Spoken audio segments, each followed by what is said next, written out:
Radio, your home of NRL.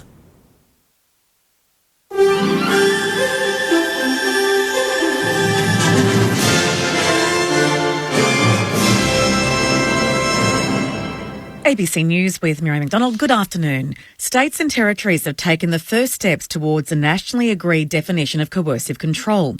Coercive control refers to behaviour that seeks to control and dominate another person in a relationship. Victoria and Queensland have taken steps to criminalise the behaviour, often linked to domestic violence. Federal Attorney General Mark Dreyfus says a national agreement will help boost awareness. We've agreed on some draft national principles on coercive control, which we're going to be consulting on in coming months, trying to get to some nationally agreed standard on how to deal with this. The Victorian government says the state's recent lockdown laws have no bearing on the number of new police officers despite a dip in applications. Victoria Police says it's receiving less interest from new recruits than it would like, so it will launch a new advertising campaign in the next few months, the force's first in well over a year. Government Minister Jala Pulford has rejected questions over potential recruits being turned off by the increased pressure officers had experienced when enforcing COVID restrictions. I think there's absolutely no evidence to suggest that that is a link, but what we have is quite significant labour market pressure point on a whole bunch of sectors, and I think it's nothing more than that's being experienced by most employers. Victoria Police says it's confident it can recruit an additional 502 police over the next 2 years. One of Melbourne's leading socialites and charity fundraisers, Lillian Frank, has died at the age of 92. Stephanie Ferry reports. Lillian Frank was born in Burma and lived in India and London before making her home in Melbourne, where she became a key member of the city's socialite set. As a society columnist and presiding over her Turak hairdressing salon, she was known for her big hair, big hats and flamboyant fashion at glittering events and racing carnivals.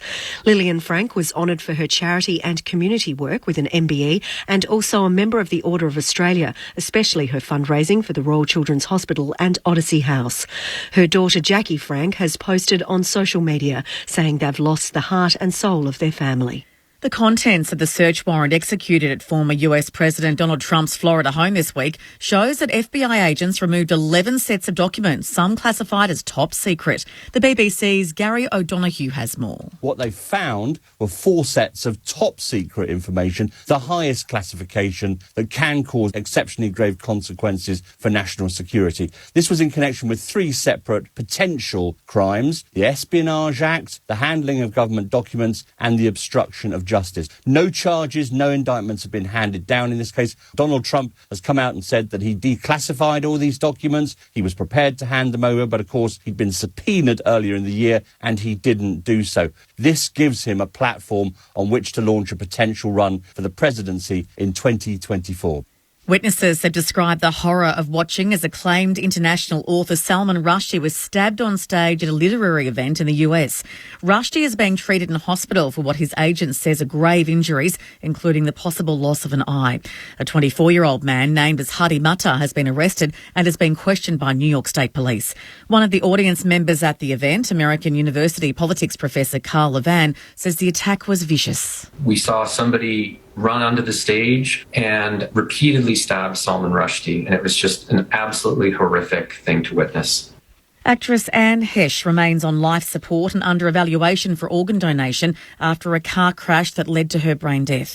Heche has been declared legally dead after suffering catastrophic injuries when her car crashed into a house near Los Angeles last week. The top court in the US state of Idaho has refused to stop a Republican-backed state law criminalising nearly all abortions from taking effect. It follows the US Supreme Court overturning the 1973 decision Roe v. Wade that recognised a constitutional right to the procedure. Planned Parenthood had argued an abortion ban would violate Idahoans' privacy and equal protection rights under the state's constitution. The Idaho Supreme Court rejected the bid 3-2. To the weather now, and there's a strong wind warning for the East Gippsland coast. For the state, scattered showers about the west, extending to central and eastern districts during the day, then easing about the west later. Showers tending to rain across East Gippsland late in the afternoon. The chance of a thunderstorm most likely during the afternoon and evening. For Melbourne, cloudy, the very high chance of showers and the chance of a thunderstorm. We're heading for a top today of 15 degrees. Tomorrow, showers, also 15. Monday, showers, 14. Showers about on Tuesday, 15. Wednesday, showers and 15 degrees again. Right now in Melbourne, it's 13 degrees. ABC News. Most quiz shows have intellectual giants. Did you know that, Craig? Did you know that? Most have fascinating facts. Julian Bishop got a Barbie doll. But only one has betrayal. Join Craig Rucastle and Alex Lee for Win the Week. Don't let me down. Where swapping celebrities Come to mama, baby. is the path to victory. Well, we're still losing. Who will they betray to win the week? Outrageous. Find out Wednesday nights on ABC TV and streaming on ABC iView. ABC Sport. ABC Sport.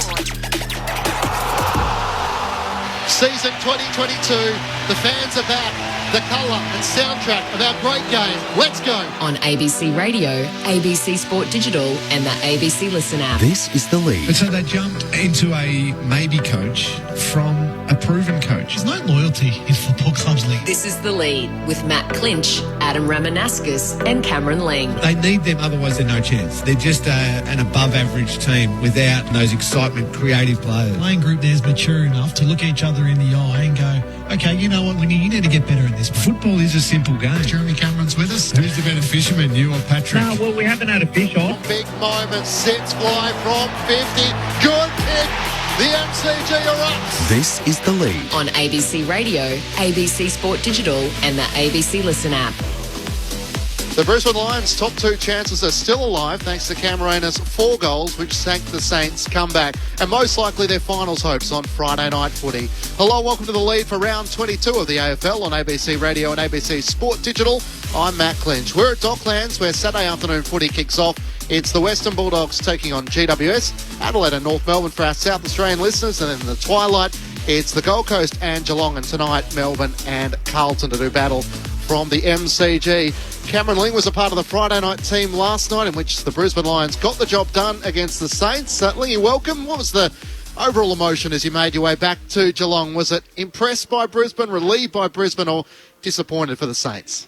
Great to be with you, Clinchy. First of all, good afternoon to everyone out there on this beautiful Saturday. It's nice here in Geelong, but I suppose it's always nice in Geelong, so that's not a rarity. But it was a strange one last night, Clinchy. Really was, because I was not really impressed by Brisbane. The same questions that we've asked over and over again on this show each week are still there, and I think got even a little larger after last night around what happens when Lachie Neale's taken out of the game and who else can step up.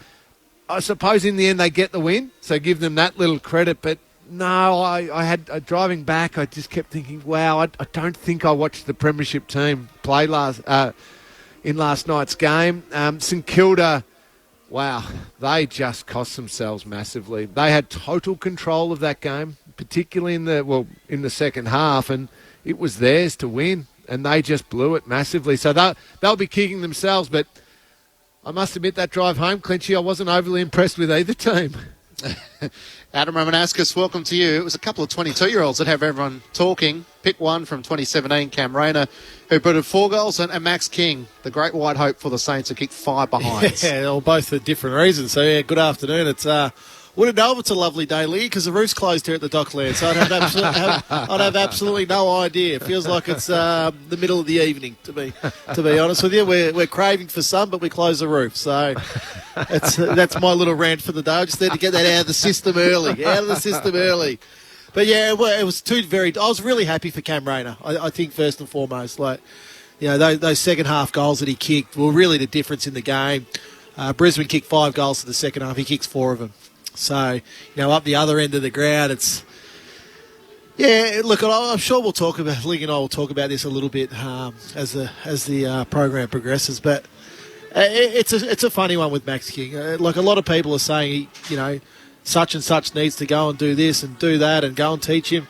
You know what? Max King needs to go and teach him. Max King needs to go and find the people that he needs to talk to improve his game. And I can almost guarantee Ling's going to be of the same opinion here, because as a professional footballer, you got to take ownership of yourself, and you got to understand in your game what you need to work on. Now, Max's bread and butter needs to be goal kicking.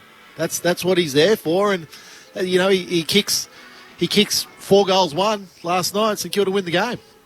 You're spot on, Rama. I could not agree more with you. He's got so many of the elements. He's got the physical attributes, first of all. He's getting the footy. He's getting these shots. But you're right. The core of his game is putting those footies through the big sticks and kicking his goals. And it's his career. That's the big one. He has to take responsibility for it. Brett Ratton last night said, not going outside the club, there's resources available to him. Well, that's well and good. But if Max King strongly wants to go and find other people, and it doesn't need to be super high profile. Matthew Lloyd's the name that's been mentioned. Terrific if he could, but doesn't have to be that. It's whoever Max King wants to go and source, he connects with, can fix his technique, work him through the mental side of it and improve his kicking. Well, Max, go and do it. Rama, you know which name straight away sprung to mind last night as I was driving home? David Whedon, the great Dave Whedon. Yeah. Old school, incredible development coach. If you just quietly went away with him for an hour a week or maybe 3 one-hour sessions a week, it's not going to overly tax his body. Dave Whedon understands what the training programs the players do now. But fix that technique and understand his kicks. Tom Hawkins took some time to improve. Hawk now understands his kick beautifully, has a little fade on it, knows where to put the ball, is super reliable.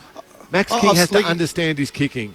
I've said this a few times on this program. My old teammate, great teammate, Matthew Lloyd, he would just spend hours upon hours out kicking by himself with a bucket of balls, a bin of balls, every single week. Every single week. And, it was repetition after repetition. Scott Lucas was exactly the same. You get 950-odd goals out of Lloydie and 500-odd goals out of Scott Lucas. It's practice. Everybody's technique's different. Everybody's kicking. Like Lingy and I are both left-footers, but we didn't kick the same. Yep. We kick we're very different kicks, but it was both effective. So I think of Graham Myers, the way he kicks a set shot for goal.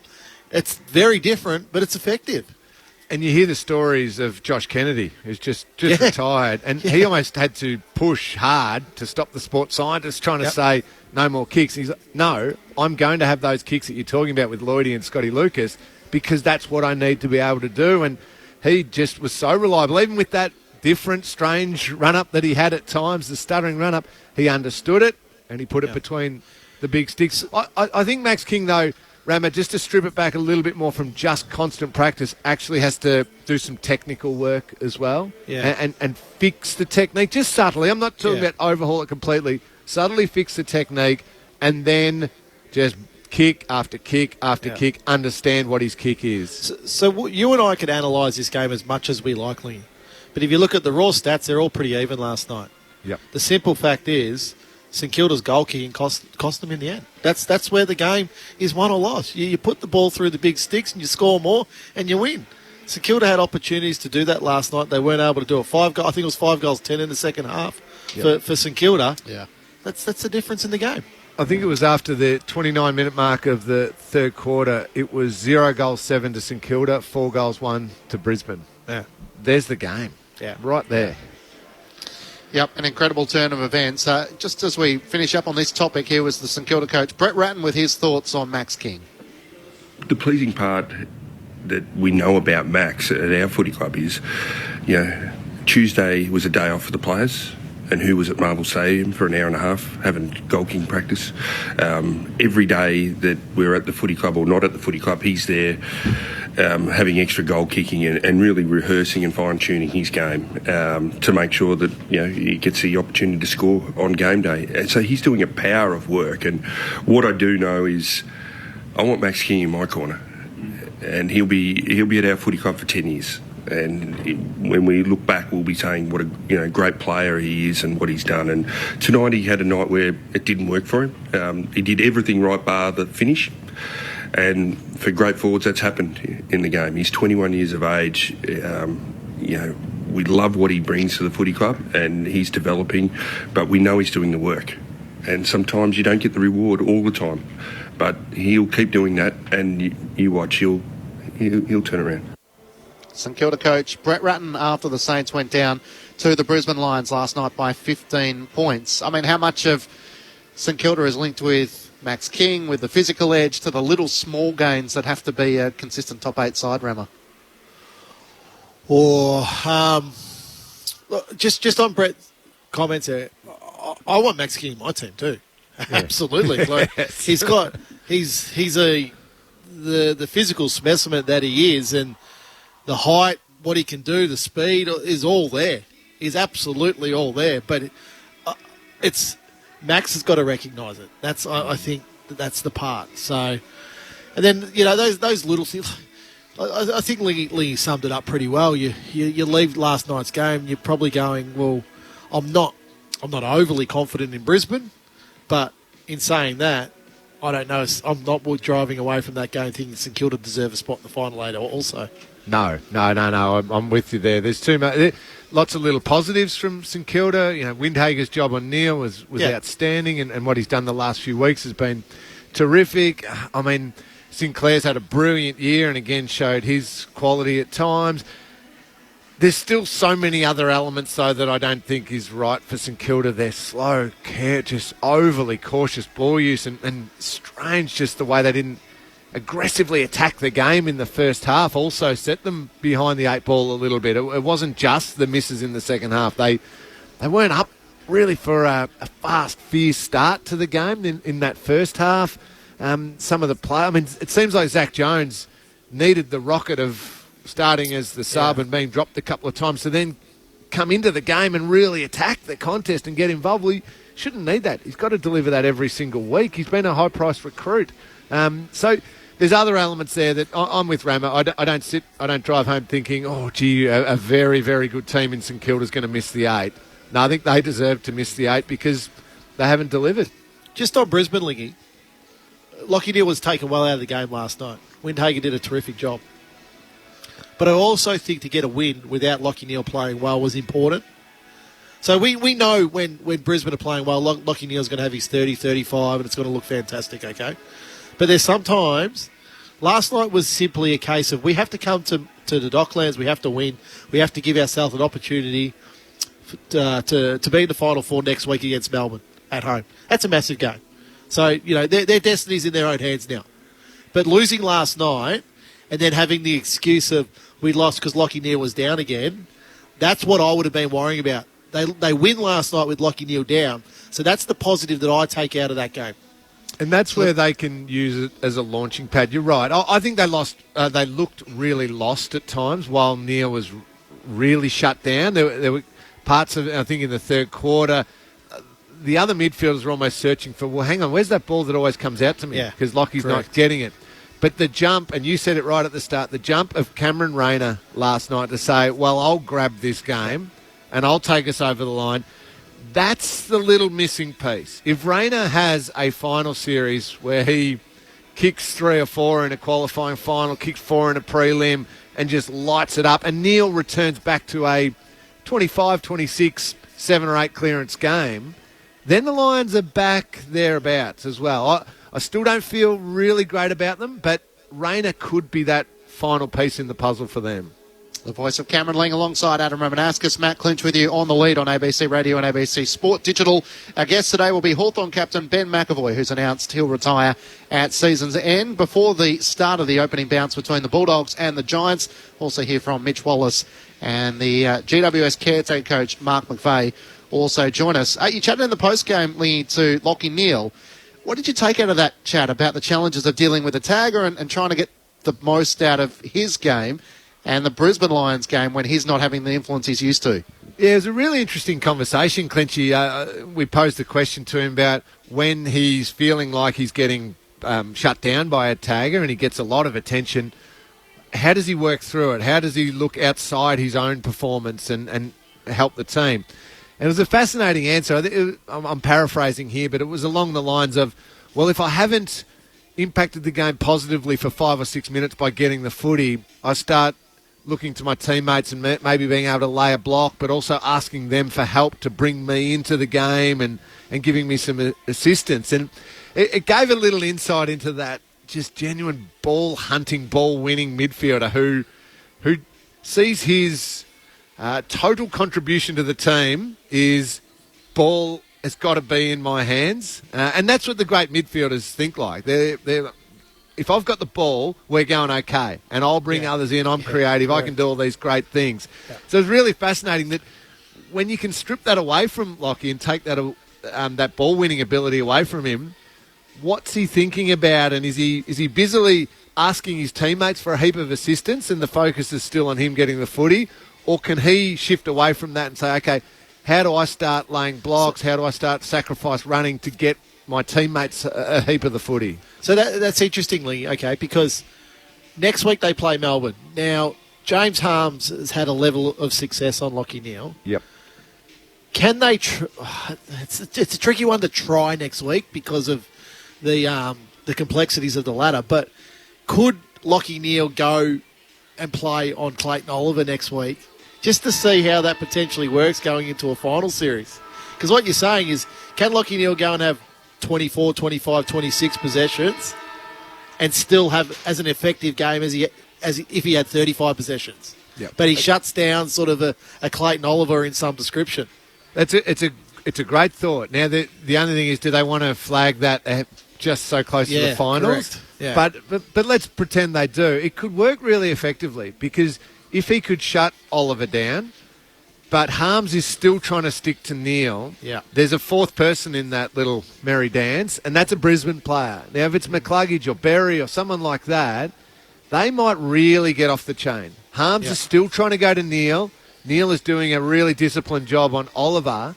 That second Brisbane Lions player, whoever it might be, could start hurting Melbourne so much that Simon Goodwin says, hey, drop the Harmes tag. Well, it's not working for us. Harmes, just go and play as a midfielder. And then it's just Neale versus Oliver. And they're both hunting the footy, and Neale backs himself to beat Oliver, and the game's back on Brisbane's terms in that little battle. So it's a great thought, Raymer. I just don't know if they do it so close to final. Well, the only reason I say that, Lee, is because there's a pattern emerging with Lachie Neale now when a guy actually goes and is genuine in his task to lock him down. Yep. You know, you can do it with Lockie because he's not a big midfielder. So he doesn't have that Cripps sort of Bontempelli, Nat 5 sort of type size. So you can shut him down. I imagine when you were tagging Lingy, you would have loved to have played on those smaller type midfielders because you can push them where you want to.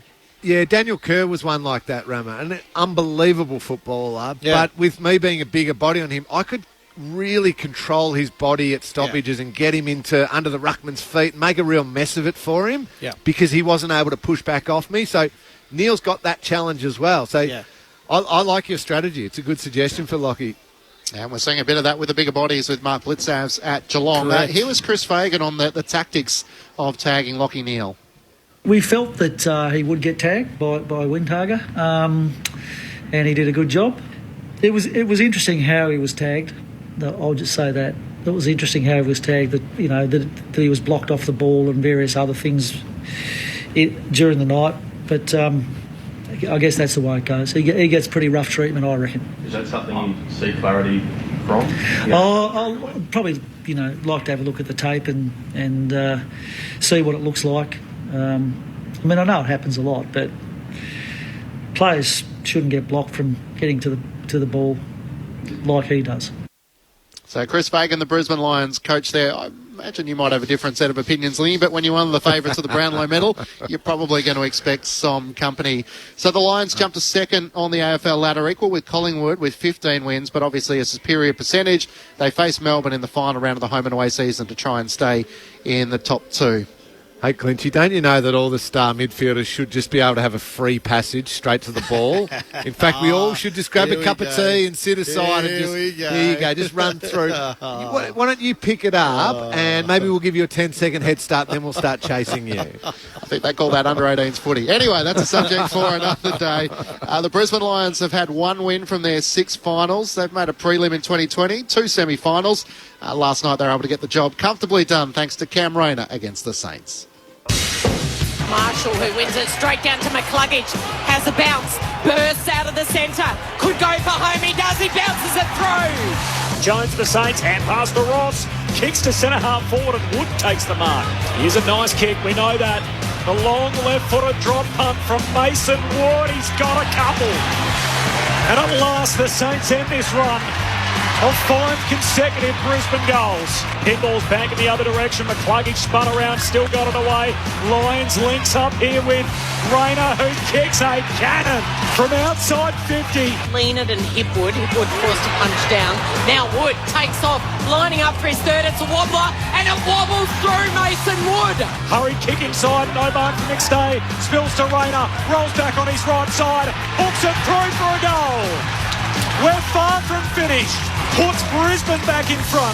An unkind bounce for Hipwood. Goes over his head. He follows up with a handball to Rayner, who's going to stroll in and kick his third. Neil just grabs it and goes. Kicks to Gallagher. Running downhill.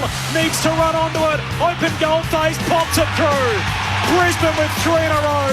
Berry handballs back to Coleman on his left. He puts it out in front of Rayner in the left forward pocket.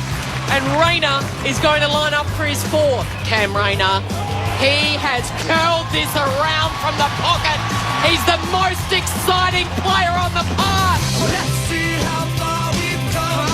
Let's see how far we've come. The Lions' top 4 hunt is alive. They withstand a St Kilda fight back, and the Saints will be relying on a miracle to make it from here. It's Brisbane by 15.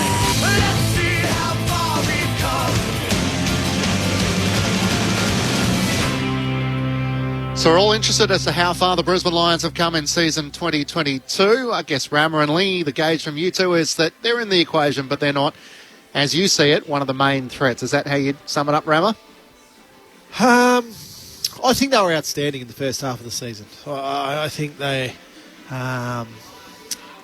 look good. I was impressed. They were playing with dash. They were playing with dare. As soon as that went out of their game, I think that's when they came back to the pack. I think when it got there into the grind games of the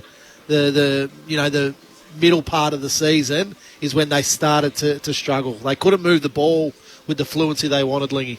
I wonder if they're trying to find a defensive element to their game though to complement that, Rammer, and they've probably cost themselves a little bit of that attacking flair.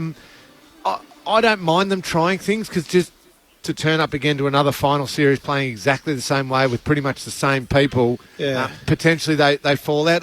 Even last night I noticed Reece Matheson, it wasn't a tag, but it was around the stoppages going to Jack Steele. Kept Jack Steele to 13 disposals. So is Chris Fagan going to use Matheson on Oliver or Petrarca next week and then use him in the final and have that at least up their sleeve so they're not reliant on that really just attacking free-flowing play? So I'm sitting there last night, Lingy. So Battle was out injured. Hunter Clark's out injured. Caulfield's out injured. So you imagine those 3 guys come back into the team at some stage. Then after that, you're sort of scratching around going, okay, what's next? So I'm watching the game last night going, what do they need, or is that enough? I'm not sure. Yeah. Billings? I'm not sure they go... Oh, Billings another one. Yep, sorry, he would play, and Gresham. Gresham's definitely the star. Yeah, Gresham's definitely the other one. So I apologise, I forgot Gresham. So it's fun. Do they need something else, or is those players coming back in going to be enough to take them over the top? Yeah, that'll be the debate around the Saints. They now sit 10th on the ladder. They need a miracle. They don't only have to beat the Swans in Sydney in the final round, but they need Richmond to lose both. To Hawthorn and to Essendon and Carlton to get thumped in their next 2. So it feels like it's curtains for the Saints season. The other final talking point was Chris Fagan and his, drawing of the Dane Zorko 50-metre penalty, is whether we want that come the business end of the season. Yeah. Do we want a grand final decided on a decision like that? Do we? Can you imagine it? Yeah, that's what I can't imagine that.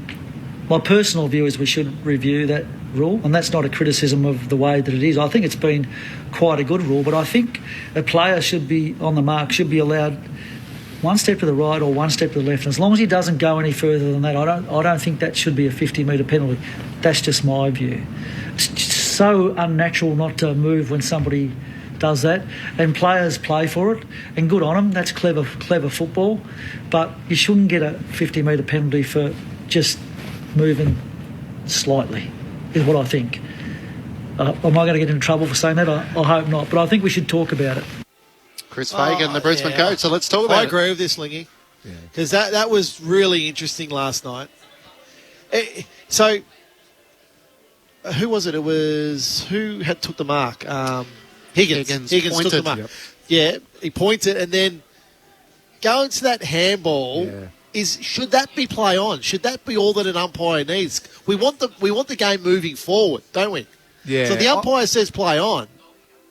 Then you're relying on an umpire being a bit more on. Some umpires would call that immediately, because I think that was playing last night because he stepped as well as went to handball. If your feet are planted and you just faked a handball, well, then I don't think it's playing because you haven't gone off your line. That's a whole different thing. But you're relying on an umpire being so quick onto the play-on call that allows Zorko to move on the mark versus an umpire who just hesitates half a second and then it's a 50. I think Chris Fagan's suggestion's a good one. The fact that it's one step either way. You still got one plant foot, if you like. Again, Lingy, when we were juniors, we were taught stand the mark, be active on the mark. Yep. Yeah. You know, be ready, be aware what's going on around you. That's what Chris Fagan's talking. He's talking about. It's a natural movement. Yeah. You see something, you react. Because you're wired. You're wired in. Lienet's running to that side. No one's there. You want to try to like Zorko knew he did the wrong thing, but if that's a final, boy, that's a big penalty. Not to mention, if you go to fake a hand pass, then the natural reaction is to move. You can add your thoughts to ours, as always, on the SMS 0437 774 774. As Ruth from Middle Park has done, Guys Harms is currently not in Melbourne's best team. Well, yeah, I think when they play Brisbane, he's a sub at the moment. He and Melchin might be in a battle for a spot. Tim from Wodonga wonders, are Brisbane missing the on-field leadership and organisation that Hodge and Burchell used to provide? No one else seems to be stepping up to fill the same role anymore. And Dean wants to add his congratulations to Matt de Boer for his wonderful career at Freo and the Giants. I think, Tim, it's a good point. I think it's something that Brisbane... That's why they went and got Hodge and Burchell. I think they were hoping more would push through in that time, and maybe not as many have pushed through in that time. This is the lead with Matt Clinch, Cameron Ling and Adam Ramanauskas. In a moment, the Hawthorn captain, Ben McAvoy, is going to join us. He's decided that 2022 will be his final season. Hello, I'm Patrick Stack, and if you like great stories and you enjoy sport, then I reckon you need ABC Sport Daily in your life. $135,000 in 20 years, but some years are much more financially deplorable for Ricky than others. They call it the fittest city on earth for this week. It's a massive story, Patrick, but it doesn't sound like one, does it? I mean, for God's sake, we're talking about the BBL, we're not talking about sheep stations. It's a daily sports conversation, and it's called ABC Sport Daily. Find us on the Listen app. On ABC Radio, ABC Sport Digital and the ABC Listen app. This is The Lead with Matt Clinch, Adam Ramanauskas and Cameron Ling. Grandstand AFL.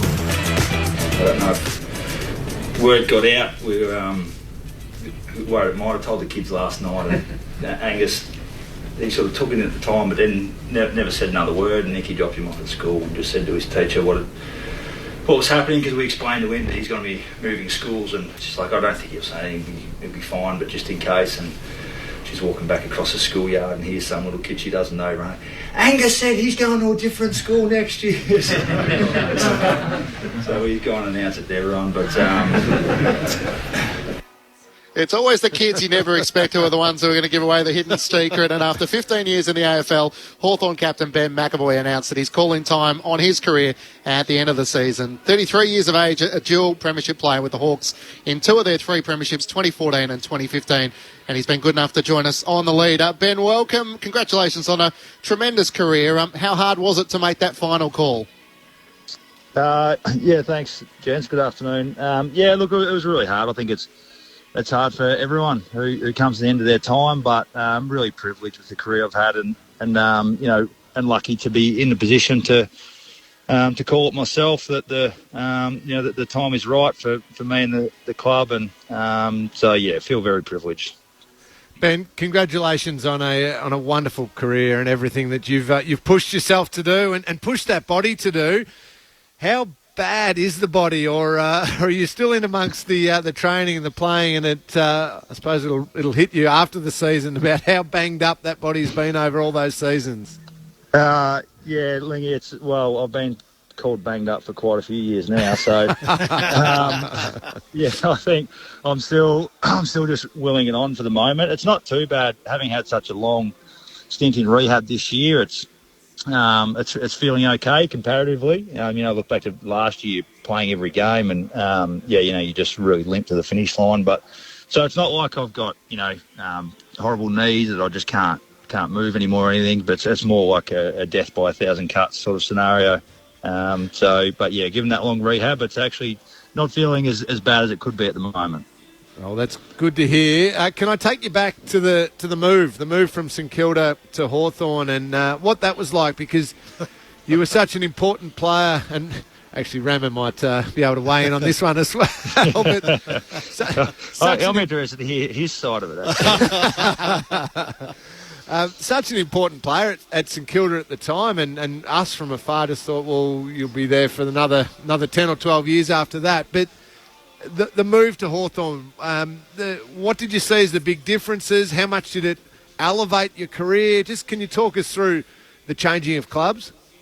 Yeah, look, mate, geez, it seems a long time ago now, Lingy, but it was obviously huge at the time. Not something that I was looking for. I was contracted for a couple of years, so it sort of came out of the blue for me. For the listeners out there that don't know, Rammer's been my manager for a long time and done a marvellous job, thanks, mate. But when he called me when I was in Thailand, it was absolutely out of nowhere. But it was a flattering offer for the reigning premiers to ask me to come and play for them. And what a journey it's been. So it certainly opened my eyes to, we'd been successful at St Kilda, but every club does things differently. And I just always remember thinking, when I first walked through the door, what a well-oiled machine Hawthorn was. Like, it's just everyone was so good at the little part that they did, and we obviously had an extraordinary group of players then. The experience and leadership and talent in that team was mind-blowing. So, I think I certainly learned a lot, and there's no way that I would be, the person and football leader that I am today without the influence of coming to Hawthorn and having the privilege of running around with some of those amazing players and leaders. Ben, I think Nick Riebold only said recently that it really felt like it took some of the leadership out of the Saints, and they're looking to do a couple of clever things and get some draft picks for you and try and regenerate their list. Did it really hurt at the time, given how invested you were at the place? No, I never felt wounded. By any stretch. Like, it was, like I say, I was more so flattered that Hawthorn wanted me to come play for them, and I understood that St Kilda were trying to make a long-term decision. Now, I heard some of Rui's comments last week about that. It probably hasn't worked out for them, but it's worked out for me, so it's pretty hard to hold any ill feelings, and I'm still grateful that was part of my journey as well. Rui was immense. He was one of the most unbelievable people and performers that I've met in football, and I learned so much of my time at St Kilda, but you probably only get to use that experience later on as you get older. So, I can't bear any ill will whatsoever. Benny, firstly, congratulations, mate. It's been an absolute privilege to have a small involvement. A lot of players now, because of football being such a full-time nature and the way you train and prepare yourself, I think life after football gets forgotten about slightly with some players. You've gone down a completely different path of others, the way you've prepared yourself for life after football. I think most of the listeners will be really interested in what you're going to be doing next, and just give them a bit of a snapshot of what life's going to look like moving into the future for you. Yeah, look, it's going to be exciting, mate. So a lot of people know that I've come from the bush with a farming background, and so me and my wife, we've got our own farm now. Started that about 10 years ago, and have sort of built that up to a size where it's well and truly needs me there full time. What's the size? Tell everyone the size. Well, yeah, I don't really like to, but it's about 1,000 hectares. Wow. Which it gets lost a little in translation, I think, especially because of my previous coach, Clarko. He went and bought 2 acres and started calling that a farm, and so everyone sort of thinks I've got this little hobby farm around the corner. But yeah, look, it's just sort of grown into a significant size business now, and so I'm really looking forward to taking the family there and going to do that. yeah, you're right. It's a challenge while you're playing football. Like, it's such a cutthroat industry, and you need to be, right on the edge and finding ways to perform and improve all the time. But I always found that I actually was in a better position to perform if I had some balance and I had something else to go to outside of football. Now, not everyone else is lucky enough to have another clear passion like I've always had, but I think that certainly it's in, even in clubs' interest to try and get guys to find that balance, so that because footy's tough, and when the chips are down, if you're all in, it's really, really hard and it's draining. So having something else to go to has been a huge benefit to me over my time in the game. Now, the neck injury was unbelievably serious, and the way you've come back and being able to play football again, I think is marvellous. But we saw last week the boys having a little bit of fun with you for your 250th game, where they had the heads wrapped up and the like. Now, I think you've had probably as many, if not more, cuts than Joel Selwood over your journey. Is there any cosmetic surgery that's got to be needed just to tidy things up in the coming months?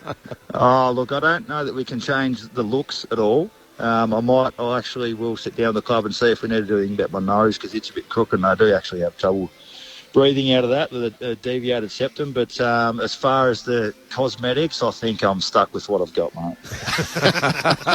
The voice of Ben McAvoy, Hawthorn captain, who's retiring at season end, is with us on the lead. I mean, that's the type of conversation a manager would have, wouldn't he, Ben? So, I mean, Roma keeps everything pretty tight to his chest here. How does he go as a manager? Yeah, no, he's very good. I'm pretty low key, and that's the way he's just been able to give me my space. He's always there if I need anything, but no, I'm pretty low key. So it's been a wonderful relationship over the years. Just happy to slice his few percent off the top each time, Benny. Hey, Ben, I was interested, and please correct me if these weren't accurate quotes. I was doing a whole lot of searching on your retirement announcement, and everybody's written lots of different things. But one of the things said, retiring Hawthorn captain Ben McAvoy says his diminishing hatred of the opposition told him it was time to give the game away. If that isn't accurate comment, it's a really good insight into the mindset of some players about the way they've got to get themselves up for a game. So did you really build yourself up in your mind that it was really going out to battle and taking on, and you almost had to hate the opposition to really be at your best? Yeah, absolutely. I think you have to. Now, some guys do that naturally. They're so competitive that it could be their brother or their best friend wearing the other colours, and it just doesn't matter. I wasn't naturally like that, but over my time, when I did learn to put myself in that frame of mind, I actually became a much better and more consistent footballer. So yeah, and in this industry, it's a tough game. It's one of the hardest games in the world to play, and so you have to build yourself up and be ready to to go into that battle for a couple of hours each week. So yeah, certainly for me, that's a big part of it. And as you get on, some guys they never lose that and their body gives out. But yeah, I'm not afraid to admit that the body's very tired, but I suppose that mentally and emotionally, you're all in with it, and it just it sort of comes a time where it's just you don't have enough petrol left in the tank anymore in that regard. Ben, you became the 37th captain of the Hawks. It's going to be an interesting time in the history books, the transition from Alistair Clarkson to Sam Mitchell, and you playing a steadying hand in that, the setting of standards and trying to make sure that there's, I guess, a smoother transition as you could have possible. Have you kind of assessed that period, and how do you feel you leave the Hawks under Sam Mitchell in the progression where they're heading? Yeah, look, I'm really comfortable. Leaving now. It's was maybe if it was the end of last year, we'd had some rocky times, and it's been an enormous privilege of mine to sort of have that responsibility as one of the elder statesmen and getting to captain the club to try and just steady the ship a little bit, and just like change is inevitable, but you just need some consistency through those tough times. So it's been a real honour for me to play that role, but I'm really comfortable now with the work that Sam's doing and the work we've done with our leadership throughout this year, that there's lots of guys stepping up, and now that'll change massively again in the next 6 months. And while I did find it really hard to leave and not be able to help these young guys, when you take someone like myself out, that actually removes the ceiling and allows other guys to grow really well, in which they wouldn't have been able to do otherwise. So I'm really comfortable with the position that our club's in that space. The voice of Ben McAvoy with you on ABC Sport. There's lots of correspondence coming through, Ben, complimenting you on your career. Rod from Box Hill says, one of the best quotes I heard from Ben was when he was called for throwing. He said, mate, I tap for a living. That's not a throw. So there's lots of listeners who want to pass on their best. I guess to finish up, I'm just interested as to how the role of a ruckman has changed throughout your career. From the very start, we had these big sort of lumbering guys, and it really was just a tap role, to all of a sudden becoming a more mobile, almost an extra midfielder and a contested marker down the line. How have you seen the evolution of the ruck role? Yeah, look, you're spot on there. It has changed from that regard. When I started, there was some absolute monsters that were mauling me when I was 19, 20 years old, and I sort of naturally played that way, that moved around the ground, and my contested marking was always my biggest strength. What I've seen is that it's such so much more a running game now, and so many of the guys that play in the ruck can run and really strong marks and move around the ground. So the game's changed in that sense, that don't rotate as much anymore as was when I first started. When I started, I used to sometimes play well less than 50% game time, because I was just second stringer and I was giving Michael Gardner or Stephen King a chop out. So, but now you see guys playing Jared Witts last week. He plays just about most of the game and just keeps motoring along. So, yeah, the aerobic capacity has certainly got up in the ruck department in my 15 years. Yeah, absolutely. You got a couple of good ruckmen to finish with, so good luck against the Tigers, Toby Nankervis and Tim English in the final round of the home and away season. Congratulations on what's been a great career, a couple of premierships, and thanks for giving us some of your time before a game tomorrow. No worries. Thanks, gents. Appreciate it. Ben McAvoy, the Hawthorn captain, joining us on the lead. Ramos, something tells me that he wouldn't have been the most difficult client you've had. It just would have been a pleasure.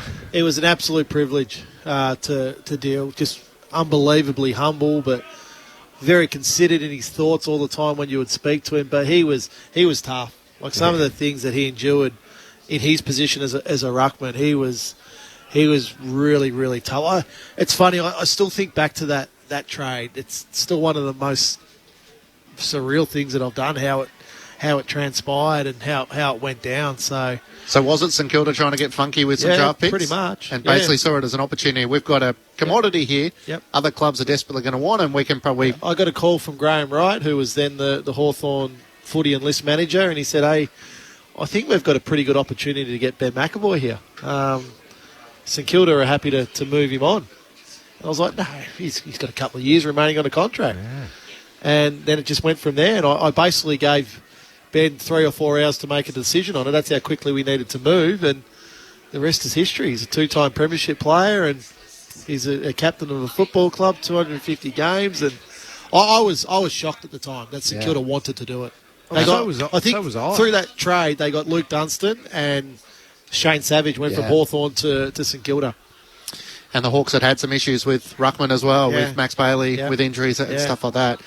This is the lead on Grandstand AFL on ABC Radio and ABC Sport Digital. Matt Clinch, Cameron Ling and Adam Ramanauskas with you. A couple of the big topics of the week. It's been hard to get past the Patrick Cripps tribunal and then the appeal, which took place reversing the 2-week ban. So around 10:30 on Thursday night, the decision eventually came through. How did you receive it, Lingy? Were you a little surprised that the lawyers were able to argue, I guess, the actual case and be successful against the AFL? Yeah, Clinchy, I for this, can I separate it really quickly? One, I didn't think he should have been suspended. I'm in that camp. I think he was contesting the ball. The ball was up in the air. He was going at it. Last second, realised he wasn't getting there. Turns his body to protect. I think the Willie Rioli precedent set that you're allowed to contest the ball. So can park that, and I'm in that camp that I don't think he should have been suspended in the first place. But move to the process. I am as confused as everybody else by the process. The MRO, Michael Christian, he is fixed in what he can give. He's got a matrix that he works to. He gives the 2 weeks. He's been consistent in his approach with the Willie Rioli case, and also Paddy Cripps. You take it to the tribunal, you explore the grey of the contest. Was he going for the ball? All of that, 2 weeks. I think if that's what they arrive at, as much as I disagree that he shouldn't have been suspended, that's what that process is for.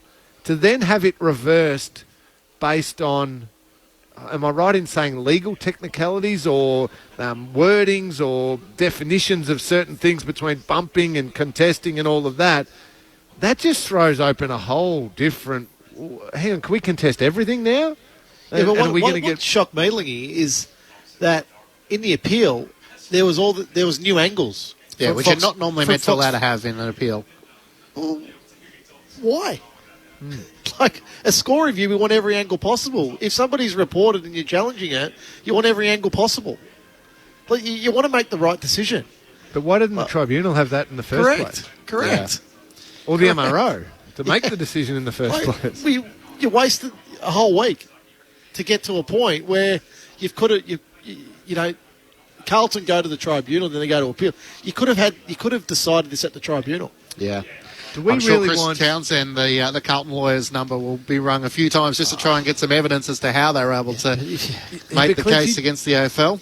Do we really want lawyers in there arguing the definition of a certain football action for hour on hour? It's trickery. Yeah. Yeah. It makes the game far more removed from the suburban game we've all grown up loving to the elite level where there's so many complexities and layers that becomes incredibly hard to follow. How much of a boost does it give to the Blues? Obviously, they've got Melbourne, Collingwood. They need to win one of the two. Yeah, well, they simply need Paddy Cripps. There's no other way. Without Hewitt and Kennedy in the team at the moment, they just simply couldn't afford to lose Paddy Cripps. They did everything in their power to get him off, and they win that. So, I really do. I hope Carlton win one of the games. I hope Carlton play finals. I think, they started the season really well. I hope Paddy Cripps now leads them to a final series because he's been such a superstar player for a long period of time and he deserves to play finals for Carlton. It's exciting if you're a Carlton fan, but that one decision from the appeals appeals tribunal, has potentially changed the fortunes of two teams completely. Yeah. Again, I won't say anything definite, but probable is Carlton losing those two games without Cripps.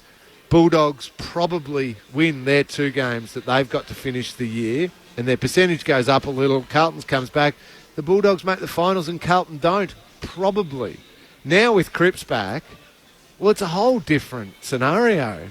Carlton are back in the game for me for those two games against Melbourne and Collingwood, and they now probably make the finals because of that one decision. It's changed so much.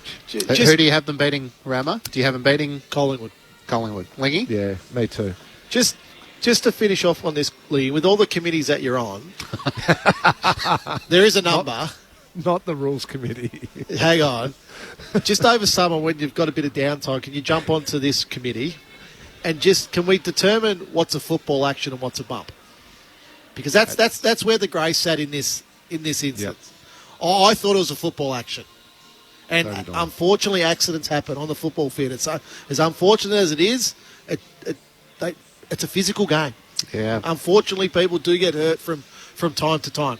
And just a cheerio to the Herald Sun, Lingy, who have clearly been listening to the lead every Saturday. They've realised you're coaching in under-10s level, so nice to see you get quoted there. So another job you've got. Nice of them to quote that now when the season's over and I've already finished my coaching tenure there. I hope they don't look at my win-loss record, Rama. A couple of quick ones to finish with. From North Melbourne, there's the great story, Rama, the return of Ben Cunnington against the Crows today. So having had his battle with testicular cancer, similar to Sam Doherty, these are the type of stories which you know more than anyone else. And I think as an AFL community, we're also thrilled to see him get back to the top level. And he's such an important player for North Melbourne, not only on the field but off the field. And, he's heart and soul. He's been a champion of that football club, the way he's gone about his football. But, geez, he faced some challenges through his treatment. It was unbelievable. He was back in hospital on Christmas Day, Christmas afternoon. He opened the presents with his kids and then was feeling horrible and had to go back into hospital and then gets COVID and then has a calf little setback. But I'm just wrapped for him. I'm wrapped for Ben Cunnington. I'm wrapped for his family. Football means a lot to Ben. Yeah. He's another farmer. He's going to be a farmer as well when he finishes his career. So, it's a great story, and we should celebrate these because, it's a real show of human spirit. Yeah, well said, Rammer, and I think we just assume that, Cunnington will come back and Sam Doherty will come back and Adam Ramanauskas will come back and Bobby Hill will come. There's no guarantee that it just happens. Not only does obviously the health and the most important part, to then go through everything that you guys go through, to then come back and play AFL football at the very, very elite level is remarkable. That for a fit, healthy person with no medical problems, it is bloody hard to get your body right to play footy, but you throw in everything that Ben Cunnington's been through to then be able to do that and still come back and train and play at AFL. It really is fantastic. I wish him all the best. I hope he has a terrific game. I hope he finishes the season off on a real positive because he's a terrific bloke, a good country boy, and a wonderful footballer. So good luck today, Cunners. Hope you go well.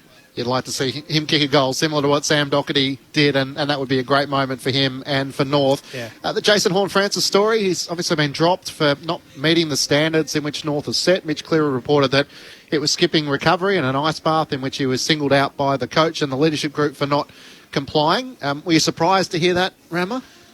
Yeah, a little bit. Yeah, a little bit. It was odd to hear that he was left out of the team going back to Adelaide, but then I do understand it.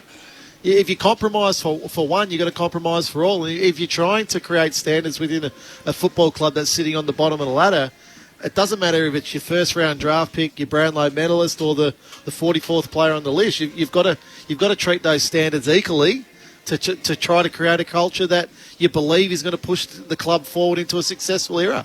And from what we hear of the interactions, it's not simply that he, cut one of his ice baths short and did 20 seconds instead of 40 seconds in the ice bath and said, oh, that's enough. We're not talking about a little minor infraction. It sounds like he really basically ignored the coach and ignored the leadership players who were saying, no, you've got to do the recovery. It's going to get you right, help your body. And it was pretty much no, I'm not doing that. And walking out type thing, grabbing your bag. Well, you can't do that. No one can do that. You can't put up with that. No. You can't. It doesn't matter who you are, particularly when you're sitting where you are on the ladder. Yeah, absolutely. You can't. Standards have got to be driven hard, and they've got to be adhered to. It's a little eerie coincidence, the fact that the 3 times North Melbourne have played in South Australia, his home state, he hasn't featured in any of those 3 games. But that's up to him. Yeah, that's up to him. Simply, isn't it, Lingy? Yeah. They haven't invented this disagreement on ice baths to leave him out from a trip to Adelaide. No. He has chosen to not live up to the standards they're trying to set and has directly challenged the coach and the leadership group on that. And they've said, no, this is where we want to get to. Full credit to Lee Adams. He's a caretaker coach. Yeah. And he is pushing this. He's pushing this line. Hey, guys, come on. You got to remember, Lee Adams was the VFL coach and development at North Melbourne. Now he's been given the task of trying to drive this club forward over a 6-week period. Full credit to him. Good, well done. We're going to hear from another caretaker coach in the lead-up to the Western Bulldogs and GWS. Mark McVeigh is going to join us. Before we wrap up here, Lingy, give me your best 30 seconds on what you're expecting between Sydney and Collingwood. I mean, this is a mouth-watering affair. Yeah, it is. It'll be a ripping game of footy. They both play an exciting brand of footy. They both move it quick. They take the game on. They are both genuine premiership threats. It's not that I'm not fully on board with Collingwood. I just feel like Sydney win up there. But every single week I've said that Collingwood probably end up falling short. They end up winning. It'll be brilliant. They've got a settled team, quality team, both of them. It'll be a brilliant game of footy, Clinchy. I'm looking forward to sitting back and just feet up and watching that one. And Rammer, it may have taken all week, but Ken Hinkley eventually got the yes from David Koch that he is coaching Port Adelaide next season. Yeah, so one of the more bizarre weeks in Port Adelaide's history, how that all played out. We're lucky we don't have more time to discuss that one. Footy clubs, the media industry can be hard enough without self-sabotage, but anyway. Don't let the president talk too much. That's the trouble. Look, Camperdown Ken's done a terrific job at Port Adelaide, and he deserves to see out that contract, Lingy. I know you've got a very close relationship with him. Yep. And Kenny's competitiveness, he'll go, Oh, yeah. well, we'll start the season 6-0 next year and we'll launch into a big year and we'll leave all that behind. He'll back himself to get the best out of those players. He certainly will. Cameron Link, thank you very much for your work. Thank you, Rama. You're sticking around for the pre-game. It's the Western Bulldogs taking on GWS on ABC Sport. For our South Australian listeners, you're off to Adelaide taking on North Melbourne. And don't forget, if you've missed the program, you can catch up at the best of ABC Sport and search for The Lead as a podcast. Thanks for your company on The Lead. We'll be back next week. The full pre-match coming up next.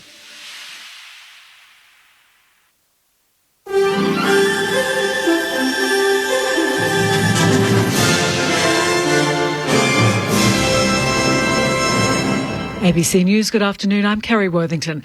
The first meeting of Attorneys General under the Albanese government has agreed on collective action to address family, domestic and sexual violence. The draft principles aim to reduce and criminalise coercive control in abusive relationships. Coercive control refers to the pattern of abusive behaviour designed to create power and dominance over another person.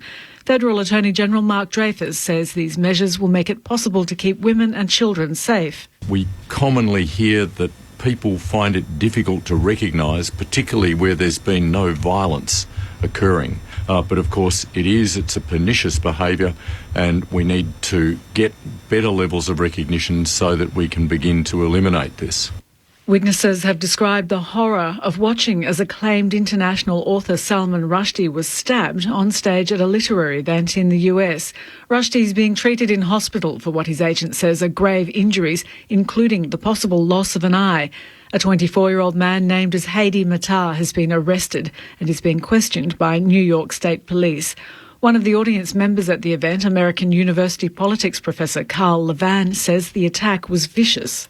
We saw somebody run onto the stage and repeatedly stab Salman Rushdie, and it was just an absolutely horrific thing to witness. The release of the search warrant executed on the home of former US President Donald Trump shows the FBI's visit was partly based on suspicion of violations of the Espionage Act related to the illegal retention of nationally sensitive material. The BBC's Chichi Zundu reports. The unsealed warrant states that the search of Donald Trump's Florida home, Mar-a-Lago, was to look for the physical documents and records constituting evidence, contraband, fruits of crime, or other items illegally possessed in violation.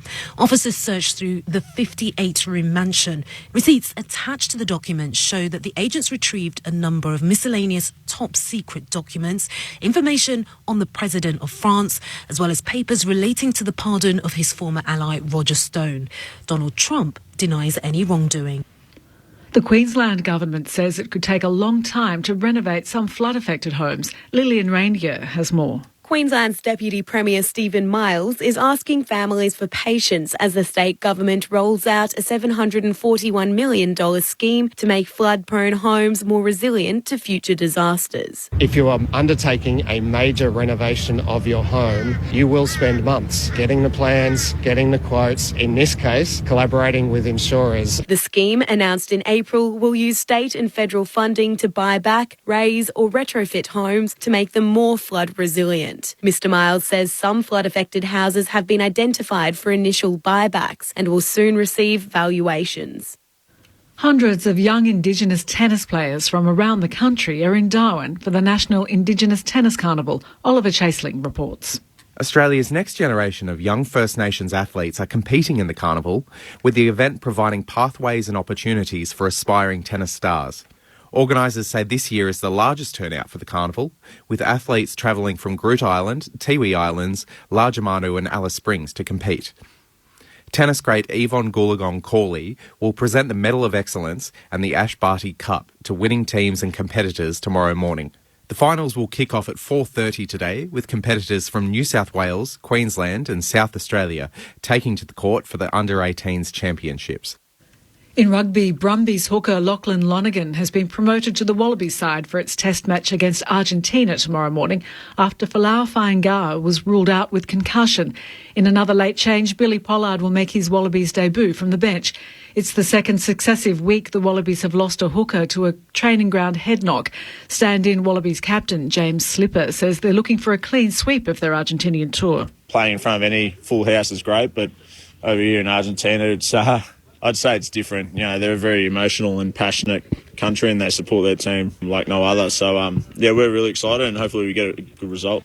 Jesse Hogan has signed a new 2-year deal with the GWS Giants, keeping him at the AFL club until at least the end of 2024. The 27-year-old has kicked 30 goals from 16 matches in 2022. The Giants, who won't be playing in the finals this season, play the Western Bulldogs later today. That's the latest ABC News. You can get more at any time if you download the ABC Listen app or go to abc.net.au.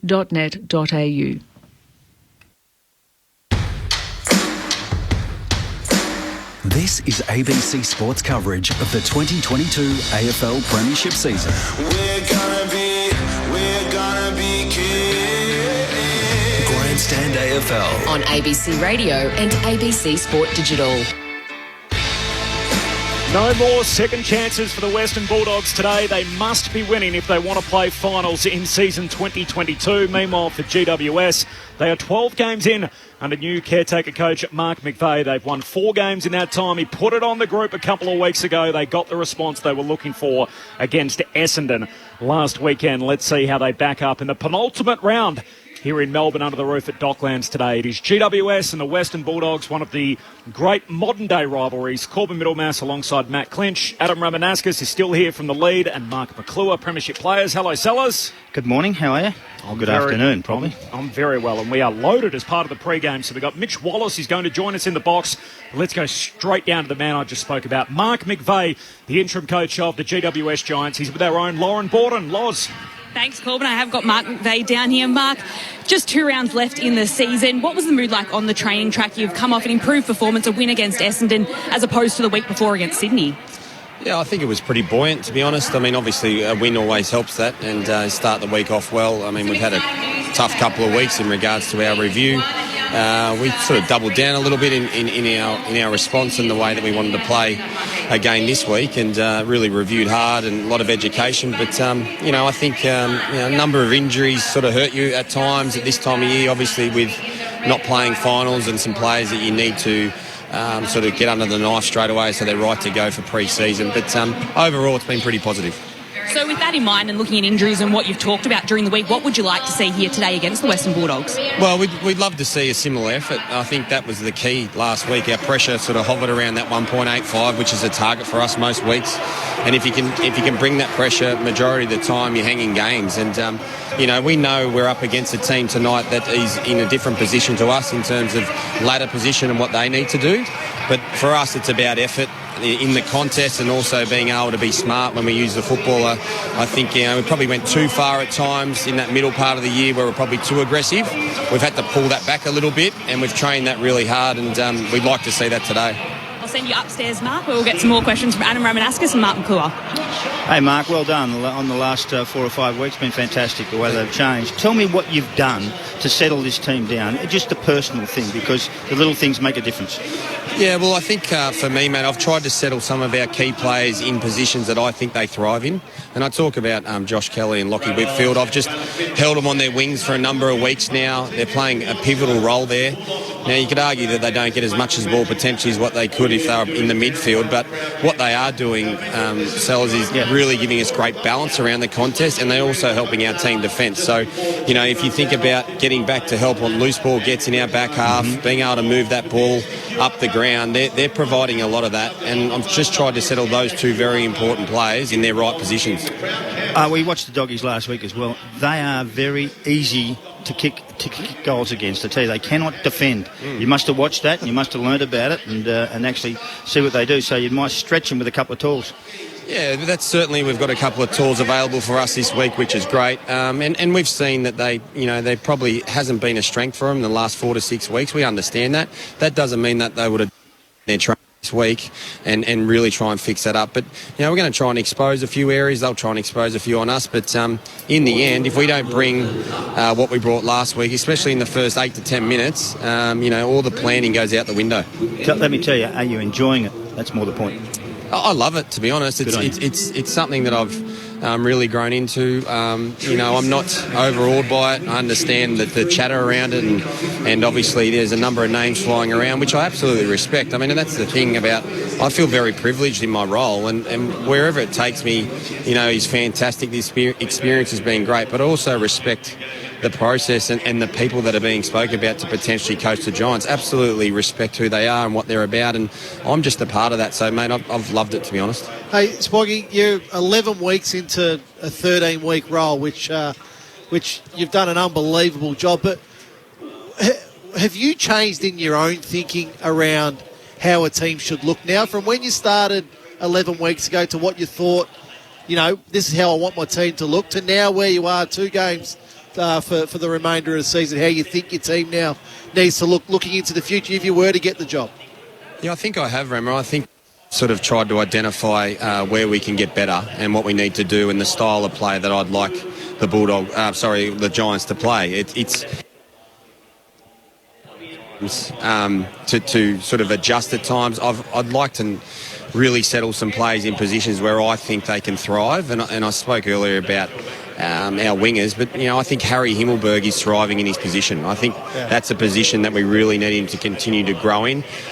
We have an outstanding back line. If you think about Leclerc, Sam Taylor, Connor Ryden, who's unavailable tonight, there's some real key backs going forward for us. I think that's going to be an outstanding back line going forward. But for me, I think the style I want to play will look completely different to the way it looks now. The biggest challenge for me is trying to change the way we look defensively and also in attack. And that's been a challenge, and that takes time, and I can't do that right now, and you've just got to play with some of the things that are already in place. But certainly if you are to win the role, there's some things that I'll change pretty quickly and train pretty hard. I've known you for 20 plus years, playing football with you and being a great mate, and you're one of the most genuine people I've met. The people within the football club now, it's something that I know you would have looked closely at. What's missing at the Giants, in your opinion, that you would love to see moving into the future? Are you talking about playing personnel, mate? I'm not talking about overall, mate, because it is an overall thing. If you are a senior coach now, you got to look at the overall picture. Yeah.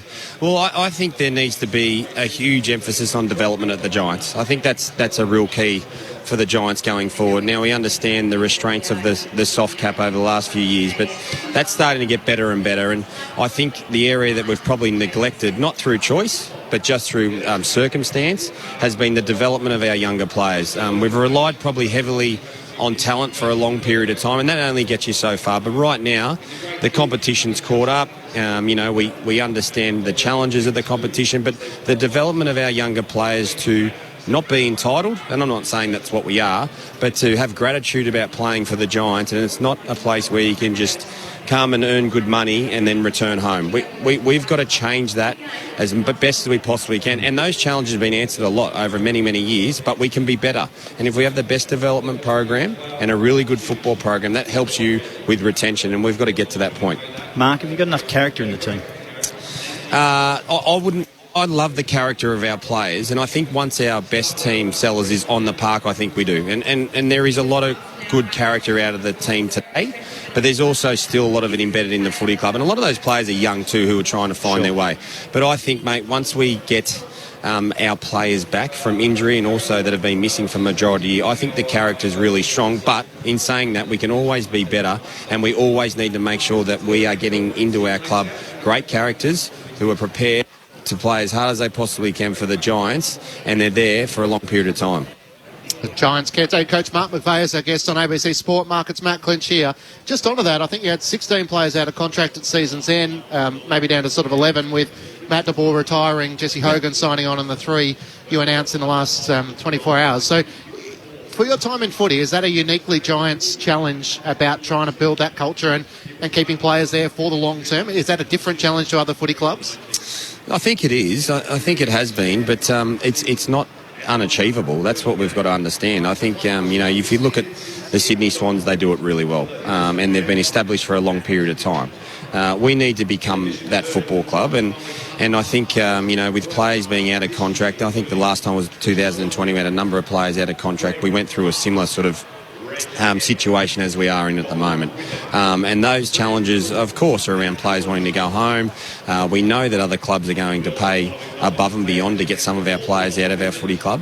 But as I said, the program and the coaches, the coaching team that you can put together, and I'm sure that'll happen in the next few weeks, to support this group and to retain our players, it's got to be strong. And we've all got to be strong together to be able to do this, and our development program needs to be elite. And I think for me, if I can establish that, if I was to get the role, I think it'll go a long way to helping us retain some of our players. Mark, I know you've got to run, so just two quick ones before you go. Have you been told about where the coaching process is at the moment?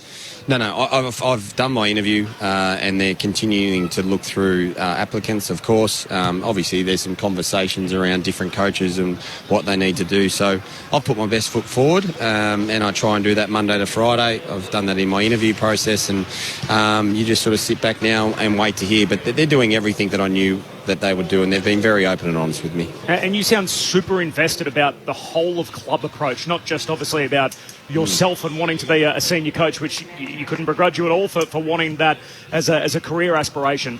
Will you stay at the Giants regardless of what happens with the senior coach?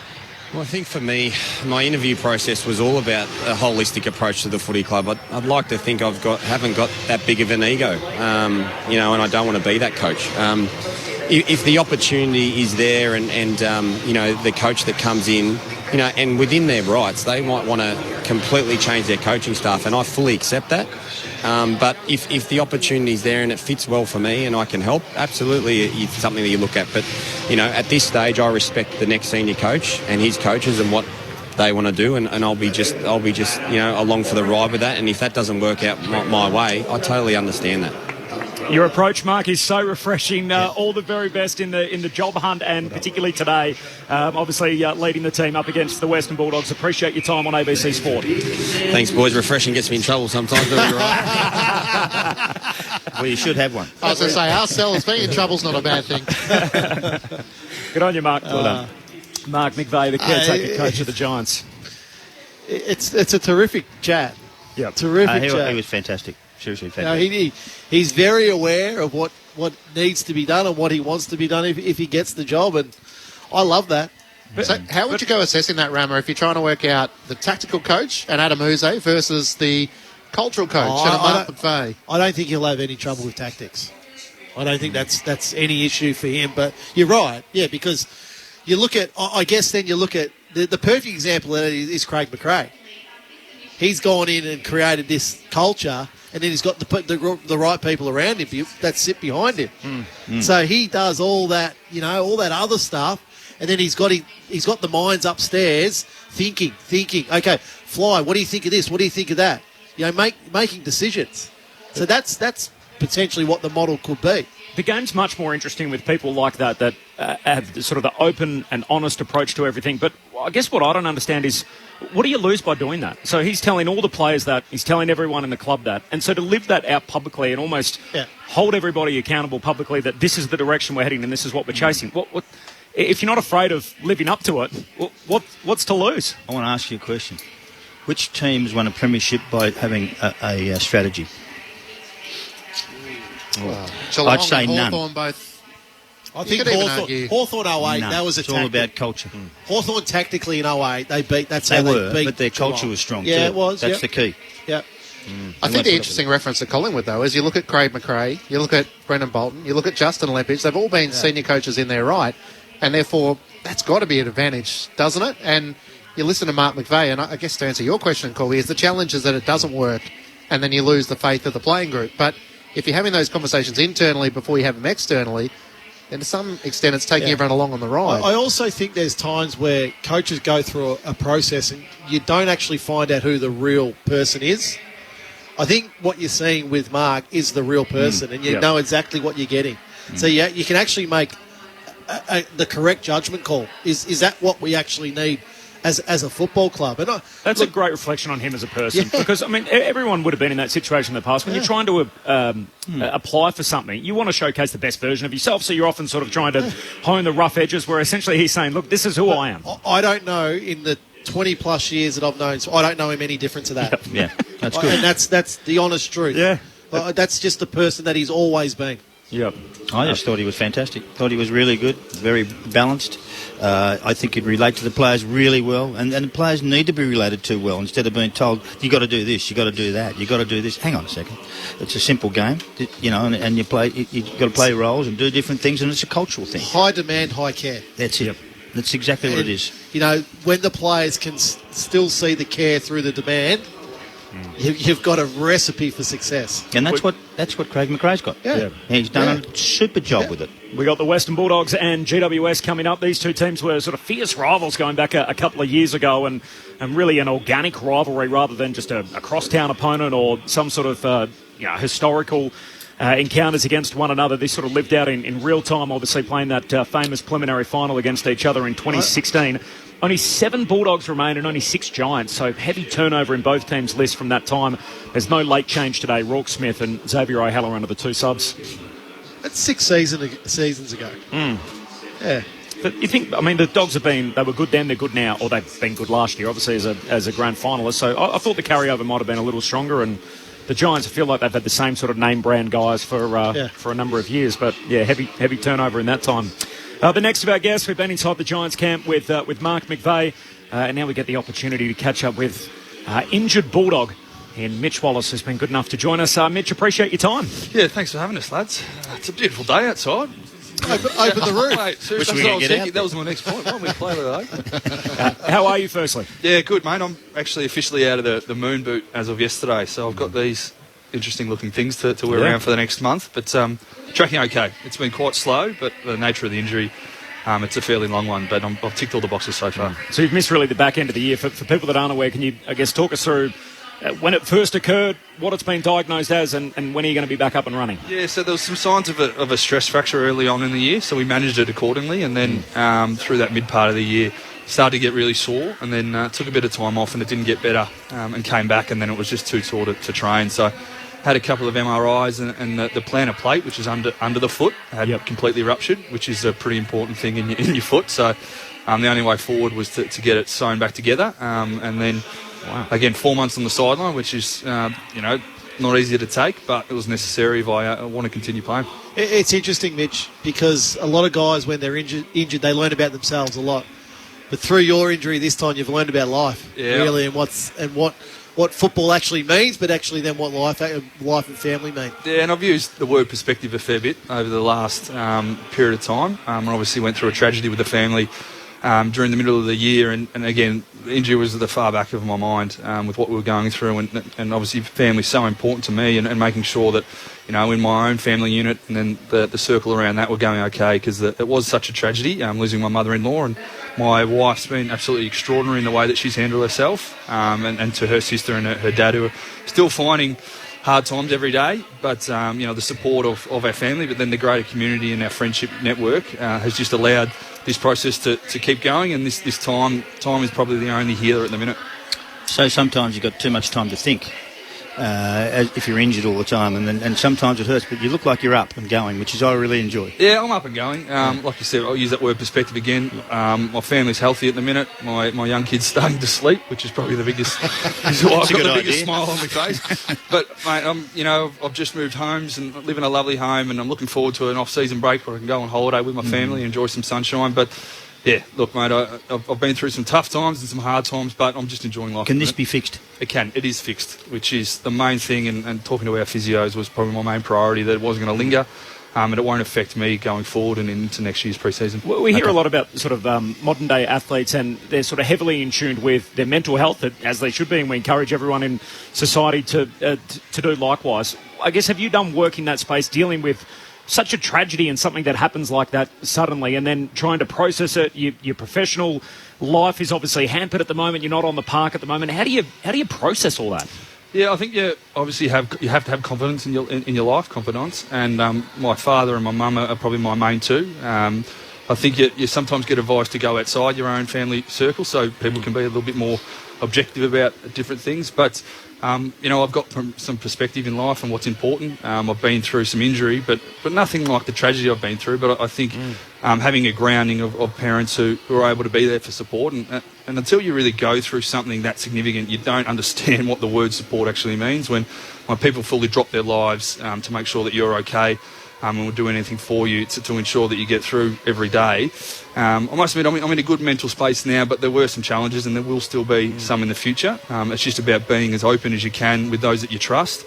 And when you are doing it tough, just be as honest as you can, because all they want to do is what's best for you. And again, that takes time, that takes maturity to be able to have those conversations. Yeah. But I feel like I'm in a space and a condition to do that, but also offer that for my younger teammates who may be going through similar things. Mitch, what's happened to the doggies? Where are you at? Yeah, it's an interesting one, because I've been asked that question. You can't really put your finger on the one thing. I think there's been little shifts across 3 lines that haven't allowed us to play consistent football for 4 quarters. And if you look at in-game within 10-minute patches or quarters or whatnot, we're dominating. We're kicking 4 or 5 goals in a row. But then on the flip side, sides are scoring so easily, against us that you find it hard to defend. We are finding it hard to defend, and we've relied on midfield dominance probably in the last couple of years with an A-grade midfield that applies so much pressure. But when there's little cracks here and there, and it leaves our defenders a little bit exposed because they're not used to the amount of entries or how free-flowing it is out of the midfield.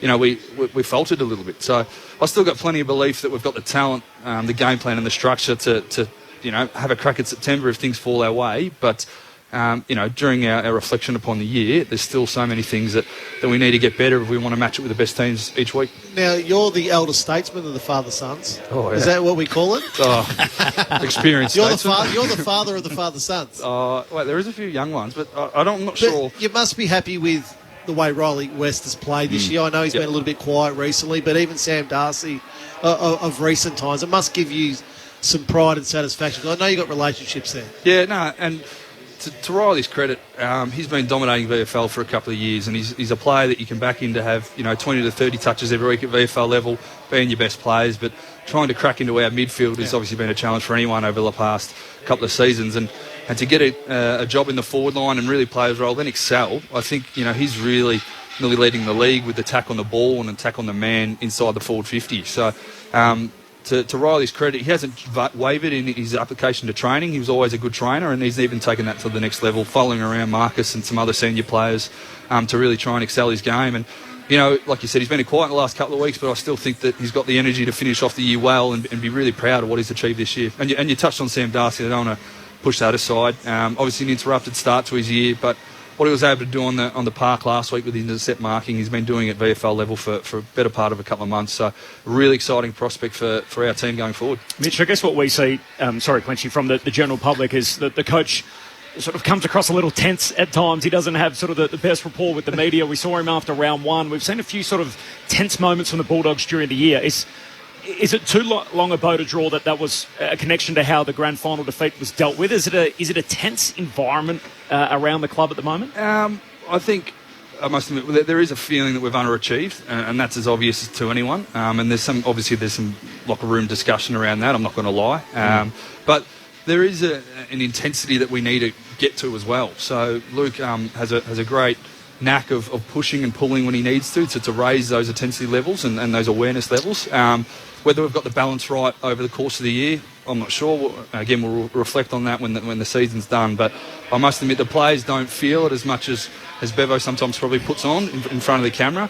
But there is definitely a need for us to be mature enough to actually accept what's going on as well. So if we can't handle the heat, we probably don't deserve to be there by the end of the day. I think you've been inside the top 8 maybe 3 times this season, so it hasn't been probably where you or the club would have hoped to be. And yet, if you win your last 2 today against the Giants and Hawthorn down in Tassie, who knows, you might be in there by round 23. Do you still hold a bit of a candle to that, or it sounds like a lot of the narrative has changed around we need to improve for the future, and whatever happens this year is a bonus? Yeah, I still think, we're not scared to talk about finals. I know it's sometimes the wrong thing to bring up in general conversation around the club, but we have an opportunity, and I'd hate to play us if we do, get into a final, because we can turn it on, and like I've said before, we can play in patches which can blow the best teams in the competition off the park. So things have to go our way. Hopefully Carlton continue the form that they've had. Thanks very much for that. So I looked at you, Mark. But we're every chance, and I think we have to have that belief, because I know you find different motivations, but that has to be the main motivation today, that it's really all or nothing.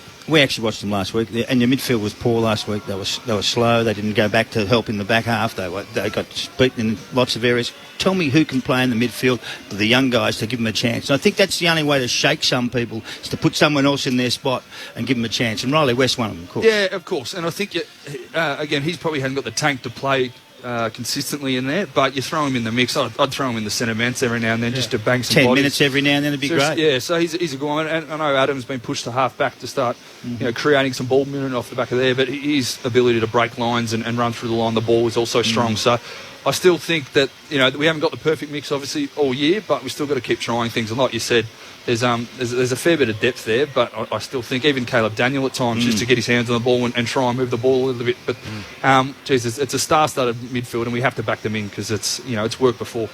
Mitch, your time's always appreciated. Thanks for dropping by and being so open with us, and can't wait to see you back on the park in 2023. Cheers. Thanks, Les. Mitch Wallace, injured Bulldog, with us as part of our pre-game coverage. Great to have him in the box, out with a foot complaint at the moment. The full game preview coming up next, the Western Bulldogs and GWS. When I'm 90. Teenager's going to be riding hoverboards, probably. When I am going to try and break a world record, I would get people to do all my work. I'd want to be in a movie, the next Chris Hemsworth. I would love to have at least 78 grandchildren. At least 5 grandchildren. What's the world going to look like? I don't know. I don't know if I want to know. I reckon we'll still be best friends when we're 90. Happy birthday, ABC. Yours for 90 years. This is ABC Sports coverage of the 2022 AFL Premiership season. Grandstand AFL on ABC Radio and ABC Sport Digital. It's one of the better modern-day rivalries in footy, the Great Western. The Western Bulldogs up against GWS, and for the Dogs, like Apollo Creed told Rocky, there is no tomorrow. They must be winning here today if they want to play finals in 2022. And even then, they need a bunch of other results to go their way.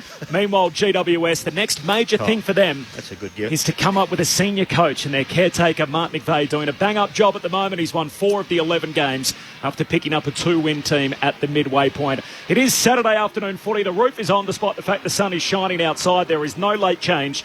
The Medi-subs are Rourke Smith for the Bulldogs and Xavier O'Halloran for the Giants. And here come the Western Bulldogs out onto the park in their old Footscray jumpers with a red and white hoop across the middle and in the blue shorts. Their home game still awaiting the arrival of the Giants. Matt Clinch is here, of course. Hello, Clinchy. Hello, Corby, and good afternoon to everyone. Both coaches have pulled the levers this week, so the Bulldogs lose Alex Keith and Josh Bruce has been dropped, and we get to see Steph Martin for the first time since a long time. So back into try and assist in the ruck, and there's no Toby Green for the Giants. So 12th game for Mark McVeigh as caretaker coach. It's a long time in the industry, and as you mentioned, for the Dogs, it's get inside the 8 by round 23. Win your next 2, and all of a sudden they can force their hand in there. But the truth of the matter is, consistently they haven't been probably strong enough throughout the remainder of the season. They've lost their last 2 against the Dockers and the Cats, so their form hasn't been strong enough, but they can always turn it around today. Our own Apollo Creed and Rocky are in the second half. Any time you use a Rocky 3 analogy, I'm all for that to start the day. Greatest movie of all time. 3, 4. 3. No, 3 over 4 any day. 4's good. 4's good. 3's the one with Mr. T and Hulk Hogan's in it. And three's the film. What are we in for today, the Giants and the Dogs? Well, Sellers, we were here last week with the Dogs, and we were really disappointed in them. Incredible. If they play like that, there's no possible way they're going to play finals, because the Giants have played attacking football under Mark McVeigh. Yep, they've had a couple of games where they've found it a little bit tough, but through the vast majority of it, it's been a high-intensity, free-flowing attacking football. So if the Dogs allow the Giants to do that today, they could be in for a very hard day. Fremantle last week walked through the middle of the ground with absolute ease, with no pressure, able to move the ball into their forward line and score quite comfortably. So I want to see a response. I really do want to see a response from the Dogs to go, okay, that was bad last week. We're not going to allow that. We're going to have a bit more pride in our performance. If that starts to happen, who's going to be the player that's going to stop that?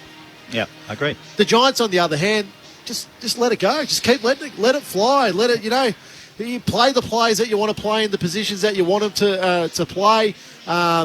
Just continue to enjoy the ride. They've been high scoring, high intensity, high fun. So I think if they continue along that path, we might get a high scoring game today. Well, they've won 6 games. It's all they've won for the year, and 15 losses. I mean, they've got no hope of playing finals, but there's about time to have some fun as well. You can actually knock a few over and finish a few off. And the Doggies are vulnerable, I would call it. Their midfield was poor last week. Their forward line was average. They averaged 10 tackles in the front half. Defence starts at the forward pocket and the forward line, and they have 10 tackles average per week in the forward half. That's not good enough. You need to be up around the 15 to 20 to actually have a team that actually survives in finals. You can't do it any other way. The midfield is soft as well. They didn't work hard enough, and they need to be pushed. That's why I asked about putting some kids in, so it shakes them, makes them want to get back into the spot where they want to play. No one's shaking them at all, and then they're easy to score against, and we all know it. They know it. Everyone in the crowd knows it. So to me, I think it's very interesting what they're doing there and what they've been through. The grand finalists last year got beat by 70 points in the grand final, or 80 points, I think it might have been. They haven't recovered yet. They've never come back from that part. So for mine, they're in real problems. I love what Mark McVeigh said. I really enjoyed his talk. Yeah. It's not about bashing people up. It's about making them better, making them feel good about themselves. What can we do here? How can we help you? How can I help you? Put you in a position where you want to play and can play. Okay? And if you don't play well there, guess what? You won't be there. All that little stuff that happens, and it's simple and basic, and it's not about strategy. It's about culture. Who do you want to play with? I don't want to play with him. Okay? We'll get rid of him. We'll do something else. And that's how you build a footy club, with the best people working there together and feel and touch. And McRae's done exactly the same job at Collingwood. Similar job. He's following suit, which is great. We'll have to see, though. We'll have to wait and see personally, because I haven't seen them live, but I'd love to watch them till the end of the day. But I think they've got a chance. They've got a couple of tall forwards who can score. They've got talent all over the place. But how do you get talent to actually work together?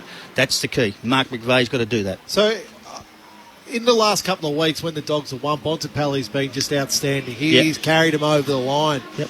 I want to see someone else today. I want to see someone else really pick up that slack. Jamara, against Melbourne was really good, but Bontempelli was comfortably blessed on ground that game.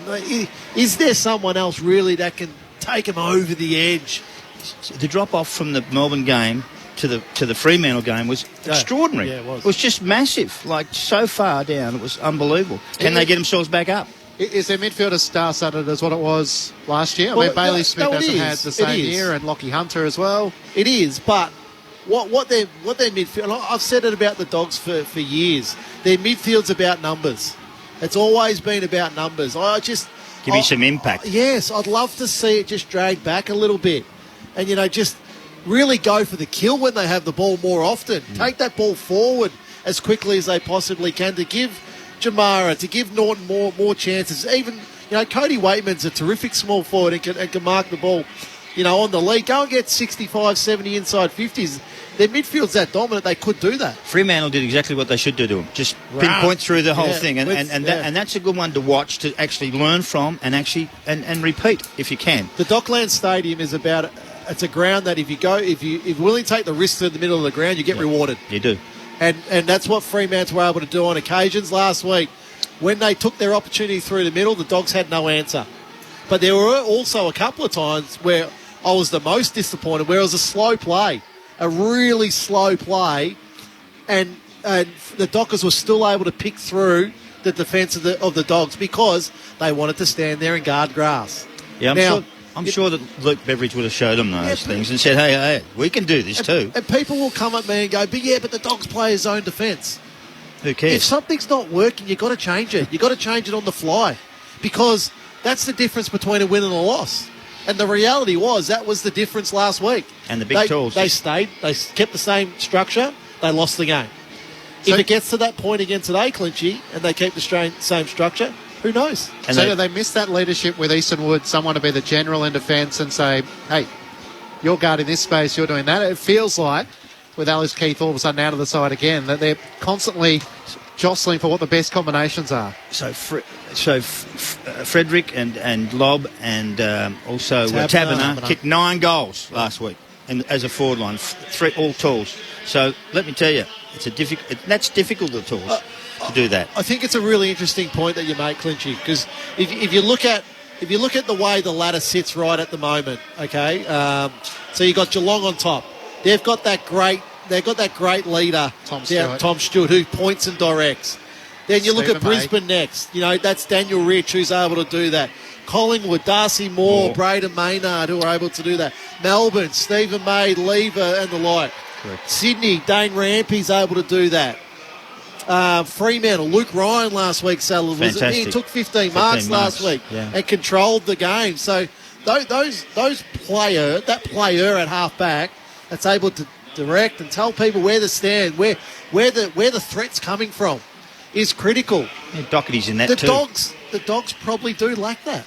They probably do lack that player who can actually set up beyond. I think it's a great point you make about Eastonwood. Well, they'd hope Sam Darcy could be the intercepting player, but he's not. He's an player. 18-year-old kid.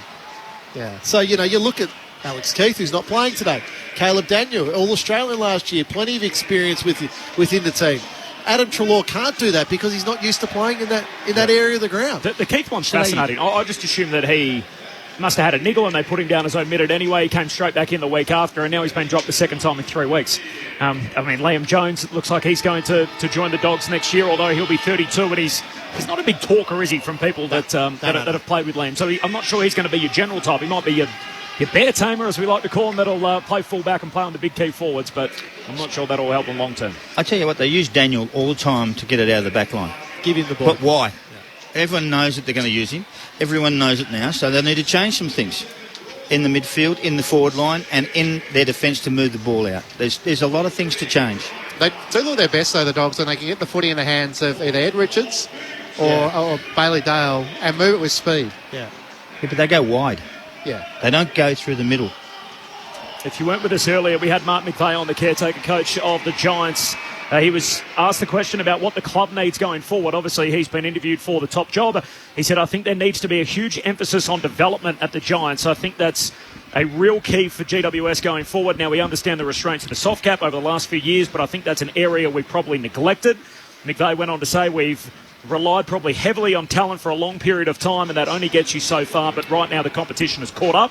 The development of our younger players to not be entitled, and I'm not saying that's where we are, but to have gratitude about playing with the Giants, and it's not a place where you can just come and earn money and then return home. We've got to change that the best we possibly can, and those challenges have been answered, but we can be better. A really good football program helps with retention. It'll be interesting to see how their talent goes today on that front. They haven't got a single teenager in their team, but they do have 15 guys that have already been put away for the year. The ears pricked up when he gave that comment. Yeah. Sort of no sugarcoating it. Let's cut to the core of what the issue is here. Look, again, I loved it. I just love the honesty piece. And do you think that's what they're missing?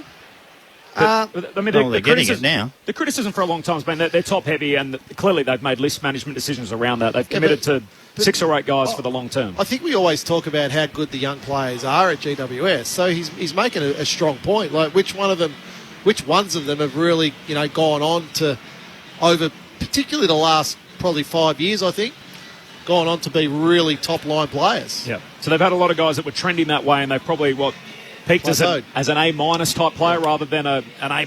Like they don't have like a Bontempelli type figure, do they? Or Christian Petrarca that ever truly graduated from high draft pick. I think Steve Coniglio was tracking that way, and then he hurt his knee. Yep. Like that was a real cruel blow before. It was 2018. Yep. He did that knee injury, and he was outstanding. I think he's come on again this year, Coniglio, but he's older. He's an older player now. He's captain. He's veteran status. I tell you what, they've moved some on, GWS. They've moved on a lot of players. When you have a look how many they've populated through the whole place, the whole 18 teams, there's a hell of a lot out there that they've left the club for money, for different things, for different reasons. Want to go home, want to do this, want to do that. And he's got the right idea. Keep them, hang on to them, work with them, make them feel good. And that's what they're supposed to do. But that's difficult in Sydney if you don't come from there. Yeah, I'm a bit with Mark, though. The curiosity of how you get the best out of the talent you've got. Yeah. Jeremy Cameron leaves GWS. All of a sudden he fits in beautifully to Geelong. They've got guys like Lockie Ash and Tanner Bruin, and you can throw in Whitfield on the wing. Are they getting the best out of the talent they've got there, or do they not have enough spots in the midfield? Harry Perryman's been getting opportunity in the centre bounces, and he seems to play that role reasonably well, but is he as talented as a Lockie Whitfield? That's the part that I'm not sure about the Giants. Well, they played in the grand final once, okay, and got beaten quite comfortably by Richmond, but they were the best side in the competition by a mile in that year, so there's no shame in that at all. We've just had the coin toss. Lauren Borden is downstairs. She's a fifth member of our team on the boundary line. Good afternoon, Lods. Afternoon, Corbin. It's Marcus Bontempelli, the Western Bulldogs skipper, that won the toss just then, and he's chosen the Lockett end of the ground for his side to kick to. At the moment, it's not the biggest crowd as you'd expect for today's match that will fill into Docklands Stadium. There are a few more GWS scarves and beanies than I've seen in recent weeks. That's nice to see around here. I do agree with Mitch Wallace, though. It would be nice to have the roof open, given it was such a stunning day outside, but we've got the roof closed again.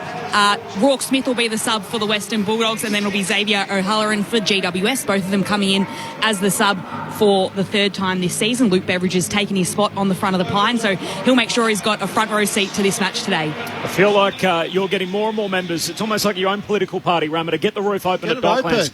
You have been leading this charge for years and years and years. And now you got Loz on board, Mitch Wallace. It is winter and the sun is shining. He just wants a suntan, Mitch. The sun is shining. If that roof was open, the amount of people that would be on the other side of the ground sitting in the sun. Yeah, but you can't just see the TV. It took a Sellers. Does the TV pay for all this stuff? Sellers. Yes. 4K TVs, you'll see it perfectly. It took a pandemic for them to open the roof, but that's in the rearview mirror, and we got the roof shut again. I think you're going to lose that one.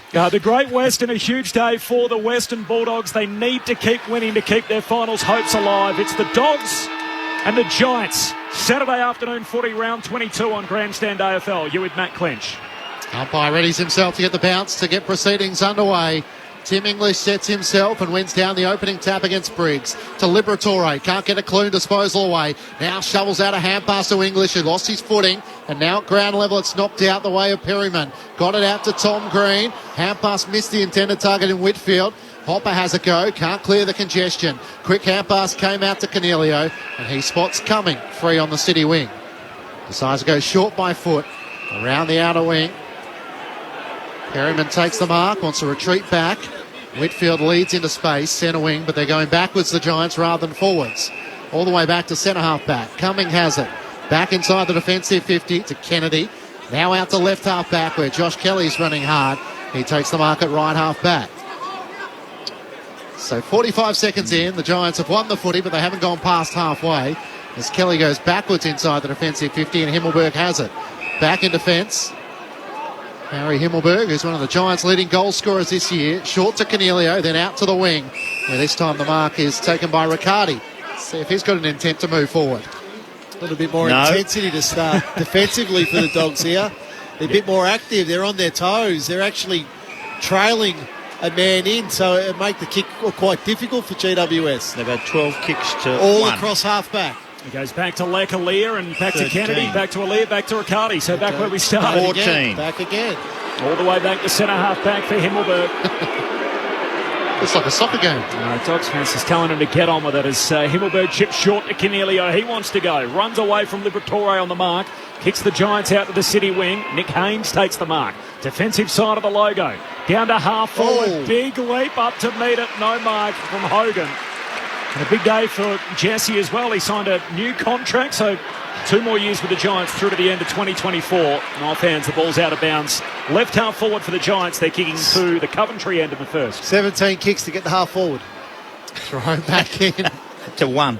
Yep, Keith doing the ruck work and then follows up. He's tackled by Dunkley and Liberatore. Somehow got rid of the footy. Hopper gathers, kicks inboard to Ash, in from the side. Hunter made the physical presence known. Spoiled it down to Dunkley. Gets it to Liberatore. Kicks around the outer wing and a free kick downfield. It's, in fact, not going to be downfield. It's going to come back to Liberatore, who was bumped as he got rid of the footy. And the advantage is lost to the Dogs, so it allows the Giants to set up defensively. The Bulldogs will get their second touch of the footy in 2.5 minutes. I kind of don't mind it, though. You know, if you've got deficiencies defending, let's try and hold the footy off you and see what angles open up. Into the middle of the ground goes Liberatore. He spots Josh Dunkley, out of contract at season 10. Across half back to Sam Darcy. Pokes the kick to Richards down low. Couldn't pick it up. Gathers the half volley. He's corralled and kicks around the dog swing. Bontempelli dropped the mark. Ash tries to slide in from the Giants. Knocks it to Riccardi's hand pass picked off by the Bond. Hand pass to Dale. He goes short and Cordy marks centre wing. Dogs predominantly in blue with the red and white hoop, and the Giants in their away jumper, so all in orange with the big charcoal G and the white shorts. He heads across the ground to Williams, who marks and continues the shift to Smith. So still City wing, puts it inside 50. Big pack forms as Jamari Ugelhagen competes. Takes out Lloyd in the process. Ball spills to Treloar. He's wrapped up, and then we'll have a baller. Perryman lays the tackle, so left half forward here for the Bulldogs. 22 disposals to 6. Right half forward for the Bulldogs. Keefe and English doing the ruck battle. Neither got a decisive tap. In goes Liberatore, as you'd expect on the bottom of the pack. Tackled by Perryman. Williams for the Dogs. Hand pass to Treloar. Kicks long to the pocket. Riley West in a wrestle. He's given away the free kick against Nick Haynes, who will take the free kick in the left back pocket. Last time these two sides clashed, remember, it was 125 to 105. I hope so. I hope so again. Early indications suggest we're not going to get that again. Early indications we're not going to get a goal kick for the whole game.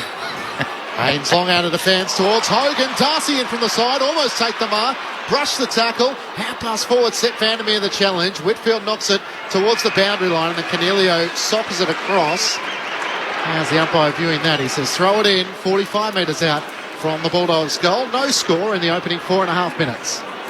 It was less than 2 months ago, June 18. Toby Green kicked 7 in a losing cause. He's not out there this afternoon. From the boundary throw-in comes down to Dunkley of the Bulldogs. Hand pass to Smith. Kicks off his left boot. Aaliyah gets himself involved. Wins the footy. Tackled by Waitman. Lost it. Dunkley's hand pass ends up on the deck. Bontempelli extracts it. Away to West. Aaliyah, great chase down tackle, affects the kick. Spills to Himmelberg. Shares it with Ash, who kicks out wide, and Riccardi will mark at half back. But Aaliyah. A couple of big efforts in the defensive 50, and Riccardi's got it. Half-back flank for the Giants. No score after 5 minutes. Returns it back to Josh Kelly on the defensive 50. You can hear the Bronx cheers. And now back inside to the left-back pocket, and Haynes takes the mark. Looks to poke it over the top to Taylor, as Williams came charging at him for the Dogs, but the Giants very happy to just control the tempo. Have the footy in our hands. That's how we defend. Short to Himmelberg. 35 metres out from his defensive goal. Whatever you do, don't go forward. He goes wider still to Canelio. This is good for the stats of the Giants players, but not much more than that. Steve Canelio has it in the right back pocket. No score after 5 minutes. Goes short to Callum Brown. One of 3 Giants alongside Jesse Hogan, who received new deals in the last 48 hours. Brown looks to drive a kick up the dog swing. Wrestle for position. Steen worked out of it by Gardner. Front and centre. Richards for the Dogs. Hand pass to Dunkley. Got it to Dale. Trying to find an avenue into the middle of the ground. Dodging and weaving. Retreats back by hand to Gardner, and now back to Dale. He might have to go back inside the defensive 50 to Darcy. He's closest to the goals at the southern end of the stadium. About 40 metres out. Kicks to Treloar. Hand pass to Bailey Smith. They cut through the corridor. Kicks deep. Norton's down there. Norton's got it.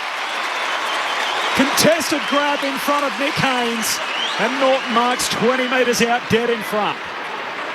First positive move we've seen for the game. All of a sudden Norton gets a chance, the tall forwards get a chance, and Norton plucks it.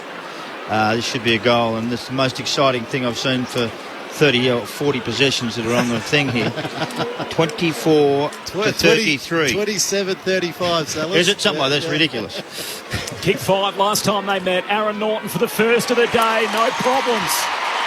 And the Dogs start the scoring after 7 minutes.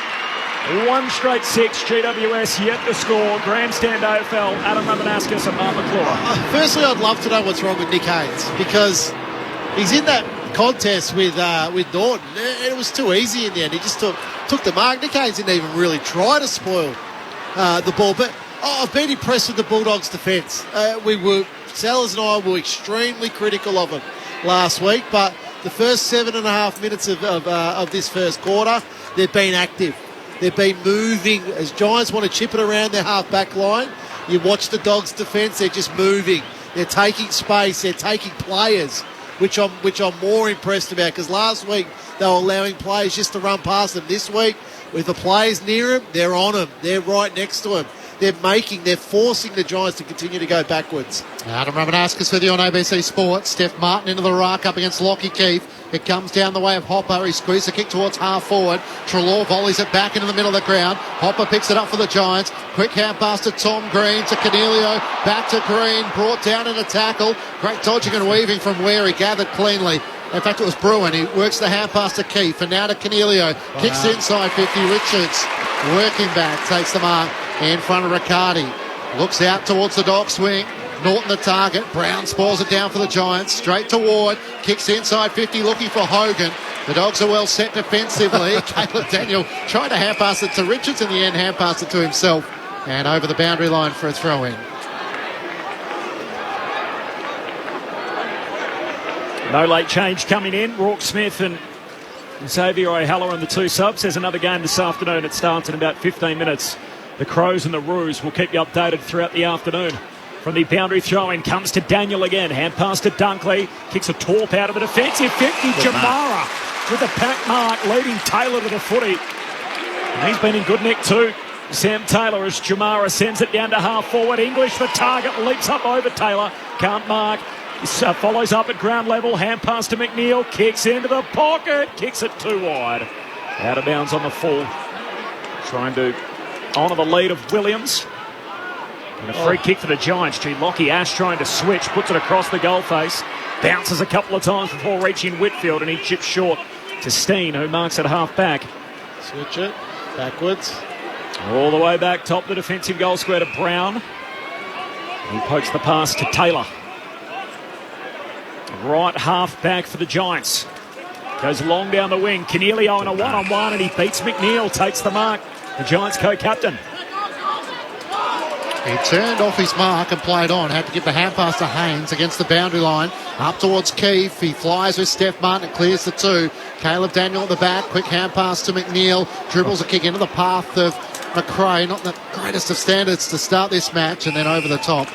Comes big Steph Martin with the footy underneath Tom Green, and the umpire will throw it up. I know he's a high draft pick, so it's nothing that hasn't already been said, but bits of like about Lekalia. Yeah, very good. Very active, started well. Very good. Absolutely. Early in his career, just his third game, picked 15 in last year's draft as the Dogs win it at the stoppage, kick down to the wing. English flies, no mark, spills to McNeil, hand pass to Smith, feeds it to Waitman, pokes the pass to Bontempelli, back with the flight, no mark. Brown gets himself in front, knocks it away, but straight to West. He's tackled, dispossessed. As Cumming comes up with it for the Giants. Hand pass to Ward, to Kennedy, back to Ward against his old team. Kicks down the wing, and Keith's going to take the mark. Give the handball. Playing up front for GWS. Looks inboard to Lloyd. Between wing and half forward. He's just going to put it out in front of Riccardi. Says go and chase that. One-on-one with Cordy. Riccardi trying to bounce it through, and he does so. Pressed up against the boundary line, left forward pocket, and Riccardi bends it through for the Giants first. We're all knotted up again after 11 minutes. One straight six apiece, Grandstand AFL. I really like the Lears working the half-back line that pushed the ball back out. He's very, very athletic, a bit like his brother. I think they are brothers, aren't they? No? Or cousins? No, nothing. No. Righto, they're not even... Okay. Different spelling. Okay, so he is just very, very good in the back half. He's quick, he moves quick, he's 6'5". He's got all that, and that started the run down the forward line. And now they've started to move it forward, put it in their hands, and all of a sudden Riccardi picks it up and finishes it off. Very good goal. So it took a little while to get the show going, but a goal apiece. Both sides starting to find a bit of fluency. Steph Martin back in the Bulldogs side, the forgotten dog, playing his first game since round 8 against Port Adelaide. Doing battle against Briggs here. Spills down the way of Bontempelli, trying to slap it onto the advantage of Williams, but Ward for the Giants picks it up. Hand pass to Hopper, and now to Perryman. Kicks out towards Lloyd in a battle with Caleb Daniel. He somehow cleverly got it back to the advantage of Perryman. And then the hand pass to Hopper, who's kicked to half forward. The intercept mark is claimed by Bailey Dale. So damaging normally by foot. He sends it as wide as he can, and Caleb Daniel marks on his chest. Daniel looks for Bontempelli, who's all alone. Aaliyah gets back, knocks it away for the Giants. It'll sit up on the window. Passing through his West. High half forward. Kicks to Norton, who climbs. Can't get a hand on it. Spills to Waitman. Pops it through. Dogs answer straight back. And Cody Waitman with his first of the day. GWS 1 straight 6. The Dogs 2 straight 12. Bulldogs by 6 points, 13 minutes in. It's good ball movement, really, from one end of the ground to the other. The Giants will be angry defensively because they missed a couple of spoils where they had the opportunity to kill the ball over a boundary line to get a restart. But Riley West there just takes that ball, one grab off a contest, long to Norton, who creates a really good contest, and then Waitman at ground level, just at the feet of his big guy, where all good small forwards should be. Good movement, much better by the Bulldogs there. Adam Ramanauskas with you alongside Mark McClure on ABC Sport. The Dogs 2 straight 12 to the Giants 1 straight 6. That bounce isn't the best and should be recalled as it flared out to the right. So I'll throw up in the middle of the ground. Marcus Bontempelli alongside Jacob Hopper, but no real hard tag so far. Steph Martin tries to take it to the ruck. His kick is smothered. Liberatore dives on the top of the footy, and Callan Ward on top of him, and the umpire can't separate them. In the outer of the centre circles, in the middle of Docklands. Tossed up in the air. Briggs wins down the tap for the Giants, but first onto it, Bontempelli. He tries to brush the tackle of Tom Green. Gets the hand pass to McRae, and now to Daniel. Kicks out to the dock wing, where the mark's taken by Hunter. He looks to play on. Kicks in the direction of Norton on the lead. Got hands to it, couldn't claim the mark. McNeil roved it perfectly, but Alir's there for the Giants. Works it back to Cumming. He kicks up towards the wing. And Lloyd got a cruel bounce, and it bounces out of play in front of the two benches. Bulldogs by 6 points, 14 minutes gone opening term. Had the retirement of the other Josh Kennedy this week, so we've got neither Josh Kennedy in the league next season. We've got 2 Callum Browns, so we've got 1 Callum Brown playing today, of course 1 at Collingwood, and 2 Bailey Williams. 1 at West Coast, 1 at the Western Bulldogs, and the Dogs version out there today. For the boundary throw-in, it comes to Hopper, who surge kick forward under pressure, puts it out on the full. I'd love to know what you do during the week. I was about to say, the stuff that goes through my head. I just noticed Callum Brown and Bailey Williams. I thought, look, that a couple of guys with the same names in the league. Maybe get a hobby. The Dogs take the free kick as Dale hasn't got much to do, I would think. Goes inboard to Treloar. He goes on a run down the wing. Dockside kicks to centre half forward. Here is Callum Brown. He's up strong. West spoils at the back. Spills to Alia. Tackled by Waitman. Lost it. Says pushed in the back. Gee, free kick for Lecalia. Centre half back for the Giants. Bulldogs lead it by 6 points. 16 minutes into the opening term. Gives the hand pass around the back to Kelly. He kicks out to Riccardi at left half back, feeds it to Ward, who drives a long kick up the city wing towards Ash and Dale. Dale in from the side, gets a hand to it, and spoils it out of play, much to the delight of the Bulldogs fans in at Docklands for this afternoon. The Dogs 2 straight 12 to the Giants 1 straight 6. Norton and Waitman the goal scorers for the Bulldogs. Riccardi for the Giants. Thrown back into play. Steph Martin wins down the tap. Kelly lays the tackle. There's no room to move with a lot of players around the footy, and Josh Dunkley is on the very bottom of the pack. Dogs by a goal, 2 goals to 1 to start. Approaching time on in this opening term from the restart. Liberatore hands it away to Smith. Kicks down the wing. Jamara presents. Can't complete the mark. Spills to Martin. He's tackled. Lost it. Pack forms behind him. Says ball up. And it's Hugo Hagan who lays the tackle on Sam Taylor. It's a good season, Sam Taylor, in a team that's only won 6 games, been under a bit of siege down there in the defensive 50. Absolutely. That's just socked straight out of bounds by Tom Green. The ump gives him the benefit of the doubt and will have a boundary throw-in on the city wing. Can you make the All-Australian 40 in a 6-win team as a key defender, Sam Taylor? He was pretty good last year too. They do it over 2 or 3 years, you can see. He's a good player, but not certain he's going to make it. From the boundary throw-in, Briggs grabs it out of the ruck, kicks GWS down to half forward. He's Steen, picks it up, tackled by Dale. The Bulldogs fans trying to get themselves involved. The umps aren't buying what they're selling. Hands the footy back to umpire Nick Footer, who's going to chuck it in the air, half forward for the Giants. Does just that. No initial clearance. Liberatore and Dunkley try to extract it for the Dogs. Dunkley with a hand pass to Libba, who's over the footy. Perryman's over him, and the umpire is going to pay hold on the footy. Not enough intent to try and knock it out, and the Giants will take the free kick at left half forward. Harry Perryman to take the free kick. Bulldogs leading by 6 points. It's a congested forward 50 now.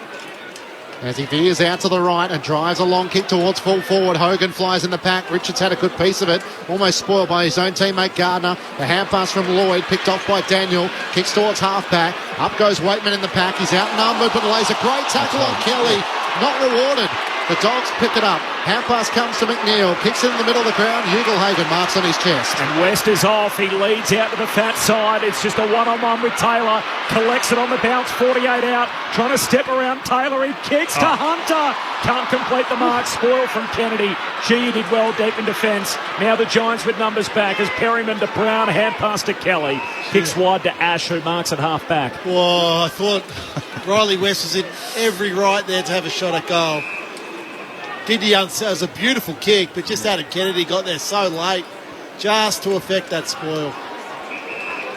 Steve Cannelio has it at right half back for the Giants. Comes back inside the defensive 50 by foot to Kelly, who gestures to Brown where to head as he kicks it out into his path in the left back pocket. There's not a lot of movement for the Giants. He might come back to Cannelio or towards Aaliyah. Kick sits in between the two, and in the end, Cannelio's able to take the mark over the top of Daniel, who's slow to rise.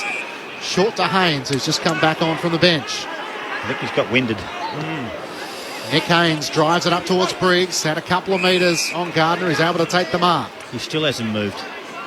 On all fours, and the trainer out to Caleb Daniel. Now where to for Kieran Briggs. He's going to come inboard to Haynes. They want to try and switch play into the middle of Docklands for Callum Brown. This is about as slow as a snail. As Brown looks towards half forward, the kick forwards Ash. Steph Martin in from the side, can't complete the mark. Aaliyah comes in for the Giants. A chance though still for the Dogs as McRae gets it back to Richards. He gets around Cannelio at left half back. Oh, it comes down the wing. It's a wide kick just inside the field of play, and Daniel takes the mark as he ever so slowly heads to the interchange. 6-point lead for the Bulldogs. Time on opening quarter. Daniel down to half forward. Jamara up. The contact from behind by Himmelberg. Stood tall and he's going to earn the free kick. And Ugelhagen will get it. 55 out, left half forward. Yeah, you know what? I love that from Ugelhagen because we see all the leads and the speed and all that. But to stand under the ball, take the hit, know it's coming. Good play. Well done. He's just going to have to sit it up to the top of the goal square. There's a heap of players around it. Lekalia spoils. Unkind bounce for the Giants. Back into the lap of Williams. He's locked up though. Tackled immediately by Tom Green and a ball up 15 metres out from the Dogs' goal.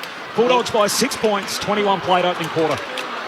Keith and English. English wins down the tap towards Norton. Ran into Lekalia, who's stripped of it. The ball spills clear. Himmelberg over the top now as it's stuck underneath him. Taylor and Dunkley there. Josh Dunkley's had a pretty good start. 8 disposals, including a couple of clearances, going at 100%. Thrown up top of the goal square for the Dogs. English tries to get it down to Liberatore. Ward with a clearing kick for the Giants. Dale in front, shoved out of it by Tom Green, who just fists it forward. Gains a valuable 25 metres. It bounces off the ankle of Stone and goes out of play.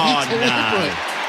Not sure how that could be deliberate. I don't think he intended to do it first and foremost. It's ridiculous. And the Dogs take the free kick. And it's been picked up by Bailey Dale. And no one stood the mark, so he just runs to 45 and slots it. From wide out at right half forward. Steen couldn't believe the free kick had been paid. He was trotting back into the forward line. Dale grabbed the footy, played on, and kicked it from out wide. The Dogs have 3 of the first 4. They're 3 straight 18. GWS 1 straight 6. And the All-Australian half-back has got a goal in the opening term. 22 travelled, opening quarter, Dogs by 12. Well, I thought that was a pretty tough decision against the GWS. It was a really difficult decision against them. Shouldn't have happened, but you know what? Anything that goes over the line now, they're just going to give a free kick to. They want the ball to stay inside the ring somehow. But then Bailey Dale just picked it up and just caught him off guard. That's exactly the right word. Thank you. And finished it off beautifully. That's an enormous kick from where he was, 50 metres out on the wrong side. Mark McClure with you on ABC Sport. All of a sudden the inside 50s, 12-5. It might be 13 as Bailey Smith gets the clearance, kicks over the head of Jamara Ugelhagen.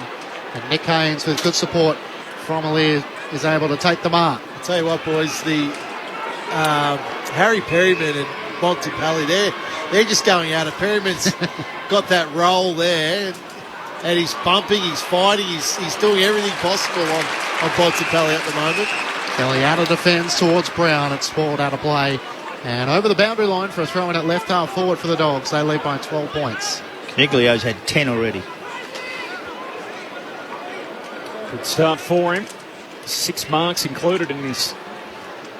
Not included in his 10 disposals. That's 8 and 2, but he's got 6 marks as well. That's what I'm getting at from the boundary throwing. English wins it down, and then there's a pack which forms right behind him as Whitfield's... In fact, Perryman's tackled straight away.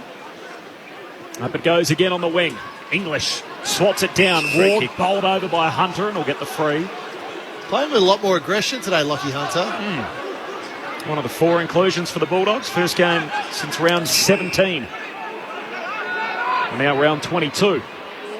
The Bulldogs by 12. Ward measures his pass to Cornelio, who marks the 7th time in his first quarter, which is 24 minutes old.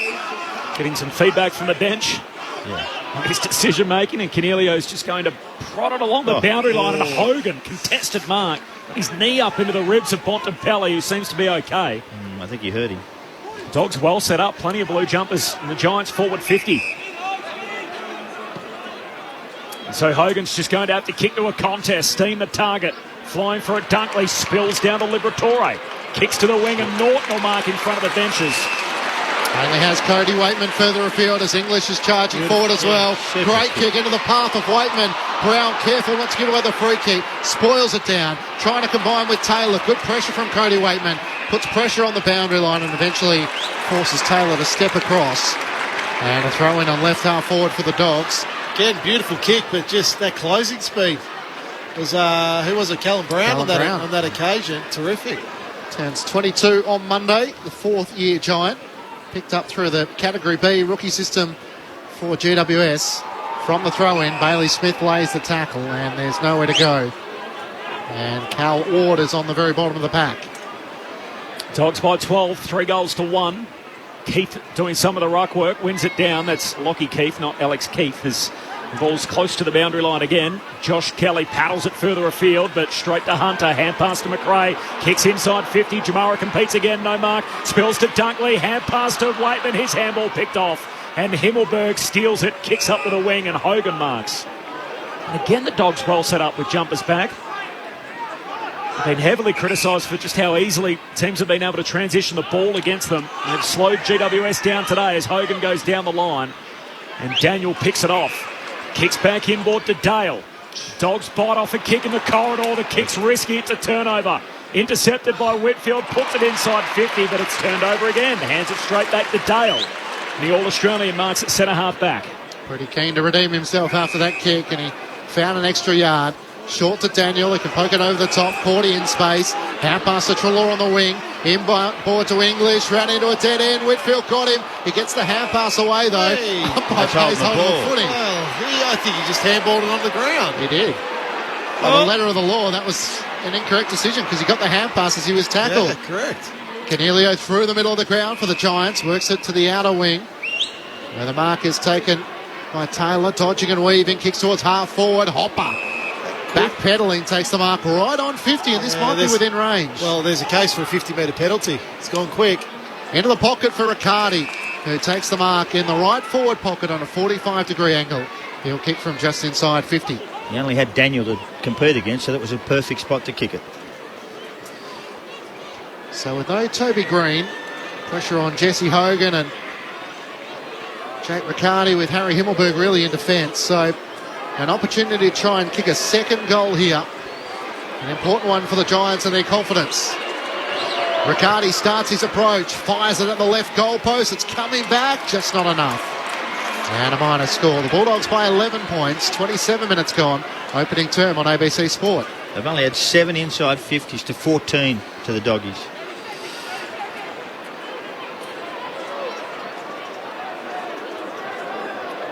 '27 travelled opening term.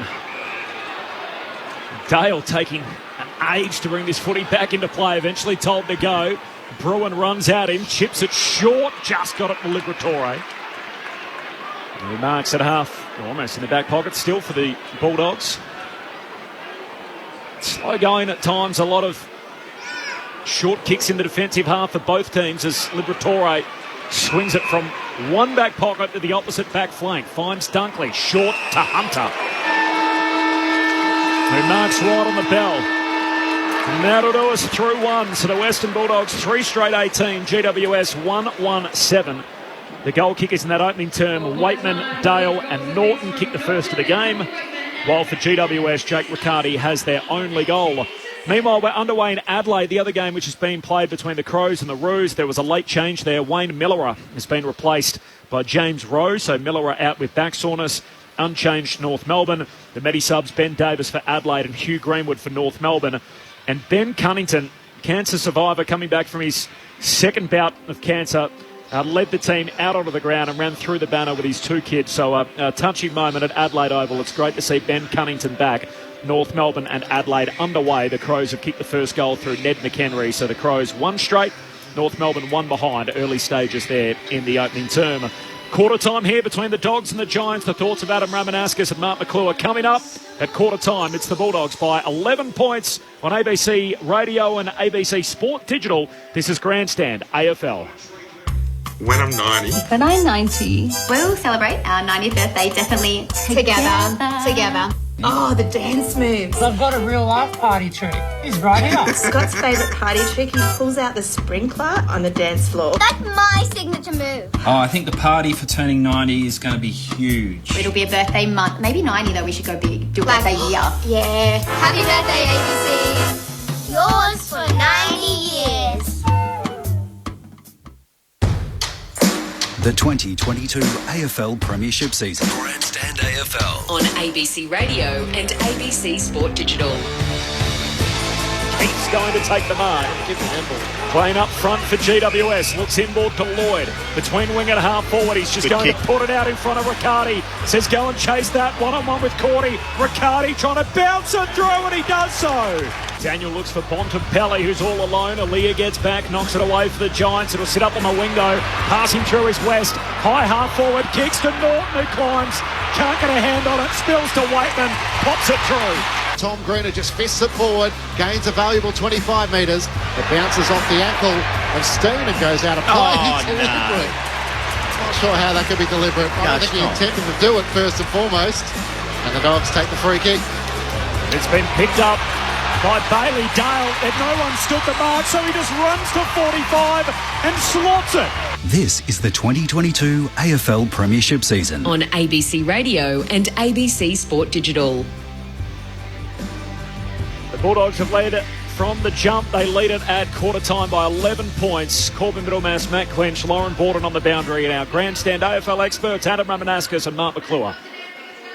Look, the Dogs were much better defensively. That quarter, if you look at it, the Giants have had 47 marks, so they're on track for nearly 200 marks for the game, which would be a phenomenal number. But they pushed and pushed and pushed the Giants back. So the Giants had really low metres game in that quarter. You look at, they've had more possession, but it's just, it's not a winning formula. It's not the way that the Giants have played in recent times since Mark McVeigh started coaching. He's wanted to play a high intensity, push the ball forward at tempo on all occasions. But credit to the Bulldogs. I said this during the quarter sellers. We were critical, absolutely critical how they were defensively last week, but they were a lot more active. You see a lot more feet moving. You see a lot more arms waving. You see a lot more players standing where an opponent is, not just guarding grass. So I really enjoyed that aspect of the Bulldogs game. They look the more dangerous when they're taking the ball forward, the Bulldogs at the moment. 14 inside 50s to 8, which is a significant number in a first quarter, and they get a reward. They get 3 goals, and they come pretty easily, I thought, those 3 goals. Even the Bailey Dale one, albeit it's on the boundary, but he had no pressure on him to kick that goal. To me, the GWS are just chipping it around, just holding the ball. To me, it was so boring at the start. For the first 5 minutes, we didn't even see the ball go forward at any stage. So they were just playing so carefully, GWS. They didn't want to get beaten up. They didn't want to get belted. They've had 105 possessions for 8 inside 50s. 105 for 8. Just think about that. And they've had 1 shot at goal. And that's all they've had. So is this working? what are we going to do now? What's your next move in this business? The doggies actually, their ratio is pretty good. They've had 14 inside 50s for 82. They've kicked 3 goals. They've started to score. They've moved through the middle of the ground. They've stopped rolling around the boundary a little bit. They've changed their style of play. But can GWS change their style of play to hurt the opposition? But at the moment, they're not hurting them at all. Dogs in front at quarter time. It's the 13th time this year they've led at quarter time. They've won 8 of those games previously this year, while GWS was just the 1 goal in that opening term. The Bulldogs 3 straight, GWS 1-1 at quarter time. Early stages in Adelaide. We're in the opening 5.5 minutes there. The Crows 1-1 over North Melbourne, 1 behind.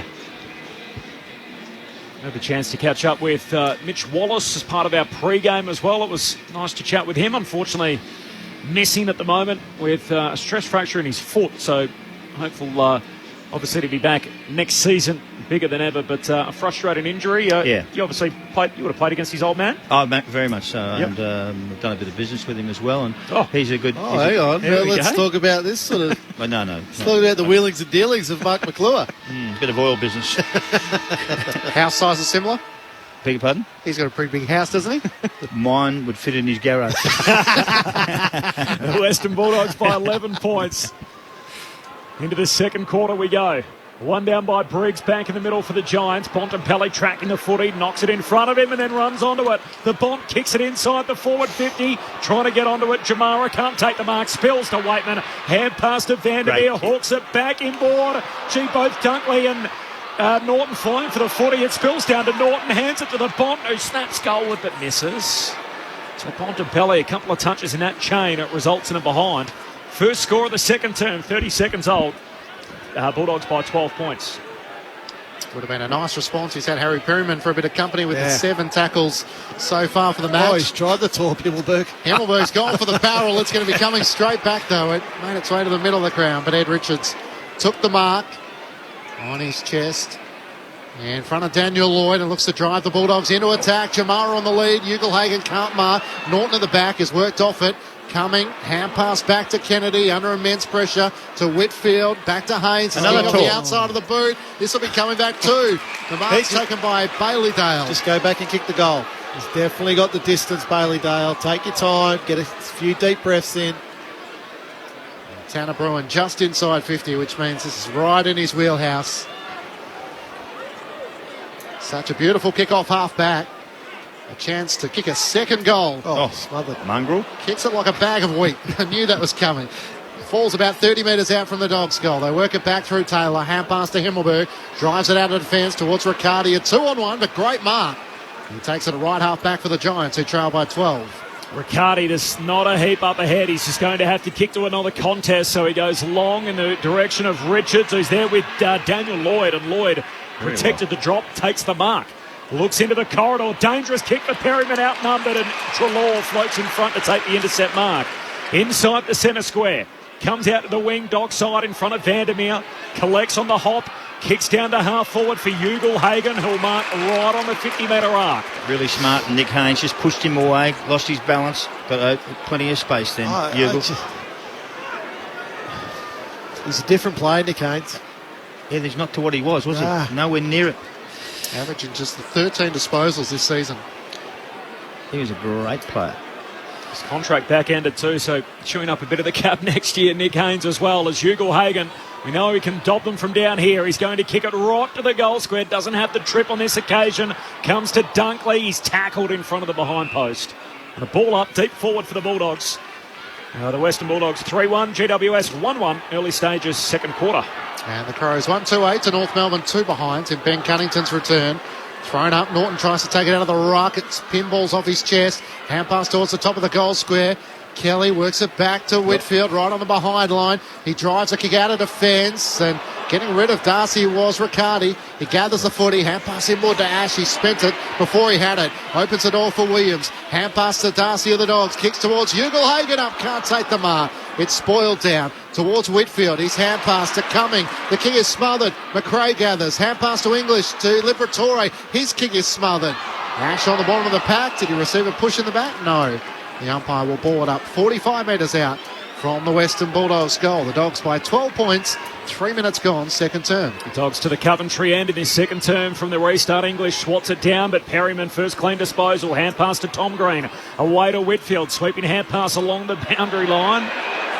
Away to Perryman. He just trips over as he tried to dispose of a footy. His handball went out of bounds and the umps pinged him. They just can't get it out of the defence, can they, GWS? They just cannot get it out. That's not deliberate. Deliberate out of bounds. Free kick for Sam Darcy. Dogs by 12 points, can put them back inside 50. Himmelberg stands underneath it. No mark, spills to Haynes. Got a hand pass to Cornelio. Has to go back by hand to Josh Kelly. Sweeps it to the back pocket for Whitfield. Great kick. Kicks to centre half back. Finds Haynes, who marks. He plays on through the middle of the ground. Pulls his kick out to Briggs. The ruckman can't mark. Taps it down with Richards. Putting lots of pressure on him. To Kelly, your problem. He's brought down. Got a hand pass forward to Cornelio, who's taken over the shoulder. And he's rather slow to rise, but we'll take the free kick in the middle of Docklands. Hand passes to Himmelberg. Got the hand pass away before running into Ugelhagen. To Tom Green, who kicks to the outer wing and Whitfield marks. Looks up towards half forward. Keith's on a long lead. He marks between wing and half forward. And now to Daniel Lloyd. GWS is sharing the ball really well, but they're just not scoring. Still 70 metres out from goal. Long towards Hogan. Almost takes the mark. McNeil back with the flight. Didn't have his eyes on the footy. And it's rushed through for a minor score for the Giants. An 11-point lead the Western Bulldogs way through 5 minutes of the second term. Dale goes on a run from the kick out and then spears the pass to halfback and Dunkley marks. Hand pass away to Daniel, who's off and running. Takes a bounce. Can kick down that City wing. Norton goes up top. Can't come down with it. Spills down to Taylor, his direct opponent. Hand pass to Himmelberg. Clever. Hand pass away to Tom Green. Taps it back to Himmelberg. Hand pass away to Whitfield, running out of space. Kicks the Giants back inboard. Bruin takes the mark. Outer edge of the centre square again. The Bulldogs with plenty of blue jumpers back. He just has to kick long to the pack. Hogan got hands to it. No mark. Spills down to Darcy. Hand pass away to Dunkley, to Treloar. Gives it to Bontempelli. Back to Dunkley. And again, they rebound out of defensive 50. Kicks wide to McRae on that City wing. Just holds it up for a moment or so. With nothing really appealing long down the line. Norton and Alir is the longest target. Pulls his kick looking for Waitman against the boundary line. Kennedy goes up and spoils it out of play. Lauren Borden on the boundary. Just keeping an eye on Adam Kennedy, as you saw just at the boundary line there. He got his left knee strapped at quarter time. He looks a little bit sore and he's got to keep up with Waitman at the moment. So, few problems, but he's trying to push through. Thanks, Loz. One of three Foundation Giants playing today without Toby Green and Phil Davis. Thrown in, it spills off the head of Keefe. Out to Treloar of the Dogs. Kicks inside 50. West out manoeuvre to Nick Haynes. Back with the flight. Does that so superbly. That's more Nick Haynes. 35 metres out from his offensive goal. Dogs by 11. Short kick to Himmelberg. Tried to swat it down with one hand. Turns it over. Williams hand pass to West. He kicks out wide to half forward. Kicks it over the head of Waitman. Running back to get it. Pressured out of it by Kennedy. Never took his eyes off the ball and won a hard ball. Kicks down the wing for GWS. Richard spoils. Dogs back with it. Treloar hand pass to Williams inside the centre square. Kicks deep for Norton. Himmelberg over the top. Punches it dead out of play. And a boundary throw in next to the behind post. Deep forward for the Bulldogs. It's been a little ugly at times. 7 minutes into the second term. Bulldogs by 11. We haven't had a goal as yet in this second quarter. We did have to wait a similar time for the first one of the game in quarter number one.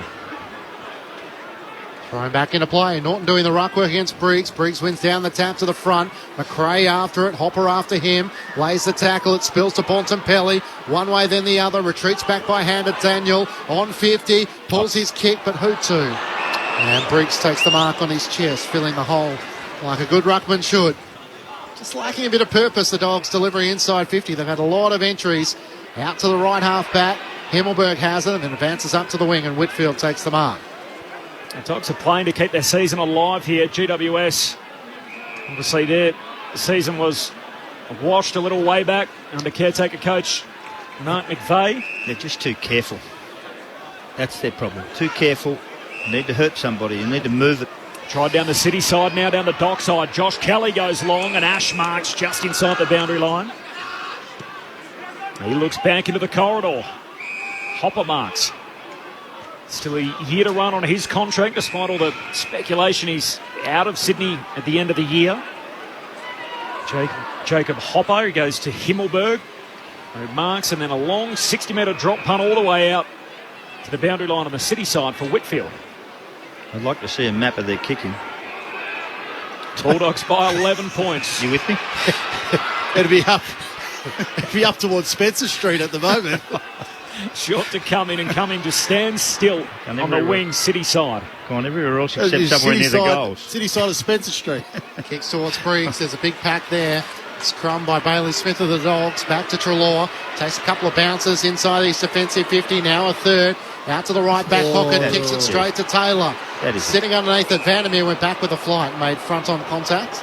That is a dumb kick, Treloar. Had a couple of bounces. He had plenty of time to sum up the options. Yeah, he'd like to have the ball in his hand. He doesn't want to kick it at anybody. That was a terrible kick. Now Vandermeer is going to have to come to the bench with blood.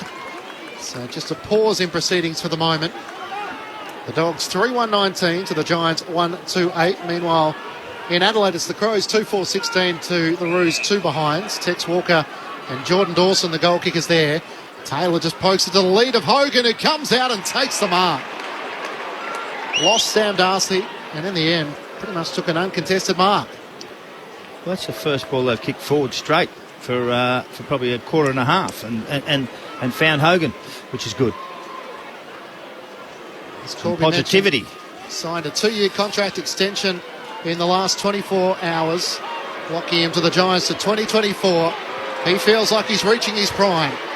The Giants looking to close the gap from 35 metres out. Hogan comes in and is able to put through their second goal.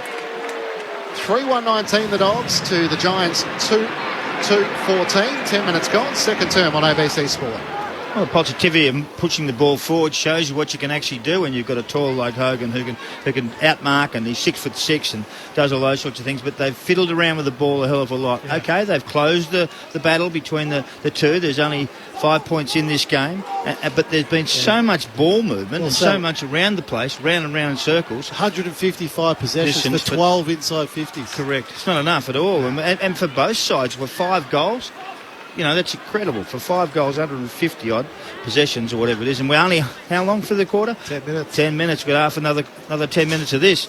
Gee whiz. Don't know if we'll last. Keeps going around like that. Need some scores.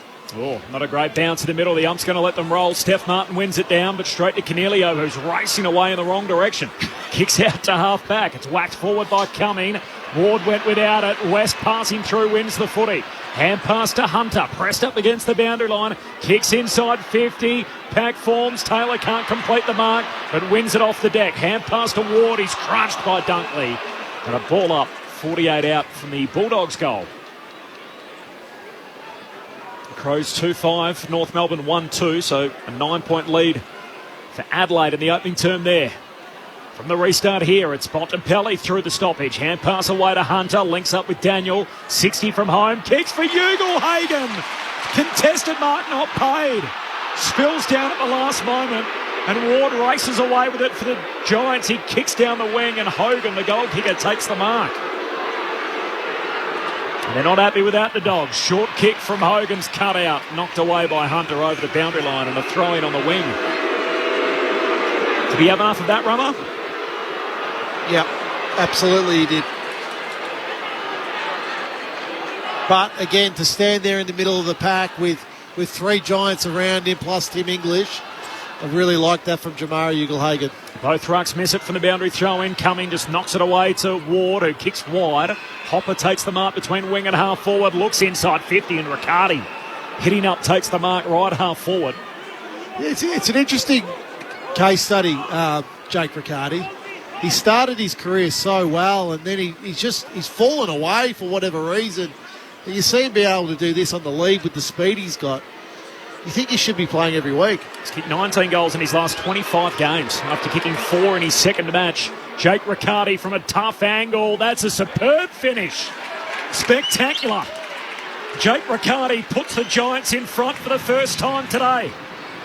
GWS at the 13-minute mark of the second quarter. I think it's fair to say it's been a slow build-up, but they've run down the Dogs' early advantage, 3-2-20.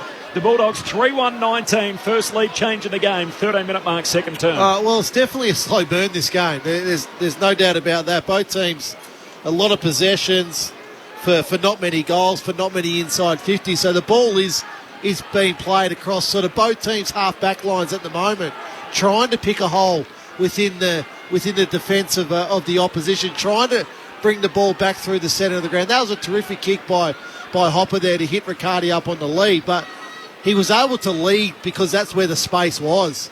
You know, in previous entries, and hasn't been too many for the Giants, they just haven't been able to find that space inside their forward 50. Back in the middle of the ground, Steph Martin, one down the tap, but Tom Green tries to knock it forward, only as far as Dunkley of the Dogs. Hand pass to Liberatore, kicks out for Hunter on the city wing. Gathers, tries to find a way past Ward, retreats back by hand to Liberatore, who kicks down low for Bailey Smith. Hand passes around the boundary line to Daniel, who kept running. Beautiful kick. Go quick, finds Vandermeer right on 50, out to the left. He wants to put it towards the teeth of goal. Bontempelli's going forward, it doesn't get to him. And McNeil's worked underneath it by Josh Kelly. He takes the mark 15 metres out from his defensive goal. Dogs are the number one clearance team in the competition. The Giants breaking even with them at the moment in that category, 13 all. As Kelly comes out of the defensive 50, but it's turned over. Gardner back with it. Kicks horrific. Out in front of Bontempelli, slides out of bounds. A throw in 55 out from the Dogs' goal. No late change coming in. The Bulldogs kicking 3-1 in the opening quarter, and now the Giants with the first two of the second term. 15 minutes old from the throw-in. Martin knocks it down, but Kelly for the Giants. Hand pass to Hopper. Back into congestion. Hand pass to Perryman. They work it through the phone booth to Tom Green to Hopper. Hand pass to Kennedy standing next to him. Kicks a well-flighted drop punt all the way out to Haynes, who marks at half-back, and he continues to shift up the city wing. Finds Ward, who marks and plays on, trying to step his way around Norton. He looks inboard. And the mark taken by Lloyd on the logo of the city wing. Giants by a point. Having taken the lead for the first time in the match, comes inboard to Himmelberg, who's free in the middle of Docklands.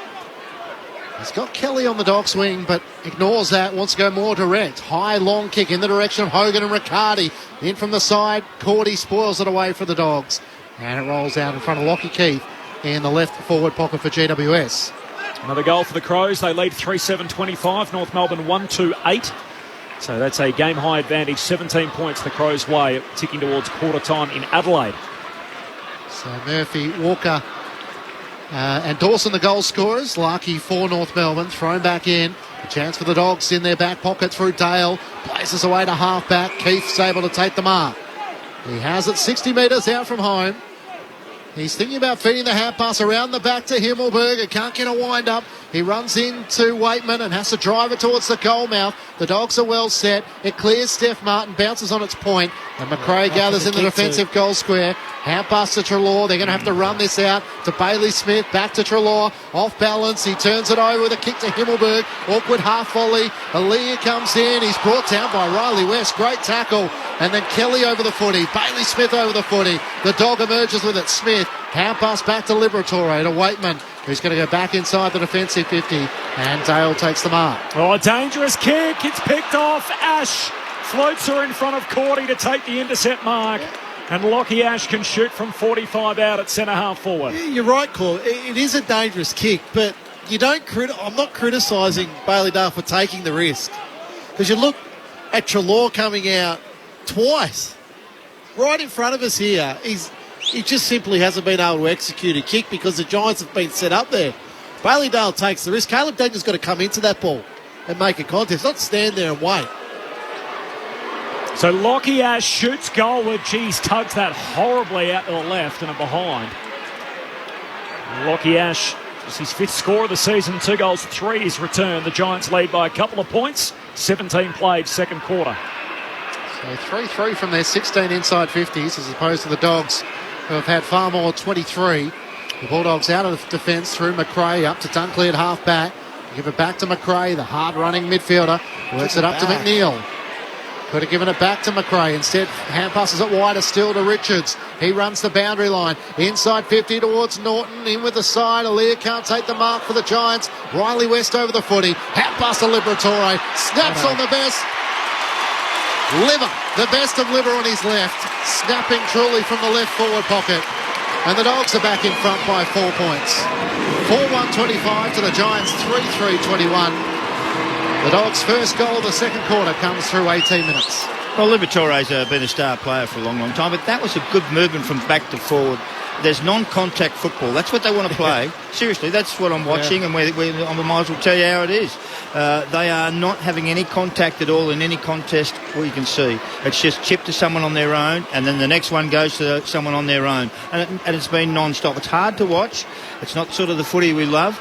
But let me tell you, in the second half, when it starts to get really tight, there'll be some game on. And that was a ripper goal by Liberatore. I haven't seen him kick too many this year. He's been, I don't know how many he's had for the year, but five. Yeah, in 15. Nine in 15 games. Well, that's probably about his level, I suppose. It's funny there on that contest, sellers. So, Aaliyah, Taylor, and Himmelberg are all in there, and none of the three could kill that ball out of bounds. Yep. It's got to go. If three are flying, it's got to go out. It can't come back down to the feet. You know, Libba's a master at that. Adam Ramanauskas and Mark McClure on Grandstand AFL. Second lead change of the game, swinging on the last 2 goals. Dogs by 4. Burrowing his way in, Perryman along with English, and we'll have a secondary ball up in the middle. 19.5 travelled opening quarter. Second quarter. Opening term was the Dogs 3-1. The Giants have had the better of this second term. As Ward from the stoppage, hand pass to Cornelio, hurried kick forward. Keith can't come up with it, spills to Daniel. His hand pass got its way to McRae eventually. Hand pass away to Bontempelli, back with the Bulldogs. Hand pass to Richards, he kicks too wide for Hunter. And Lockie Hunter's ended up on the advertising hoardings. And Kelly's taken that as an advantage for the Giants. He plays on. Short kick away to Riccardi, knocked away from him by Richards. Makes up for his error, he kicks it out wide. Just inside the paint, finds Norton, who takes the mark forward of the wing. Dogs by 4 points. Aaron Norton looks towards half forward.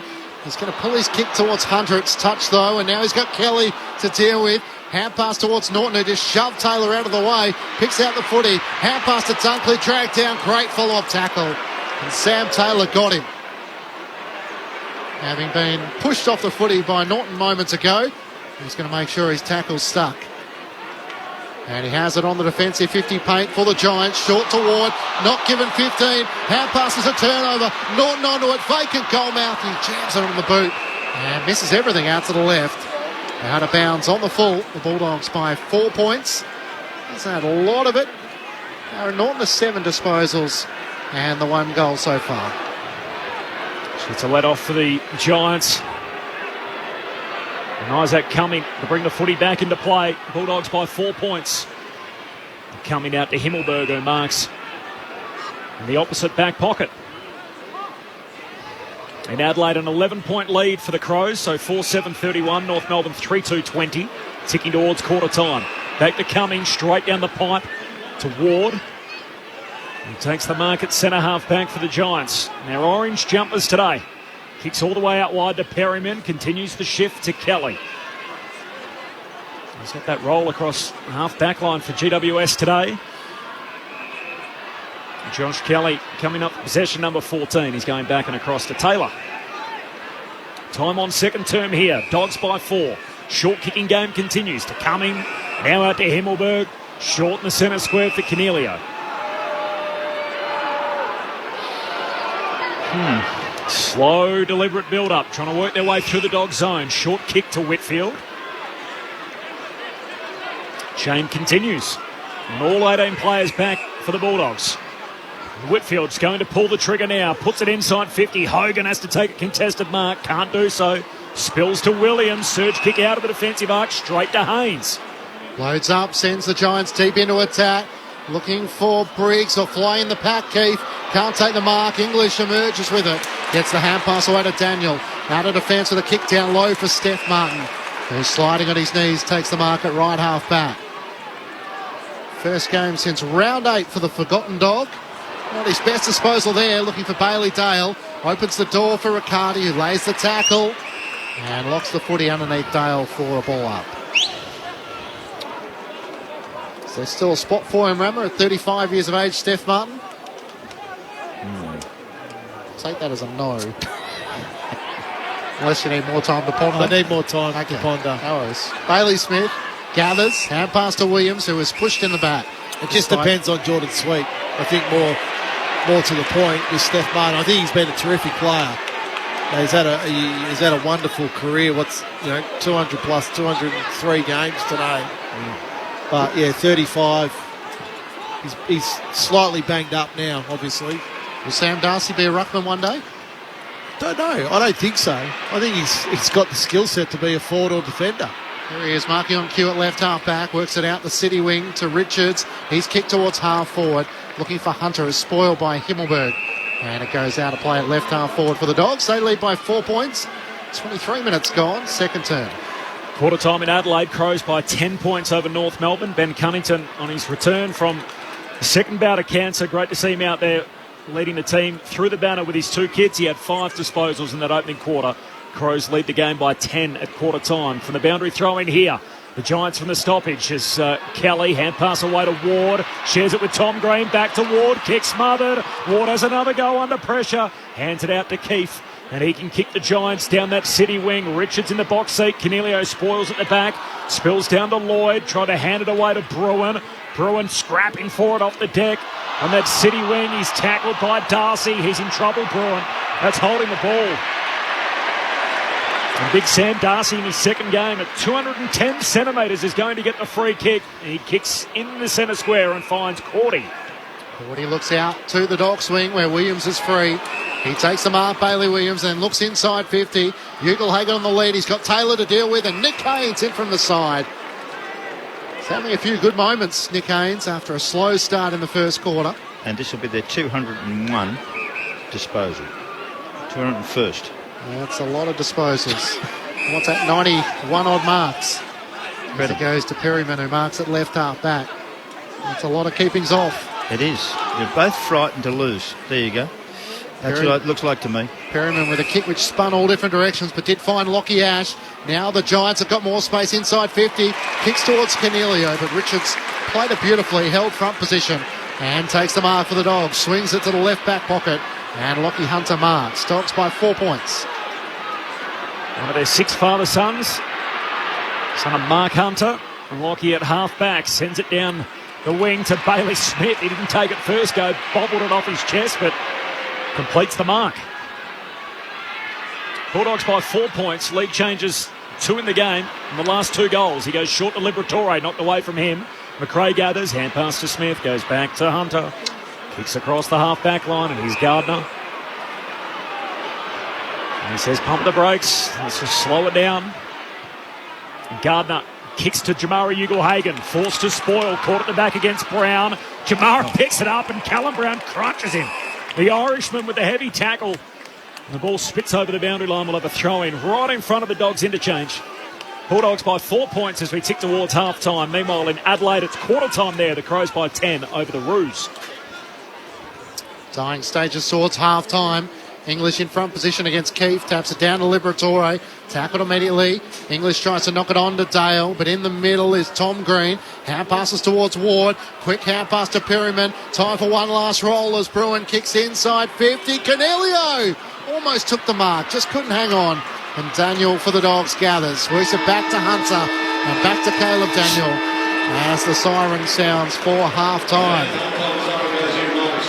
So the Bulldogs holding a 4-point advantage, having led by 11 points at quarter time. The Giants kicking 2 goals to 1 in that second quarter, but it's the Dogs who have their noses in front. 4-1-25 to the Giants 3-3-21 in a game where both sides have tried to control the tempo. The Giants more with the footy than without, and they've had a lot of disposals for their 3 goals. For the Bulldogs, individual goals to Waitman, Liberatore, Dale and Norton. Meanwhile, for the Giants, 2 to Riccardi and Jesse Hogan, the other goal scorer. St Kilda averaged more marks than any team in the competition in 2022. And St Kilda average 102 marks a game. GWS this year average 95 They've had marks per game. Now, in the match so far, Rama, they have had 92 marks to half-time alone. It's a phenomenal number. The Bulldogs lead the game by 4 points. 4-1-25, the Giants 3-3-21. Adam Ramanauskas and Mark McClure. Well, it's a very difficult game to watch, really, when you think about it. It's just to keep things off. It's ring-a-ring-a-rosy, almost, in a sense that you just keep the ball and hold on to it and control it as long as you can, because I mean, there's 210 disposals to GWS. 210 disposals, and they've kicked in that time 3 goals. So to me, I think, you know, that there's no impact in this game at all. It's just, I'm frightened to lose this game. We don't want to lose this game. We want to hang on to it. We want to control it as long as we can. And the opposition are doing pretty similar. The Doggies are very similar, but just a little bit more. They've kicked 4 goals, 1 to 3-3. So there's 6 shots to 5 in this area. One side's a bit more important than that. But to me, I just don't understand. I understand what they're doing, but gee whiz, they need to have some more power in this game. And you can wonder why there's not too many people in this arena at this moment. There's a very small crowd. This game has not been over-interesting. The only interest for me is that some of the young kids in the game who are playing well, Jürgen Hagen's got a bit of stuff there. I really like what he's doing. The whole forward line, the players who are here, there's players here who have had possessions, incredible amount of possessions, disposals. Here we go, 17 Caniglio, and I have hardly seen him at all. Ward's had 17, Himmelberg's had 17, 15 to Dunkley, Whitfield's had 15, Kelly's had 15, but no impact at all from most of these players. So about time they started to get some bruises. This is a bruise-free game at the moment, and really, I think the Doggies are going to win this quite comfortably when they actually open up and start to move the ball through the middle of the ground. But at this stage, it hasn't been a great spectacle. Well, they've got the mix all wrong here, GWS. Like 92 marks, you would assume that the Dogs are allowing that and not playing, not manning up. But what I will say is a lot of the Giants' marks have been in the back half of the ground. They've pushed them. They've pushed them back. Haynes has taken 10 marks, Himmelberg 8 marks. Then you look at Whitfield, who's played a lot across a lot, half-back 6. Canelio's had 8. They've all been back of centre for the Giants. So chip passes. Yeah, a lot of even that, you know, that first passage of play went for 6.5 minutes, and the Giants just played with the ball across their half-back line. So that's a little bit concerning because the Giants don't want to play like that. They want to play high tempo, get the ball forward, push it forward as much as they possibly can. So within those 210 possessions that Salah spoke about, they've only had 20 inside 50s. I know, it's ridiculous. So 21 possessions per inside 50. That's it's less than that. 11, sorry, isn't it? Yeah. It's still not the right ratio. They're off a little bit today, GWS, because they want to possess, but they don't want to attack. No, that's right. So do you think they've taken the game plan too literally? Yes. Yes. We saw what Freo did last week. Let's try and hold the footy and wait for the gaps to open up. Yeah, and as a result, they've become so slow moving. Correct. And what the Bulldogs are much better at, they've identified how poor they were at defence last week, and they're on. They're moving, they're hustling, their feet are moving, their hands are moving, and those marks are pushing the Giants back and back and back. So it's only when the Giants decide to take a risk that they can score. 6 scoring shots to 5 in a first half is ordinary. But again, you look at it and you probably think of that first half that the Bulldogs had the better moments when it was an attack. So, but they're not a team that's exactly going to damage you inside 50 as well. So correct. It's sort of correct. So similar to that St Kilda game, Friday night footy a few weeks ago, St Kilda Western Bulldogs, where Saints completely sort of fell into the same hole. They ended up having 158 marks, which is a season high. That's your keepings off then. And they only kicked 3 goals to half-time, and the game was a wrap by that point. The Dogs had kicked 12 against them. It's not the same here, obviously, given how close it is on the scoreboard. The Bulldogs 4 points, but they've completely got sucked into that short-kicking game. Meanwhile, in Adelaide, second quarter's underway, early stages there of the second term, and just a 2-point game in Ben Cunnington's return. So Adelaide 4-7, leading North Melbourne 4-5. The Roos have kicked the last 3 goals in Adelaide, so a 2-point lead for the Crows. Here it's 4 points the Dogs' way. We're at half-time in a low-scoring dour affair. 4-1-25 plays 3-3-21. Second half action around the corner, but first let's see what's happening in the ABC newsroom.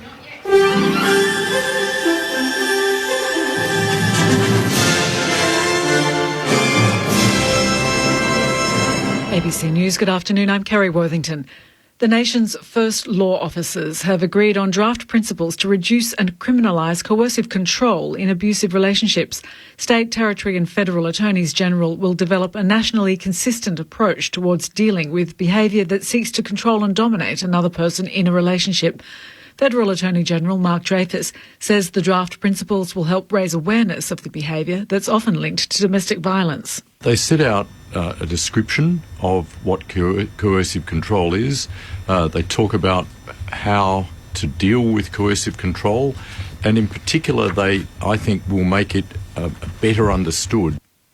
The Australian Primary Principals Association has welcomed recommendations for introducing an apprentice-based education training system.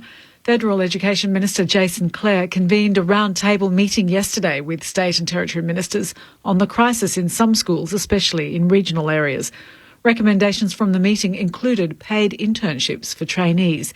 Association President Malcolm Elliott says it could make a big difference to the education system. What we need is for people to really get a very good handle up front, up close with the students, with the schools, the way that education is organised right from the start. And we think that under the tutelage of people who have got the time to work with somebody under an apprenticeship model, that things could improve markedly. French President Emmanuel Macron says France stands in solidarity with the acclaimed author Salman Rushdie following the knife attack on him in the United States. The Mumbai-born author was assaulted as he stood to speak at a literary event in New York State. His agent says the 75-year-old is on a ventilator, has suffered stab wounds to the liver and is likely to lose an eye. British Prime Minister Boris Johnson says he's appalled by the attack. US President Joe Biden will sign a $600 billion climate tax and health bill into law next week after the Congress gave it final approval. The Inflation Reduction Act is seen as the biggest climate package in American history and aims to cut domestic greenhouse gas emissions.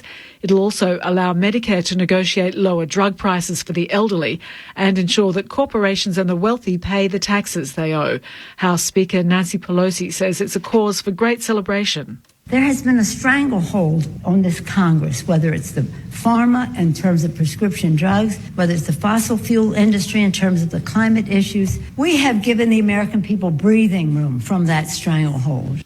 Taiwan has expressed gratitude towards the United States for taking what it calls concrete actions to maintain security and peace in the Taiwan Strait and the wider region. The Foreign Ministry statement comes in response to US Indo-Pacific Coordinator Kurt Campbell's comments that China overreacted to Nancy Pelosi's visit to Taiwan. The Foreign Ministry says China's unprovoked intimidation had further strengthened the unity and resilience of the global democratic camp. Residents, union representatives and environmental groups have gathered in Hobart and Launceston to publicly oppose Tasmania's anti-protest laws. Liz Gwynn is there. The legislation, which is being considered by the state's upper house, would impose mandatory fines and prison terms on protesters who obstruct business activities. Today, a protestival is being held in Hobart with around 150 people in attendance before a march through the CBD. In Launceston, an open mic rally is underway at Civic Square. Organisers say protesting is a human right and the laws represent a harsh suppression of free speech. The government says it supports peaceful and lawful protest, but workers also have a right to work in a safe environment. Police have found the body of a woman on the side of the road in a small southern Queensland town of Oakey. Authorities say the 47-year-old may have been struck by a vehicle between midnight and 8 a.m. Anyone with dashcam footage from the area is being urged to come forward. Police have established a crime scene. In the AFL, Fremantle's a strong favourite to beat crosstown rival West Coast in tonight's Western Derby at Perth Stadium. The sixth-placed Dockers need to win to stay in contention for a top four spot.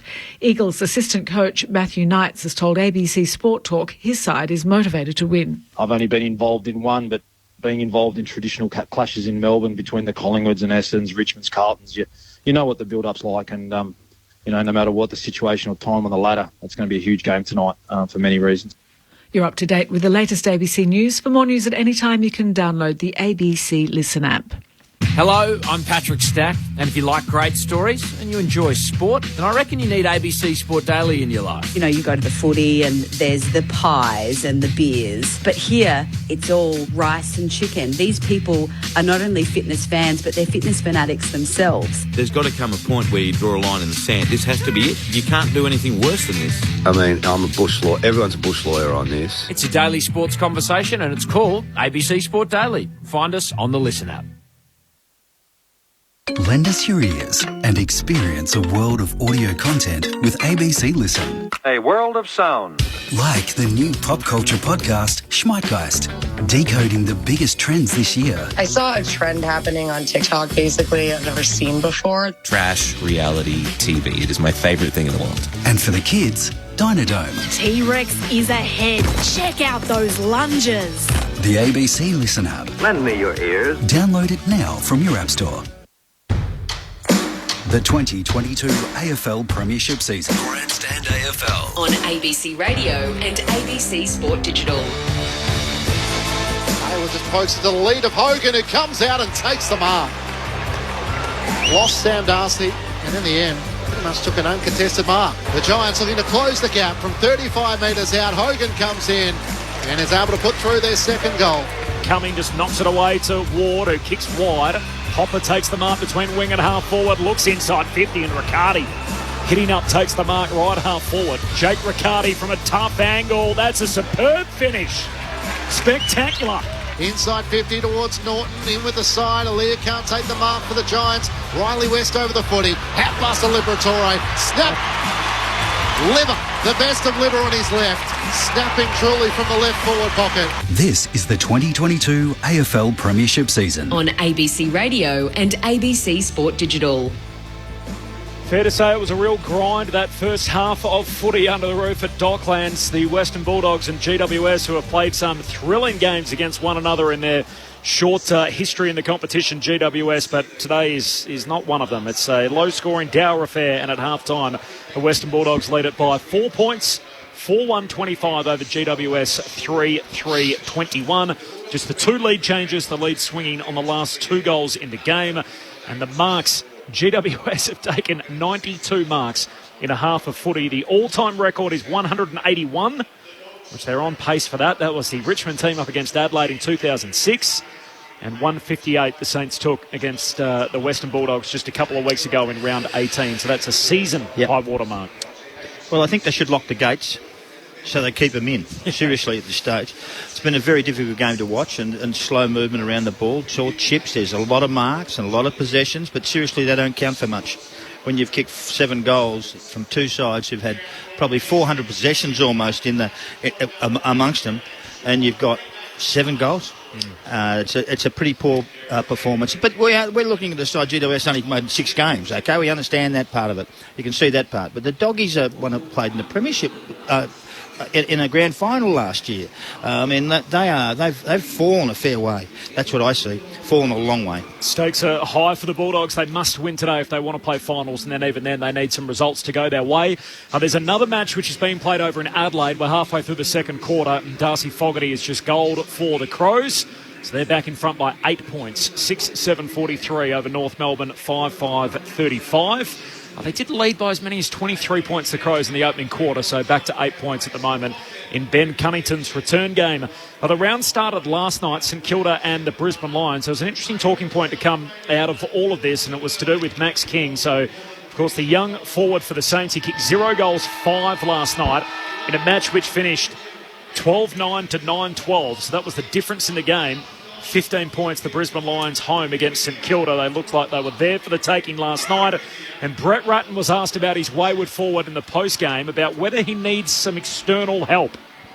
He won't be seeing anybody outside the club. He doesn't need to. We've got people with the skill set to keep working there. And as I said to you, it's not just all about the technical aspect. There's a mental aspect to it as well. So with goal kicking, it's a closed skill and there's different elements to it. So it's not just we bring somebody in and they, fix up the hand drop or anything like that. He hasn't got many flaws, but, sometimes it can go against him. So the loose backstory to this is that Max King was doing some work or wanted to do some work with Matthew Lloyd, who coached him at Haileybury. The club essentially said, we want everything that is happening with you to be done inside the footy club. Rama spoke about this morning with Matt Clinch on the lead. If you want to catch up on that, it's in the podcast store under the Best of ABC Sport folder. What did you think, Sellers, of the whole episode? King's wayward goal kicking and the reaction from the club that he doesn't need any external help? Firstly, the most important thing is the young man whose kicking's certainly gone off, and we understand that. But his ball drops ordinary. He leans back too far. There's a whole lot of things that he needs to do. And let me tell you, Jordan Roughhead's probably one of a great forward who's kicked goals and done all those sorts of things. Don't tell me he's not helping him. Don't tell me he can't help him in that arena. And so it's more about the above the shoulders too. It's a brain thing. How do we do this? And he was actually trying to poke him. He kicks him too high. It was like a lifting it so high. Instead of banging it, you hit it low. You pick out a target behind the goal. I mean, it's easy for me to say, but that's what I used to do. I'd pick out something behind the goal, kick at it. Sometimes you'd hit it. Sometimes you don't. But you can't miss 5 in a row from 25 metres or 30 metres at most. That is just a flaw of your judgment and thought process and your accuracy. Not accuracy, but your routine. Do you get a routine or don't you get a routine? So to me, he's got a few things to fix up. That can be fixed up in a couple of weeks or a week if you get it right. And the kid can play. He's had 5 shots at goal, and if he kicks 4 of them, they win. There was a stat They around win. some of the Friday night numbers, though. Versus the Saturdays and Sundays. Yeah, 5 goals, 15 I know. on Friday night matches. I mean, maybe bright lights, expectation. That's all rubbish. Okay. We're inside a dome here, mate. There's no wind. How can it affect you on a Friday night different to a Saturday when you're out in the open? I'm leaning towards the mental side of it, Sellers. Yeah. What does he doesn't like playing Friday night? I find the club aspect fascinating, of course. Yeah. But the way that Brett Ratton says, he doesn't need any external help, almost to rule it out straight away. Is that? No, I think it's fine. You don't have an issue with that? No, I don't have an issue with that at all. I like that because you know why? He's going to back his people in at his own club to do it. Why do we have to go out and pay someone else to come and teach this bloke how to kick the ball 35 metres? This is, and in a way, it's not a difficult deal. They kick the ball all the time. Don't tell me they can't help him with his routine. Yeah. There's got to be a difference between in-season and off-season, doesn't there? There's all these players who go overseas during their off-break, go to US and do these training camps, whereas surely his off-season, if he wants to be an elite player, has to be around goal kicking. Well, he's going to sit at home from October till March, sitting there kicking 35 kicks a day at a goal. I think he'd be a bit bored. Yeah. So for mine, it's seriously, it's a storm in a teacup. It'll pass. He'll be okay. He's a good player. We know that, and they'll sort him out. But that's cost him a game. That has cost him a game. And their season's over as a result of it. I agree. I know a lot of people say, "Oh, look, he's a young man and everything else." He's paid like a $750,000 a year footballer to be the key forward to kick the goals in those moments. Don't ever talk about money. It's about what the result is. Okay? In a salary cap league, if you're paying him $800,000, you're not paying someone else. And you're paying him and you expect him to kick those goals and he hasn't done it. So if he wants external help, he's asking Matthew Lloyd. He's not asking Billy's dad from under 12s. I mean, he wants to go to one of the best set shot goal kickers the game's ever seen. Didn't you hear the coach? They don't want any help. Amazing. I can't believe it. I don't think you're listening. No, I respect your opinion, Sellers. No, not for me. You've kicked a lot more goals than me, but not too many. A few more. The Bulldogs by 4 points. Second half action upon us. The Doggies are 4-1-25. GWS 3-3-21. Let me tell you, next week you'll kick 6. You wait and see. When the season's over and the lights aren't as bright. He's got to play on a Saturday, though. 7 points the lead for the Crows over North Melbourne. That game being played in Adelaide. Second half action. We're ready to go. What are we waiting for? On ABC Radio and ABC Sport Digital, Matt Clinch is here, along with Adam Ramanauskas, Mark McClure. My name's Corbin Middlemass and Lauren Borden on the boundary. The Bulldogs by 4 points. Second half action underway. Bounce to get things underway. It favours English, who wins down the tap against Briggs. Got Cannon into in the end. It spills out the way of Hopper. And he tries to get a hand pass out for the Giants. And now Perryman back to Whitfield. Kicks towards centre half forward. Awkward ball for Riccardi. Trying to use his boot to volley it forward. Cordy's onto it for the Dogs. Hand pass to Richards. Little underground kick. Only as far as the Giants. Quick 1-2. Cornelia on Keith. Keith ridden in... Cornelia, I should say, ridden into the turf. And the umpire will ball it up 45 metres out from the Giants' goal. So will we see more intent from the Giants to try and move the ball quickly? Briggs wins down the tap to Hopper. His kick is smothered. English could have been taken high. A chance for the Giants through Bruin. His shot on goal misses to the left. And a minor score. Bulldogs lead is cut back to 3 to start the third quarter. Gaza in Thailand off the SMS 0437 774 774. Take it easy on those players with plenty of disposals. It's great for my Supercoach team. Of course, it's an ultimate week of fantasy footy as well. As Treloar goes on a run along the boundary line, kicks a short ball away to Hunter. His hand pass ends up out of play. Boundary throw in half forward for the Giants. That'd be right in your wheelhouse, wouldn't it? Yes. What's your team called? With the South Bank Bombers. Straight through to the grand final, Quincy, so we got the week off. I thought you'd never ask. Is there many ovals in South Bank? Not one. Very few. From the boundary throwing, English wins the tap. And it's a beautiful garden so far. Bailey Smith's tackle. Beautiful stretch of grass out the front of the ABC. Yes. Yeah. Bulldogs by 3 points from the stoppage. Posts up there. Hopper tumbles a kick inside 50. Cordy grabs it, bangs it back outside the arc, kicks it too wide. Out on the fall and a free kick for Josh Kelly, so the Giants keep it in their front half. Bulldogs by 3 points, 2 minutes into the third. We did try and kick the footy on the rooftop one day and decided that wasn't the best idea. Some people's skills weren't as reliable as others. Kelly's kick towards half forward. Hogan can't take the mark. Treloar at the bottom of the pack. Hand pass to Gardner. Now Dale kicks up towards half back. Vandermeer crashed into it. Waitman picks it up though for the Dogs. Hand pass to Dunkley. Left half back. Smith to McRae. Hand pass almost turned it over as Kelly tries to win it back for the Giants. He and Smith tangle and it goes out of play in front of the Giants bench. The Langwarrin Lion. Hello ABC team. Wish we had a roof at Tyab. Thunder, lightning, hail and heavy rain. Game delayed by 25 minutes. Nice to hear from you, the Langwarrin Lion.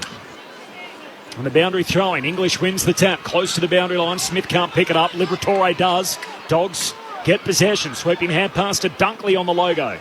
He dishes it off to Hunter, looking across the ground. He's going to have to straighten up. Hand pass to Dunkley. Under pressure, back out wide to Libba.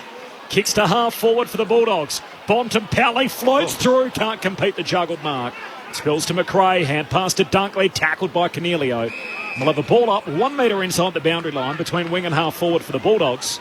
Dogs by 3. 3 minutes travelled. Third turn. English and Keefe. Keefe tries to knock it down, but over the shoulder the Dogs take the advantage. Through Bailey Smith. Veers out to the right. 60 from home. Kicks looking for Norton. It's wide of him. And another intercept mark for the Giants as Whitfield this time takes it. It's been Nick Haynes who had 6 intercept possessions in the opening half. The Giants work it up to Jesse Hogan, who marks centre wing. He did all the hard work, Bailey Smith. Just could not finish inside forward 50. Missed the target. Whitfield kicks up towards half forward and Gardner's able to take an easy intercepting mark. So not much to report so far through the opening 4 minutes of the third term. It's been a bit of a theme of the match. Yeah. First 64 minutes of this game, actually. A low trajectory drop punt from Gardner's a turnover. Well, why would you go onto your non-preferred foot to try and kick it out of defensive 50? Well, you've got to test yourself every now and then. Sellers. Hogan on the wing, looks inside to Himmelberg. Hang on, we're going out here. We're going east-west again as Himmelberg to Kennedy, kicks out wide to Kelly. Hello to Kevin in Myrtleford. Enjoying the call and commentary, everybody. It's been raining. Sun's just come out. Thanks, Kevin. So who wanted to open the roof here? That was Rammer. And his brigade of support. It's been Rammer for 6 or 7 years. As Kelly goes short to Perryman, forward of the wing. He's just going to kick a high bomb inside the forward pocket. She Richards with a leap, but it's the 210-centimetre Sam Darcy, who stands in the pack and takes a contested grab. Great hands. Back pocket for the Bulldogs. Dogs fans will hope to see a lot more of that over the journey. Kicks up towards Ugelhagen at half-back. Can't take the mark. Waitman knocked it back to him. Tackled by Perryman. Bontempelli against the boundary. Quick hand pass to Dunkley and now to Hunter. Kick to the middle of the dog swing. Hayne couldn't take the mark. Cumming, beautiful pickup. Got the hand pass away and then it's sort of almost turned over, but Himmelberg wins it back from the Hopper hand pass to Cornelio. Kicks towards Hogan against 3. And flying over the back is Gardner, who punches it out of play, right forward pocket for the Giants. Jan says, please keep the scores coming and the progress. A beautiful bend. The progress score is a 6-point lead for Adelaide. So the Crows 7-7 lead North Melbourne 6-7. A goal the difference, Crows way 4 minutes before half-time. Be good to see him kick a goal, Ben Cunnington. We mentioned that on the lead. Free kick in the ruck battle. It's against Biggs, and it's going the way of Tim English. I'm not sure when ruckmen are going to work it out that the boundary umpires only throw the ball in 15 metres. Don't start 30 metres back. Dogs by 3 points. English up to the wing. Steph Martin and Norton in the pack. Almost juggles the mark. Not paid. Brown on the bottom of the pack for the Giants. Shovels it out to Kelly. Hand pass to Tom Green. Fends off Waitman and kicks around his body towards Briggs. Comes out. This time marks on his chest. Lauren Borden on the boundary. Tom Liberatore has been brought down to the rooms for a concussion test. An incident stemming from the centre bounce, so he's had to go down for that test. Thanks, Loz, as Briggs' kick finds Hogan, but he's almost right on the junction of the 50 and the boundary line.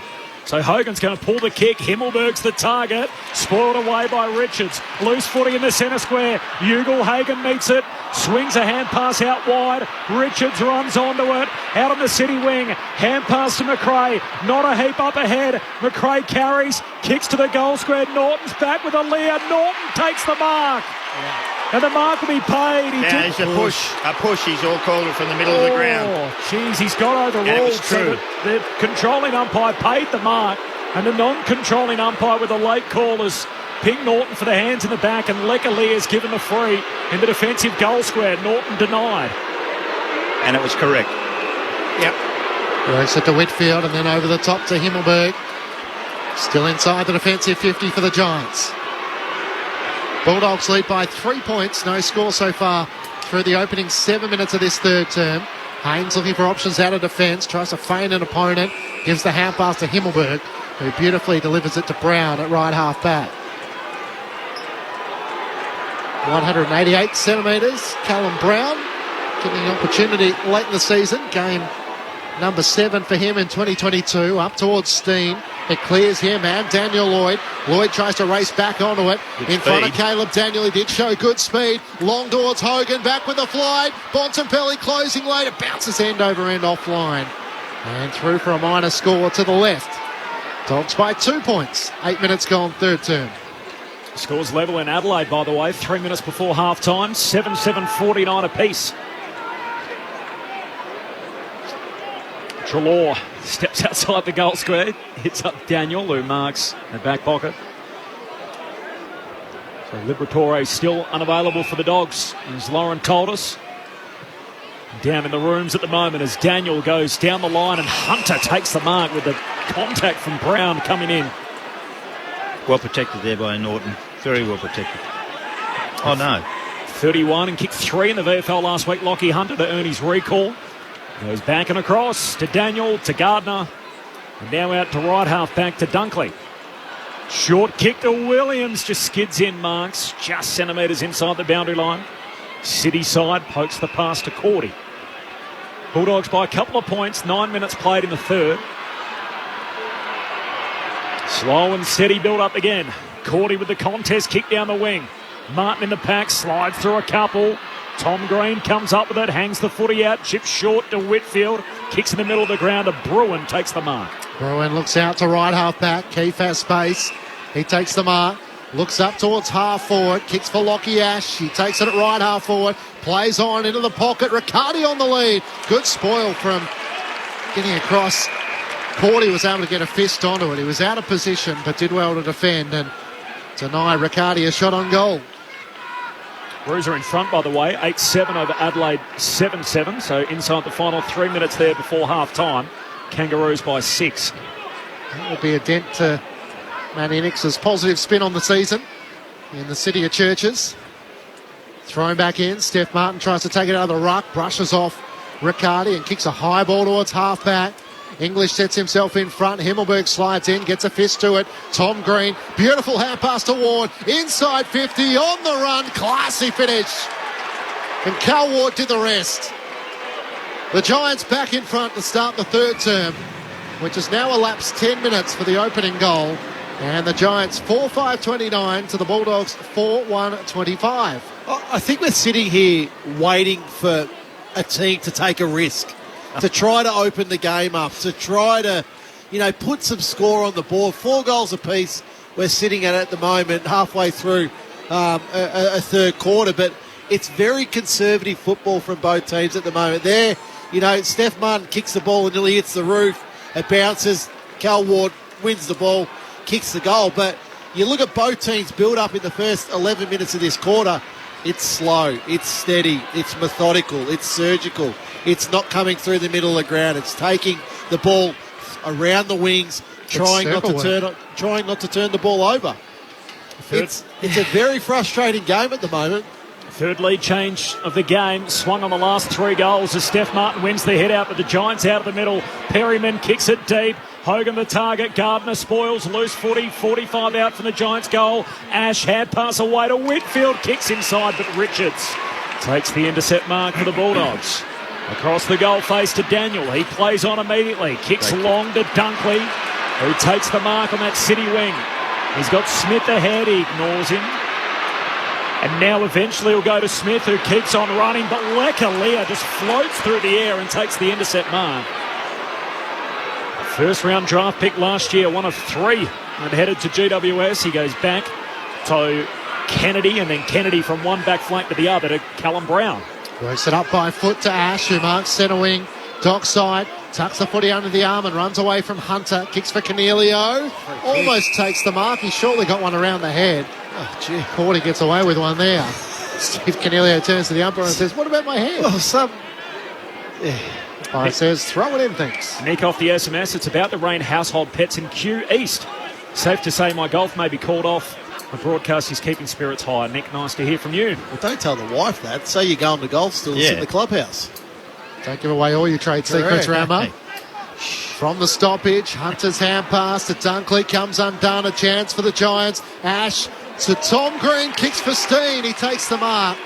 Directly in front, off balance, marks in front of Ed Richards. Well, to get out of the stoppage, just a little bit of damage.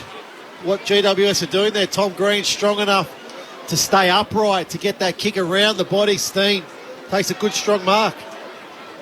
Played in the match against Sydney in the elimination final, the semi-final against Geelong. Haven't seen him too much this season, just his 8th game.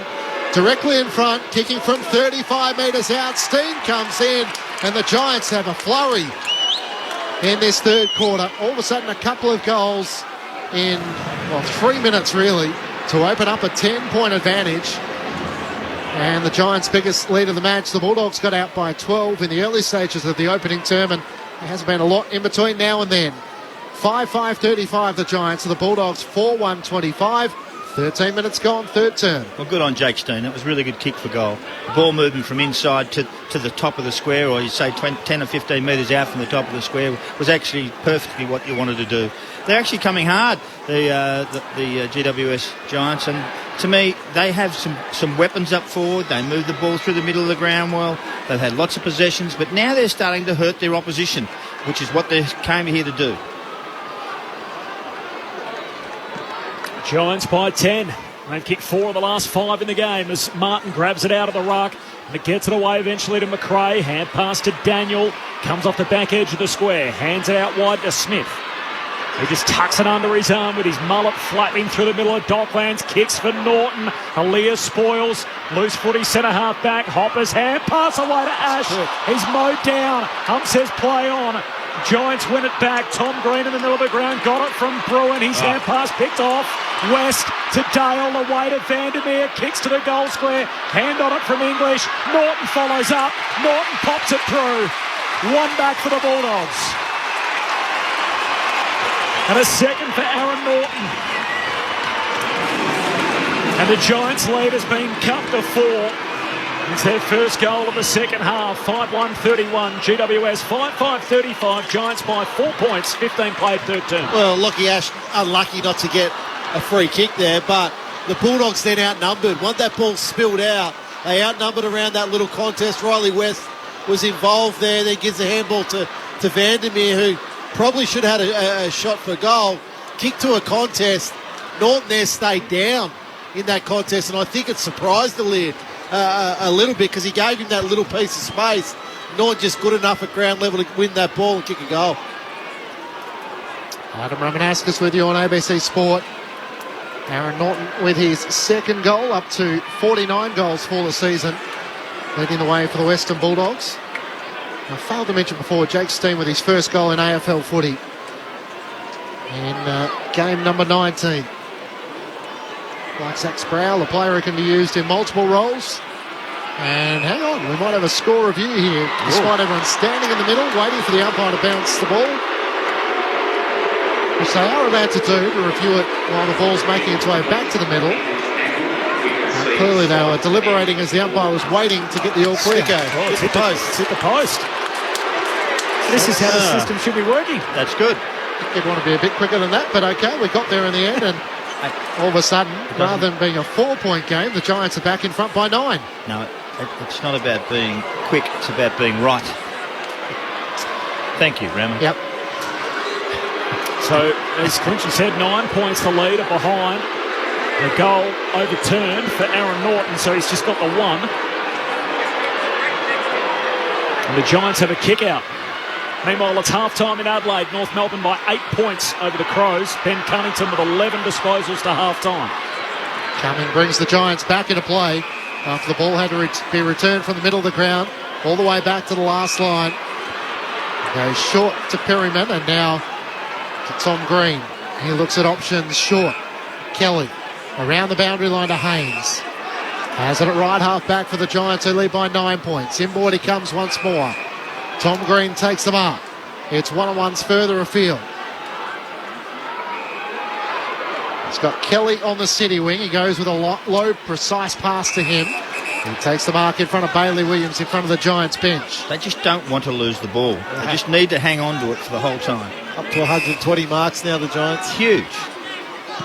Kelly now with no options has to bomb a long kick in the direction of Briggs, who lost his opponent but dropped the chest mark. Steph Martin on all fours for the Bulldogs. Hand pass to Cordy to a stationary Bailey Smith. He's tackled, dispossessed. The ball pinballs around. Gathered by Dale. Hand pass to McRae. Around the dock swing. Off a hand. It bounces into the path of Ugelhagen. He gathers. Trying to find a way around Aaliyah. Hand pass to Waitman. Didn't have to break stride. Left half forward. Down low for Norton. Can't take the mark.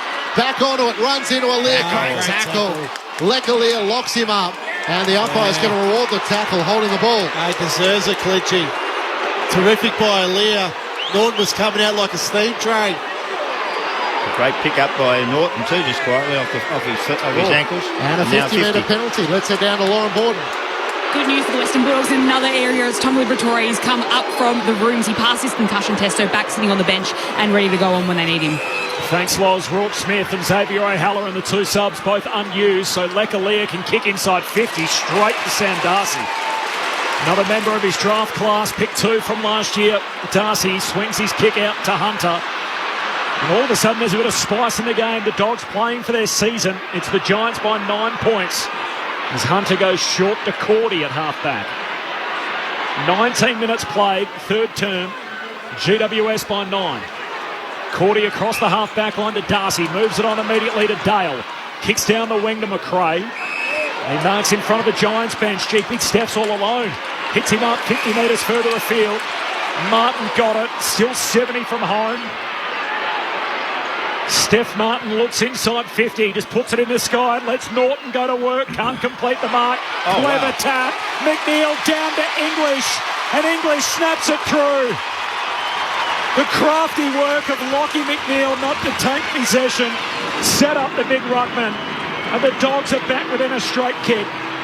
GWS 5-5, the Western Bulldogs 5-2 as we tick into time on in the third term. Don't tell me the two ruckmen can't work. Sometimes you say, no, don't give it to them, but actually the kick was really good, and then the one down to English picked it up and curled it in for a goal. That was really good. He's actually a much improved player, English. He goes forward, he goes back. His centre bounce work is really good. When he first arrived, he was a bit light, but now he's understanding what he's supposed to do. Good work by English. Giants by 3 points. The Dogs do eventually get the goal they felt they deserved. Meanwhile, the Adelaide Oval halftime there, and it's North Melbourne leading Adelaide by 8 points.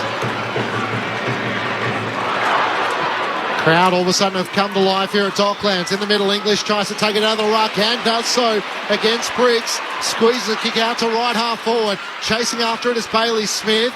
It bounces in front of him and Cumming. They kind of all looked at each other. Eventually Smith got it. Hand pass away to Bailey Williams. Through 50, 40 metres out. Finishes.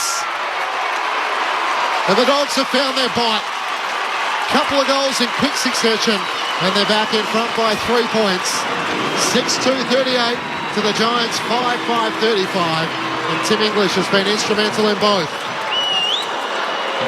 Yeah, he has. You're spot on there, Clinchy, but we needed a bit of excitement of some description in this game. So, Bailey Williams there just taking on the Giants defenders, cutting through, kicking a goal. But, yeah, Tim English, it's had a big couple of minutes in this game. So you can hear the crowd now just getting involved, just trying to give the Bulldogs a lift, trying to give the game a lift. We've been waiting for this game to go to some sort of level. In times in low-scoring games, they're really hard, contested style of games. This one certainly hasn't been that, so we need a bit more attack.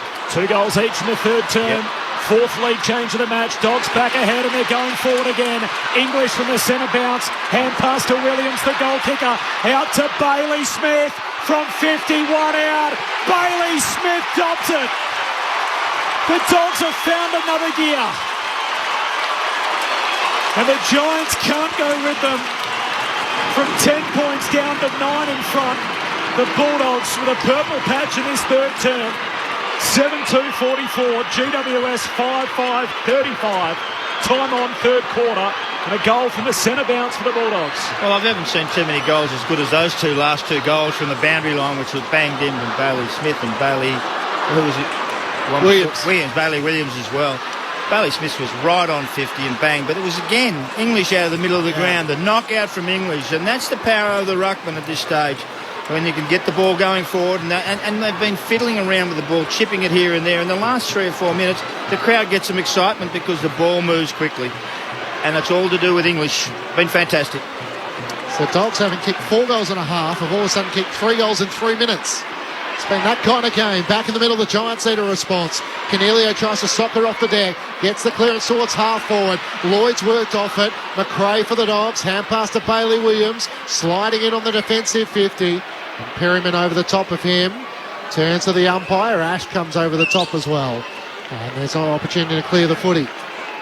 It's only his 6th goal, Bailey Smith. I know he's only played 15 games. It feels like he's kicked more than that. Yeah. You know what? 6 goals, 10 for the year. See, English hasn't had a possession in any of these, but he's made the most important person. Bontempelli gets the clearance for the Dogs, trying to combine with Bailey Smith. His hand pass to Liberatore as he's tackled over the boundary line. It's probably the next evolution in Bailey Smith's game. Yeah. Like, a lot of possessions, no doubt about that, but can he go and be a goal-a-game sort of player moving into the future? I told you, Ramon Marcus Bontempelli's had 13 disposals and not one has hit the target. Would you be surprised by that? Yeah, I would. Bailey Dale charging in the defensive 50 after the loose footy. He wins it, gets it to Daniel, kicks up to Vandermeer, left half back, tries to kick it out in front of McNeil, running towards Haynes. He taps it to his own advantage, then runs towards Norton. Lecalier over the top of him. It spills out the way of coming. He can't take it cleanly. And then on the bottom of the pack, Riley West puts his head over the top, tries to shrug off the tackle. It was a great show of strength. And then Vandermeer kicks inside 50, and Bailey Williams takes the mark. Put that down to Riley West, who somehow stood out in the tackle, brushed the tackler, and got a hand pass away. I think they're getting sick of it, the Doggies. They just want to get it in there as quick as they can, and it's working. And Bailey Williams is taking his full 30 seconds because he is gassed. He's trying to take in the big breaths. Kicked a goal only a couple of minutes ago. And the Bulldogs' chain of 3 quick goals in succession. He was on the run on that occasion. He's out to the left, kicking from right on 50. Bailey Williams starts out to the right. Hits it sweetly. It starts right and fades back beautifully. Williams with his second. And the Dogs all of a sudden have put on a break. They're out by 15 points. And it's almost like when they were denied that goal, it sparked them into action. 8-2-50 to the Giants, 5-5-35. Well, we asked for a lift in this game, and we've got it. It's all been the Bulldogs. That's 4 goals in 6 minutes. Now, to just get a handy little break, 15 points in a low-scoring game is a nice little margin. They need to obviously continue to push for this quarter. Still another 5 minutes remaining. But I love the work of Riley West. Just strong in that contest. The ball was there to be won, and he went and won it. He bowled over a couple of GWS players because he wanted to win that ball. A real will and a desire to win it. Then takes the ball forward. Williams now second goal in the quarter. Josh Kelly as well. Wasn't a first year player. He fended off. Dogs are riding a wave of momentum here. They've kicked 4 goals in 6 minutes. And the game feels like it's on the line in this moment as English palms it straight down to Dunkley. High up and under. Ward at the drop, grabs it. Liberatore over the top. Tackles him and a ball up just forward of halfway for the Bulldogs. From 10 points down in the quarter to now 15 up. Big turnaround for the Bulldogs. Bontempelli out of the stoppage, swung around. His hand pass picked off by Cumming.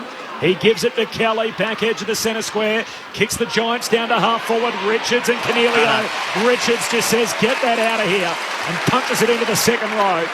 We'll have a boundary throw in, 60 out from the GWS goal. 27 played in the third term. Bulldogs by 15. Half-time in Adelaide, North Melbourne by 8 points over the Crows. And just to correct myself, Rammer, he's had 14 disposals, Bontempelli, but only 2 kicks. So it's his 2 kicks that have missed the target. He's had 12 hand passes. Kelly from the throw-in, kicks towards the boundary line. How will the umpire view that? Insufficient intent. And the Dogs will take the free kick in the left back pocket. Ed Richards will take it, kicks towards Dunkley, risky kick. Whitfield spoils it down. Lloyd with the hand pass to Ash, trying to find a way to get a kick away. Hand passes through the traffic. Found Bruin, he wants to give it off to Ash. Retreats back to 50. Haynes looks to load up from 50, goes whack, and kicks the goal from 50. The response the Giants desperately needed. And Nick Haynes, the dashing defender, hits the scoreboard, pushing down to the attacking 50. The Bulldogs lead cut back to 9 points. They're 8-2-50 to the Giants, 6-5-41. Well, this has been the most exciting quarter we've had. The other two have been ordinary at best. And some goal scoring, and all of a sudden you see some desperation from both teams, and that's what you want. That's what you want to see. That's what you come here for. Don't come here to see a chip around and get a 10-yard kick. So for mine, Nick Haynes, I love the way he plays. Comes from half-back, came down to help them in the forward line and finishes it off. This is not over yet. This isn't over, I can tell you. First goal of the season for Nick Haynes.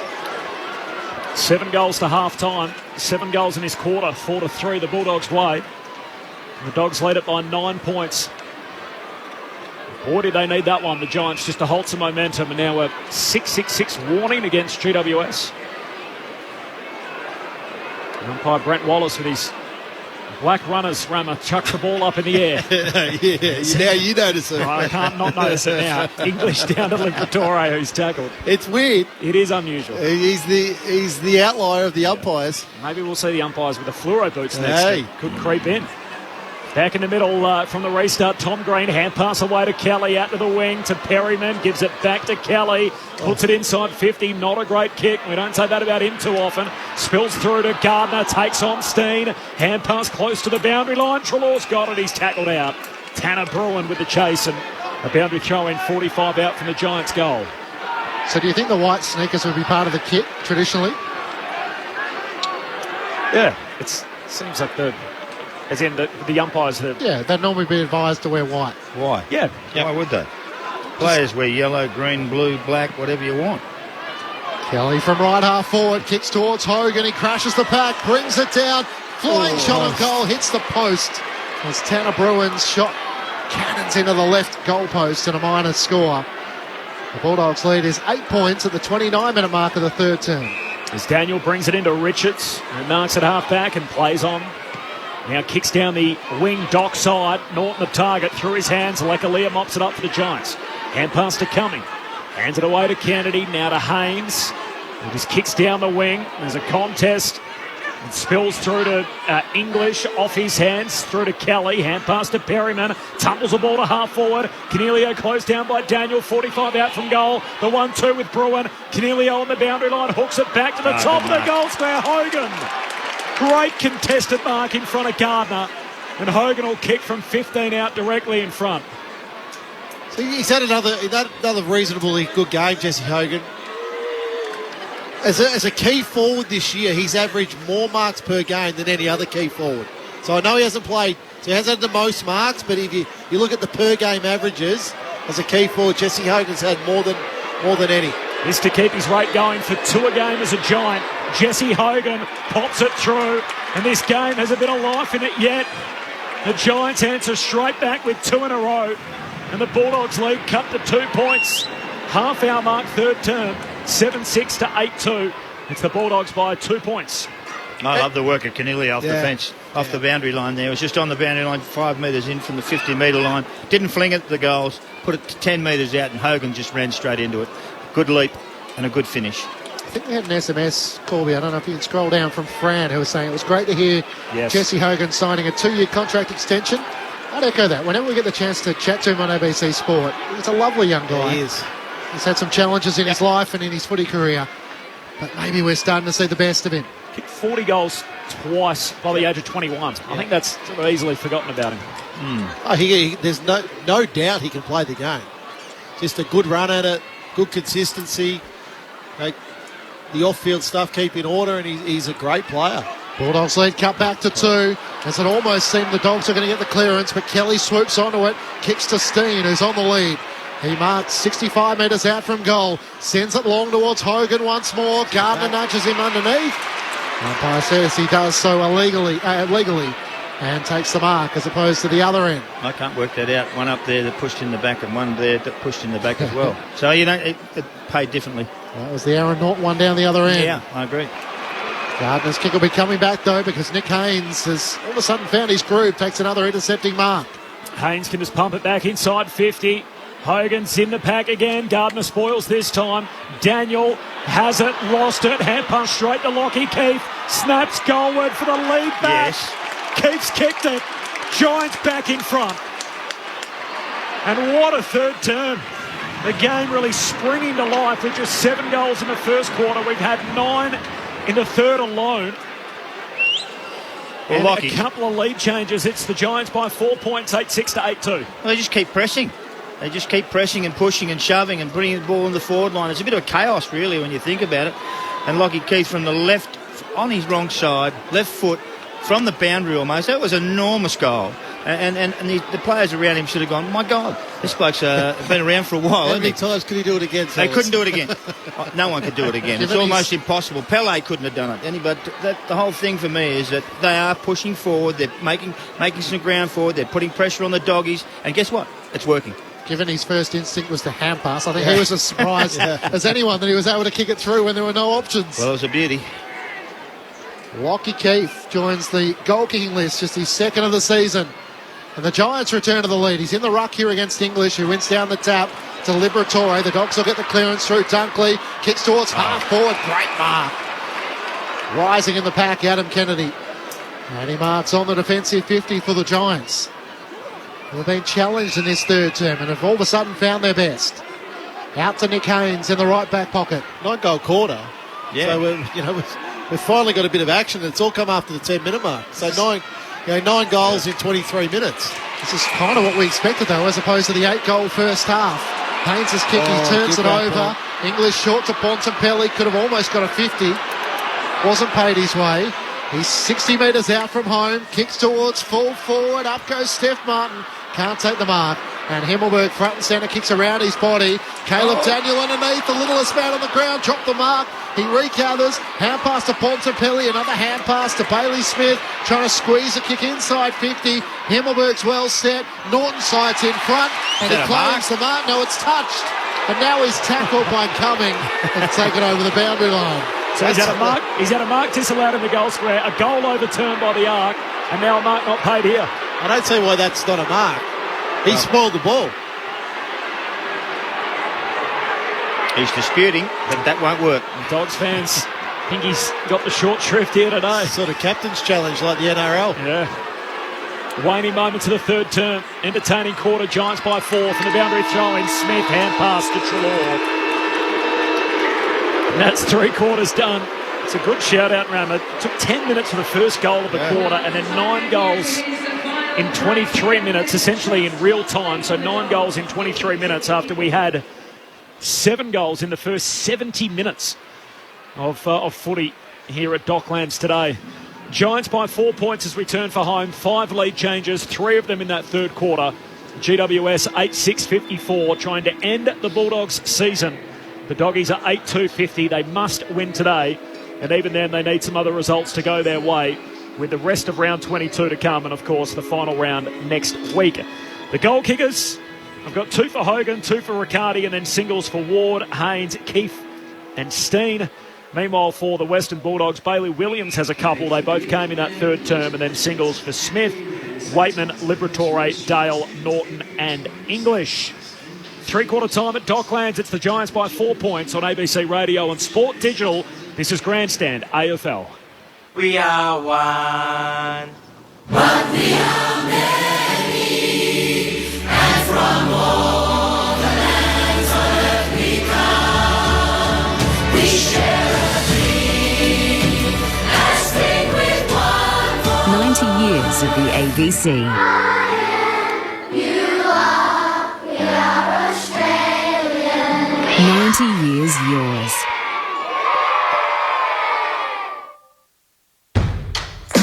The 2022 AFL Premiership season. Grandstand AFL. On ABC Radio and ABC Sport Digital. English sets himself in front. Himmelberg slides in, gets a fist to it. Tom Green, beautiful hand pass to Ward. Inside 50, on the run. Classy finish. And Cal Ward did the rest. Steph Martin looks inside 50, just puts it in the sky, lets Norton go to work, can't complete the mark. Clever tap. McNeil down to English, and English snaps it through. Dogs back ahead and they're going forward again. English from the centre bounce, hand pass to Williams, the goal kicker, out to Bailey Smith from 51 out. Bailey Smith dobs it. The Dogs have found another gear. Haynes can just pump it back inside 50. Hogan's in the pack again. Gardner spoils this time. Daniel has it, lost it. Hand pass straight to Lockie. Keefe snaps goalward for the lead back. Yes. Keefe's kicked it. Giants back in front. This is the 2022 AFL Premiership season. On ABC Radio and ABC Sport Digital. It was a slow first half, just 7 goals kicked in the first 2 quarters of 40 and then 9 goals in a 23-minute burst. In that third term, the game has sprung to life. 3 lead changes in the third quarter, 5 for the match. And at three-quarter time, it's GWS by 4. Meanwhile, in Adelaide, we're about 5 minutes into the third term there, and it's still North Melbourne by 8 points as they were at half-time. In fact, no scorers yet in the third quarter. 8-9 plays 7-7. The thoughts of our analysts to three-quarter time, Mark McClure and Adam Ramanauskas. Oh, hallelujah. They started to play football, and that's what I really liked. And I thought that from the centre bounce forward, 5 goals to 4 goals for the game, for the quarter, was a thrilling for the crowd and got them up off their seat, which is great. Which is what we want to see. GWS Giants actually started to take control. I really like Josh Kelly's game. Josh Kelly has been absolutely fantastic in what he's done so far. He's leading the way through the middle of the ground, his possessions, he's all those sorts of things, and moving the ball. And you know what? And they're standing around with him. The Haynes and Perryman and a few others around the place who are Caniglio's there as well. Whitfield is strong. You know, Himmelberg started to get some ball around the ground as well and move it around. They're starting to look like a real football side. Early, they were frightened to lose the ball, frightened to not give it away. But right now, all of a sudden, they're right in this game, GWS, and the Doggies are in real trouble of missing the 8. Yeah, and it was a much better second half of that term, I think, by both teams. You know, 4 goals to the Bulldogs, 5 goals to the Giants. But what was impressive, I think, from the Giants, 20 inside 50s, 20 tackles. Yeah, it's huge. You know, so that they lifted their intensity in that quarter, the Giants. So, but where the concern is for the Bulldogs a little bit in that quarter, they played in a 6-minute patch where they kicked those 4 goals. Okay, but the problem is they had 51 kicks and 50 handballs. So their kick-to-handball ratio is way off at the moment. That's forcing the pressure. So that's allowing the 20 tackles from the Giants because the ball's staying in so close when the Dogs are possessing. I want to see more of that third quarter. I want to see more of that the second half of that third quarter. Attack. Bulldogs, your season's on the line. Go for it. Don't try to defend. Don't try to, be methodical with your ball. Attack the Giants' defence. Give Norton a chance. Give Ugle-Hagan a chance. You can score when you want to, but It's not going to be scoring with having 50 handballs in a third quarter. When the Dogs kicked 4 on the trot, you thought, well, this might be the end of the game. I know. And the Giants answer back with the next 3. So credit where credit's due. They've found a way to answer back, but Sure did. Sets it up for an intriguing final term. North Melbourne lead by 14 points in Adelaide, 5 minutes into the third quarter, so it's the Roos' biggest lead of the game, 9-9 to 7-7. Kicking the first goal of the third. And Darcy Fogarty has just answered that, so that's a 8-point game again, as it was at the half, North Melbourne's way. Final term in front of us here. The Dogs season has had no momentum from the jump. How badly do they want to feature in September? In 2022, their season is on the line in this moment. A quarter to come, the Giants by 4. And away we go into the final term. Both rucks miss it in the middle. Briggs on the second go. Hand pass away to Hopper, who kicks to half forward. Treloar off the back flank, knocks it to Darcy, hands it back to Treloar. He's off and running, takes a bounce, kicks it down that city wing, and McRae marks. The best part about this is the Doggies have to score. And they've got to keep the ball moving. They've got to attack. They've got to go early in this quarter. Yep. Don't take it down to the last couple of minutes. Get the score on the board, make the Giants chase you. McRae back to Darcy, Darcy to Treloar, shifts it from one side of the centre square to the other, and Cordy marking in front of Riccardi. Short kick to West. Got some contact, hit the ground from Haynes, no 50, hand pass to Richards, he loads up, pulls the kick late to Ugle-Hagan, who takes the sprawling mark, centre half forward. He'll kick from 40 out, directly in front. That was a super kick. That was unbelievable kick, that. And had to change. He got hit, he had to change stride, and then hit the target 35 metres away, hit him right on the chest. Ugle-Hagan will kick this quite comfortably. I'll probably put the mocker on him already. Well, he was goalless last week against the Dockers. Previous to that, he kicked 11 goals in 4 games, having the best stretch of his career. We know he loves the big moments. No. Jamari Ugle-Hagan, he misses out to the right. I'm blaming you, Sellers. 8-6 to 8-3. Yeah, it's my fault. Sorry. Behind for Jamara. The Giants lead by 3 points, 90 seconds into the final term. Getting a bit of correspondence from home, Rammer. Oh, wow. There's a reason the roof's closed, Rammer. Where it's hailing outside. You want the roof open? I still want the roof open. Cummins' kick is picked off. Bontempelli to Darcy. Kicks for Ugle-Hagan once more. Can't take the mark. Kelly in the defensive 50 knocks it out. Only as far as Ugle-Hagan. Hand pass inboard to Riley West. His hand pass knocked down by Hopper. Got it to Canelio. Broke the Riley West tackle. And the Giants through the middle of the ground. Whitfield to Bruin. Out to Keefe at left half back. He's got enough time to regather. And hand pass it around the back to Kelly. He turns and chips it back to Lekalia, who marks it left half back. We wouldn't be doing our job as a media outlet if we didn't say there's hail the size of golf balls that are starting to fall in the suburbs of Melbourne. Kelly. That's only in Essendon, so that's pretty close to here. Yeah. 28 for Kelly. Kelly goes short and Keefe takes the mark. Kicked a goal in the third quarter. And we've got a blood rule, so we'll just have to pause for a moment as Sam Taylor's going to come from the ground. But he'd be in All-Australian contention, rather. He's consistent. I'm just trying to think who are the others. Stephen May. Yeah. Tom Stewart. Well, Tom Stewart's a different player. Yeah. I'm thinking those key defenders. Who are they at the moment? There's any of the Dockers? Andrews hasn't probably had his best season. Any of the Dockers? Brennan Cox, Luke Ryan, possibly, Tots. Luke Ryan, yeah. Darcy Moore. Didn't he make it last year, Luke Ryan? 2 years ago. 2 years ago, yeah. So play has been allowed to resume. Giants leading by 3 points. Keefe long down the line. Hogan just shoveled everyone out of the way. Takes the mark. Hand pass to Ash. Away he goes through 50. Vacant goal mouth. He misses to the right. Tanner Bruin with the arms outstretched says he could have poked that to the pocket. It wasn't to be. The Giants by 4 points. I think both their key backs are off for the Giants. We'll get down to Loz. Lauren, what are you seeing on the Giants bench? Sam Taylor has a huge amount of blood coming from the back of his head. I haven't seen anything like that in a while, so he's just getting that bandaged up. And Aaliyah also is just bleeding from the front of the head, so he's got the towel. All the doctors gathered around the both of them. Leaves them a little exposed down back. GWS. The kick out from the Bulldogs is turned over, so Tom Green gives it to Hopper. Shakes a tackle, kicks short to Perryman. Had his head down. Wasn't 15, he was taken high. Bad luck by Vanderbilt. front on tackle, so Perryman can put the Giants inside a crowded forward 50. The G-men lead it by 4 to the top of the goal square. Hogan down there, killed from the back by Gardner. Spills to Cornelio, though, to pump it back over his head. His snap misses out to the right. A behind for Cornelio, 8-8 to 8-3. The Giants by 5 points, 4 minutes into the final term. Dale quickly brings the Bulldogs back into play to Bailey Smith. We thought about giving it back to him, and now we'll drive a kick up towards Ugelhagen. He and Himmelberg scrap for it at the back. Haynes had hands to it, couldn't complete the mark. West around the boundary line to Williams, to Vandermeer, trying to link up with Williams. Himmelberg gets in the middle. He turns it over. Hand pass to Haynes and then Imborn. The mark is taken by Lockie Whitfield.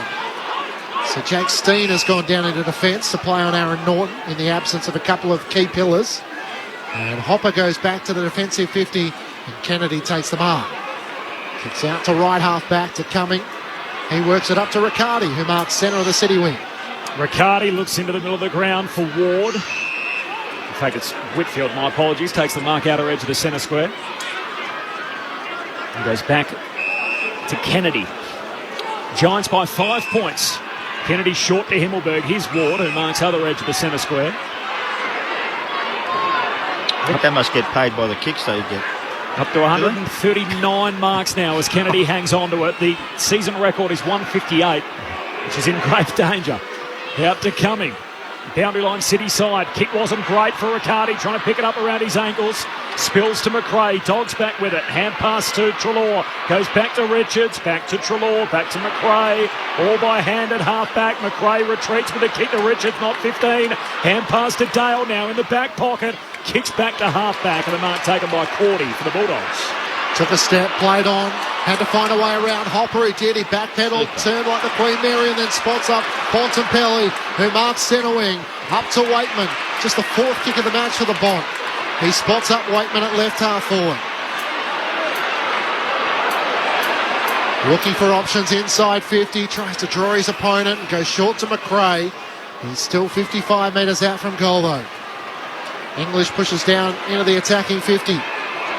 Steph Martin's there. Norton offers a lead, and it's a beautiful kick from Jack McRae. Norton didn't have to break stride. He marks in the left forward pocket about 3 or 4 steps in from the boundary. Norton led 3 times there. Went one way and then went the other way, took his opponent back and then just went again. And that's, you've got to work hard as a forward, and that's exactly what he did. The two most frustrated men will be Lecalier and Sam Taylor, who are still on the bench with their head strapped. And Norton is taking his full 30 seconds. Having had the 8 disposals on the 4 marks, 1 goal next to his name, was denied a goal in the third term. Aaron Norton comes in. It's offline to the left, which is the near side and through for a minor score. So the Giants hanging on to a 4-point advantage here. 7 minutes gone, final term. Now, Lauren Borden's on the boundary. What are you seeing, Loz? Lockie Keith has just been subbed off. So he had at 3/4 time, he got his right quad strapped up. You could see him on the field. He just didn't look right. So he's come off the field, leaving O'Halloran to come on as the medi sub for GWS. Lauren, what about Sam Taylor? He's back on. Yeah. And he's got the helmet on now. Yeah. He's got the helmet on. I think he's had to borrow from Caleb Daniel, who looked at him a little bit as he ran on from the bench. Thought he maybe he's borrowed one of his. Well, they're next to each other now. It's like the Spider-Man meme where they're pointing at each other both with the headgear on. Now that's so unfortunate. The Giants lose a key position player and they get a runner in O'Halloran who just happens to be their netty sub. It's very unfortunate for the Giants that Lockie keeps out of the game. And just so happens the game's on the line. 8 minutes into the final term. Giants by 4 points. As Ward with a short kick to Taylor in the headgear goes short to this man, Xavier O'Halloran. Former Vic Metro captain in his underage years back in the under-18s. He goes all the way back to Himmelberg. Switches it across the half-back line to Brown. Got room on the half volley, so he's under the pump. Kicks out to Kennedy. Let it bounce as well. Slick hands away to Steen. Defensive side of the wing. Goes long down to half forward for Bruin. He's outnumbered. Dogs with plenty at the drop. One of them, Bailey Smith. He looks up towards the wing, kicks towards Norton, who's caught behind. It bounces off the chest of the Giants, and all of a sudden it's a chance for the Bulldogs. The kick inside 50. Ugelhagen can't take the mark. Hunter tries to knock it to his advantage. Ugelhagen swings onto the left. This time for Jamal, and no! Hits the top of the right goalpost. Just hasn't been his afternoon. And the margin is closed once more, but it's still 3 points the Giants' way. Only 9 minutes into this final term. As Clinchy said, a 3-point lead for the Giants here. Meanwhile, third quarter action halfway through the third term in Adelaide. North by a point. So close there in the other Saturday Arvo game as Himmelberg comes out wide. Haynes forced to spoil, down to Ward. Hand pass to O'Halloran, to Tom Green, back to Ward. He kicks into centre square and Lloyd marks back edge of it. These two teams have a heated rivalry in the Giants' short existence in the comp. I would love the Giants, I'm sure, to end the Dogs season right here. Short kick to Ward. Ward in the middle of the ground. Wanted Cornelio. Hand pass knocked down. Aaliyah just on the interchange. Gives it back to Cornelio. Hand pass to Tom Green. Short kick, not 15. To Hopper, who arches the back and goes. 1-2 with Cornelio. Hopper, a little sore. Got it away to O'Halloran. Kicks into the pocket. Sam Darcy wants this ball to go out, and it does. 40 metres out from the Giants' goal, and Hopper was crunched up to getting rid of the footy. Knocked the wind out of him. 10 minutes gone, final term. Giants clinging to a 3-point advantage. We haven't had a goal in the final term. Thrown back in. Steph, Martin and Hogan. Hogan wins down the tap. Cornelio couldn't take it. Tom Green, hand pass to Hopper. His hand pass picked off. Daniel got a hand pass from Dunkley. And he was being held in non-possession. And Caleb Daniel will get the free kick, much to the delight of Bulldogs fans. 1-2 now. Helmeted players out on the ground. Goes short, and Marcus Bontempelli marks. Right on defensive 50. Straight down the middle to Dunkley, who picked it up on the half volley. Called to play on. Kicks off the outside of the boot. Out to Gardner at left half back. He's got enough time to gather. Although Riccardi pushing at him might have put enough pressure on to miss Cordy with a kick up to the city wing. And it goes out of play. So what's the difference between that one and a couple of others? They don't want to miss this game up, Doggies. They don't want to mess it up. And get your red pen out if they drop this game here from the boundary throw-in. Himmelberg hit on the back of the head. Ball spills away to McNeil of the Bulldogs. Hand pass to Bontempelli. Kicks out wide for Waitman. Knocked away by Kennedy. Great work in the one-on-one. And Kennedy, with the spoil, finds the safety of the boundary line.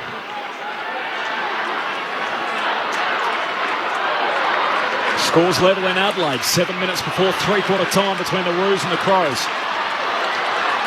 Dogs fans willing their team on. No margin for error. Boundary throw-in, 50 out from the Dogs' goal. One down by Himmelberg. McRae onto it though. Hand pass to Smith. His hand pass knocked down by Tom Green. And the boundary throw-in just forward of the city wing for the Bulldogs. They're coming home to the Coventry end. Giants by 3. The Dogs having had that surge in the third quarter. All of a sudden are looking for who's going to provide the spark. Thrown back in. Clears Himmelberg and Steph Martin. Bontempelli's there. Hand pass to Vandermeer. Kicks inside 50. Ugelhagen takes it on the second bite. In front of Lecalier on the lead. And he's so quick and dangerous when he's got room to run and to leap. He's certainly improved. No doubt about that from his last year. And this year he's actually starting to control games. Seen him in a couple of games where he's really done well. I think he kicked 4 or 5 in one not so long ago, did he? Melbourne, 5. Melbourne, yeah, kicked 5. That's right. He's kicked 2 behinds this afternoon. So a chance here to play a pivotal role and to return the Western Bulldogs to the front.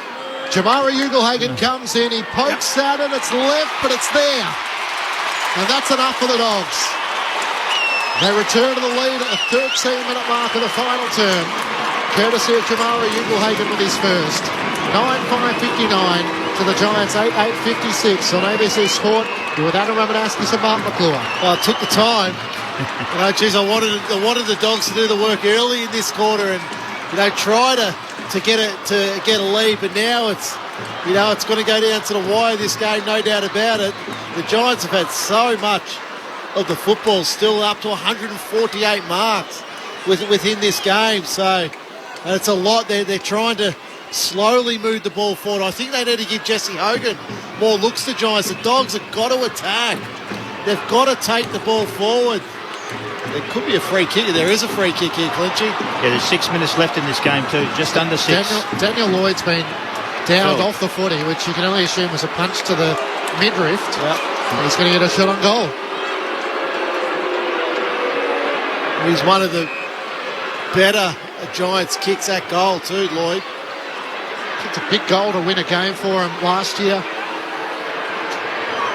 And he's basically directly in front, 45 metres out from goal. So we'll wait for the replay to see who the offending player was. But a chance for Daniel Lloyd to return the Giants back to the front without the footy being bounced. It's out to the left. And in the end, it's through for a minor score. Jesus. They're all square. 2-point lead the Bulldogs' way. The moment lost for the Giants. As Daniel goes short to the back pocket for Richards, who plays on immediately. Has a bounce. Hunted down by Riccardi. The kick from Richards goes down the city wing. It carries everyone. Spills through at the end of Norton. Hand pass for the Bulldogs to English. Just got it back to Norton. Sweeping hand pass to Bontempelli. Just fends off Taylor. To Bont. A masterpiece. He hits the post. Oh, it would have been some finish with his outstretched palm right in the solar plexus of Sam Taylor. But just behind, the Bulldogs by 3 points midway through the final term. 9-6 to 8-9. So 2 posters in the final term for the Dogs. It's coming, brings it back in for the Giants. Out to Brown at left half back. Short to Kelly back inside the defensive 50. They've got loose options inside the defensive 50. So Cumming takes the mark and then works out to Haynes by foot at right half back. Up towards Riccardi. Not a great kick, and in the end, the intercepting mark not paid for Richards. Has to hand pass it to Hunter. Hard against the boundary, keeps it alive with a hand pass to Liberatore. Ricochets off Richards, who runs back onto it. Underground hand pass to Riley West at left half forward. Well done. Hand pass to Steph Barton. They've made something out of nothing here. Hand pass to McNeil. Snaps on the right. He just squeezes it in for a behind. Across the face to the right-hand side. Absolutely burnt Vandermeer, though. Yeah. Bulldogs by 4 points. 16 minutes gone, final turn. He didn't miss the opportunity to point that out either. No, but he should point it out. Absolutely. Cumming brings it back into play, and Steen takes the mark. I understand pressure in a game, but that's the composure piece that you've got to show in tight games. Steen out wide to Taylor in the headgear after a cut earlier in the quarter. Short kick to O'Halloran, the sub who's on for Lockie Keefe. Bulldogs by 4 points. Seesawing affair. Entertaining second half. Dower first half. They've had 6 lead changes. 4 of them in the second half. O'Halloran short to Tom Green, and he chips short to Ward. And he's getting jeered. Why would you jeer Callum Ward? He's been gone a minute now, and there's going to be a 50-metre penalty. Or in fact, it's a downfield free kick. Yeah. It's coming to Himmelberg. He'll get it on the wing, and Ward gets him the footy in a hurry. So a chance to catch them out. The kick inside to Hogan. Contested mark, one-on-one with Dale. And Ward, thinking quickly, got the footy downfield to Himmelberg in time, who took the kick in a hurry before the Dogs had a chance to set up. And Hogan did his part.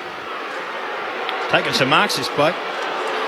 Yeah, that's mark number 11. 11. For Pretty Jesse big game. Hogan in this Big game. He's going to pass it. He goes short into the pocket. Wanted Riccardi. English spoils.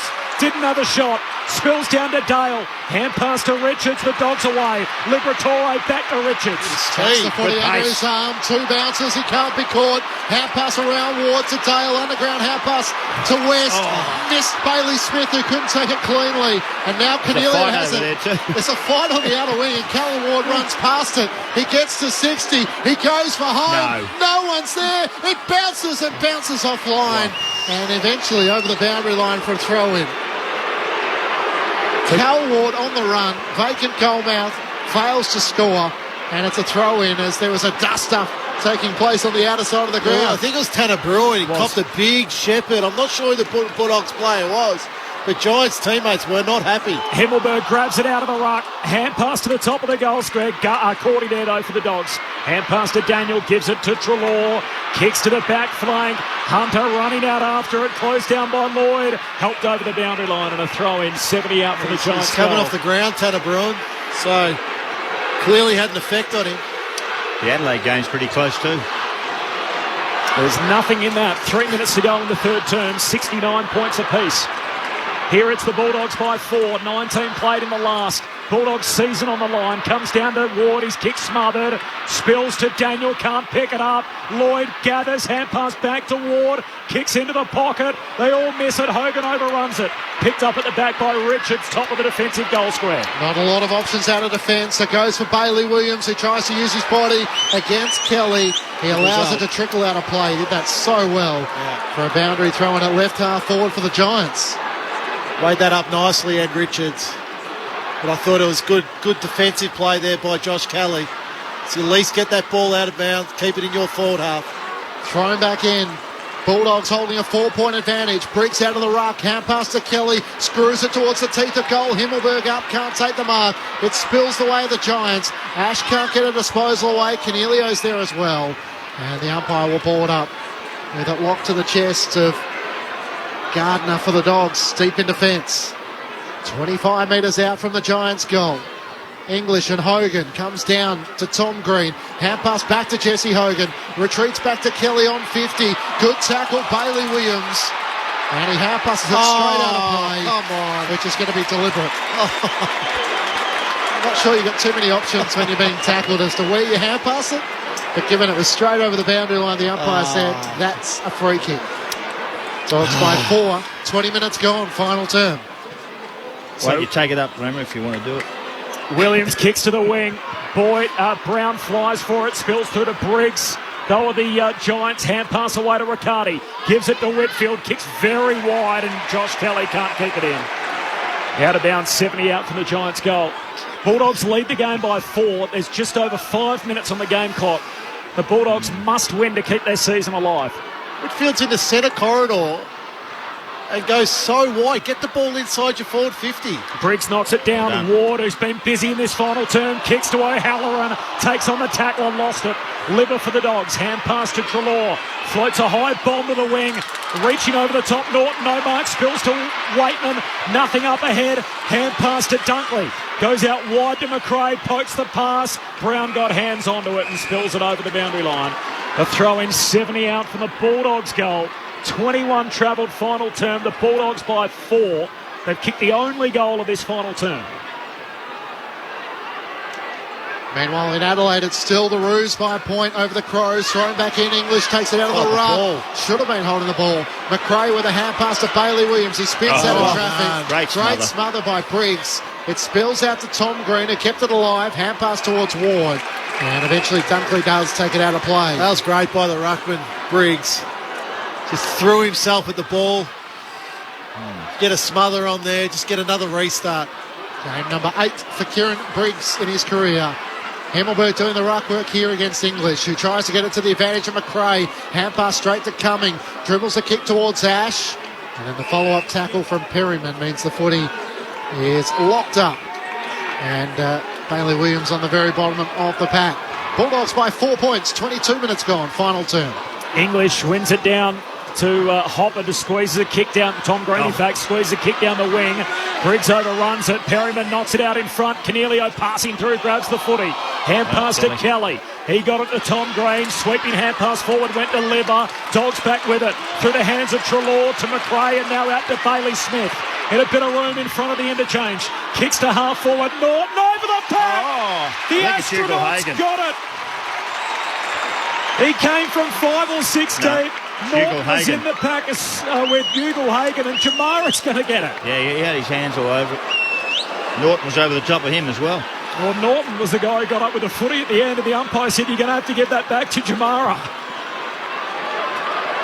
But, you know, when he takes pack marks like this, you can see him coming now. Exactly. This is a player. He's done it a couple of times today's game. This kid has got something about him. Yeah, excited for his future. In another big-time spot here, Jamara Ugle-Hagan, he's dropped punt sails across the face. It'll be whacked through on the line. And a rush behind for the Bulldogs. The Dogs by 5 points. 24 played final turn. Season on the line. It's getting hot out there now. He's had a few looks, Jamara, in the final term as well. As the Giants bring it back into play. Goal two, Clinchy. To Ward. So he's threatening to be the player that could separate the two sides. And then out to right half back. You love that he wants the ball in his hands. Yeah. In these tight finishes. Where Whitfield has the mark. Wants a short option. Perryman marks at half-back. Now Haynes is free at left half-back. He spots him. He can take off. He flies forward. Goes for the kick for O'Halloran. Up at full stretch. Can't take the mark. And Sam Darcy slides in. Kicks towards Dunkley, who had to wait for it. Taylor comes in and spoils it down. Haynes has another go at it. Gets the half pass to Whitfield. Away to Lekalia. Feeds it to Perryman. Squeezed the kick out to the dockside wing. It bounces out in front of Kelly. He looks up, has English in front of him. Tries to cut away past. Half pass inboard to Perryman. To Whitfield, centre wing, members side.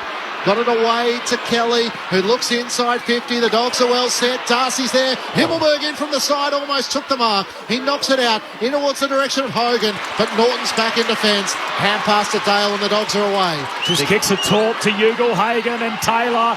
Taylor with a little nudge. It's all legal. Mark paid to Sam Taylor. Well, the Bulldogs have got Aaron Norton sitting back there as a spare. So they've got to be careful here, the Giants, not to kick to him. Switch to Cumming. He kicks up to half forward. Whitfield takes the mark 70 metres out. He just going to sit it up into the sky to the top of the goal square. Hogan in front of the pack, no mark. Falls down to Treloar. Hand pass to Norton. Short kick. Finds Bontempelli. 26 minutes travelled final term. Bulldogs by 5 points, playing for survival. Just the one goal in this final term. The Dogs way. Bontempelli to Daniel. Low kick towards Norton. It spills off him and Cal Ward. And out of play. Lauren Borden on the boundary. Not good news for the Giants again. Tanner Bruin's going to be off for the rest of the game. It was a bit of a concussion concern from the outer side of the ground when he copped that whack, so he's off for the rest of the game as well. 60 metres out from the Giants' goal. They trail by 5. It won't be a long quarter. Himmelberg wins down the tap. Liberatore could have been taken high. He was. And he'll win the free kick against Whitfield. And the Dogs have it at left half back. They must control the ball now. Bulldogs by 5 points. Libber drives it long towards Ugle-Hagan. Taylor in from the side. Almost completed the mark. Didn't hang on. Trying to get it forward. McRae. Ugle-Hagan one direction. Cal Ward the other. Lecalier with a hand pass out to Hopper. Here's the Giants' chance. Hand pass to Taylor. He goes a barrel towards half forward. And Bailey Dale takes the mark. Ever reliable. The Giants trying to roll the chaos ball into 50. Just need to find 3 or 4 marks here. Yep. The Bulldogs. That should be the game. Dale goes wide to Hunter, who marks at half-back. The Bulldogs are pointing long down the line, City side. Hunter goes with a contest kick. Hands on it from Brown of the Giants. No mark, close to the boundary line. Taylor's onto it for GWS. Hand pass to Steen. Kicks down the wing. Knocked away by Lloyd into the centre corridor. Dogs onto it through Dunkley. Hand pass to Daniel. Can kick inside 50. Bontempelli, no mark. Slowed through into the pocket. Steen's happy to carry it out of play. Says spin that in. Forward pocket for the Western Bulldogs. The Dogs by 5. 27 minutes travelled final turn. They need to be perfect out of this stoppage. The Giants take it one end to the other. 12 seconds remaining. Thrown back in. Dogs into attack. English palms it down. Liberatore takes the tackle. Perryman locks him up. And the seconds tick down. They played some famous finals. Elimination finals, prelim finals. The rivalry lives on. The Giants trying to deny the Dogs as English taps it down to Bontempelli. But the Dogs' dream is still alive. Heading into the final round of the home and away season. They survive a cliffhanger against the Giants to win by 5 points. Red, white and blue. We come out strong. Bulldogs through and through. Bulldogs fight and Bulldogs roar. We give our very best. 'Cause you can't beat the boys of the Bulldog breed. We're the team of the mighty West. In front of a crowd of 18,301. Felt like more in our headphones. 9-8-62 the Dogs to GWS 8-9-57. They led at quarter time by 11 points, by 4 points at half time. The Giants by 4 at three-quarter time. The Dogs kicked 1 goal 6 in the final term, but eventually run out 5-point winners to record their 11th win of the season. And they're still in the race for the top 8, having only been inside in 3 times on 2022. Sons of the West, red, white and blue. We come out snarling, Bulldogs through and through.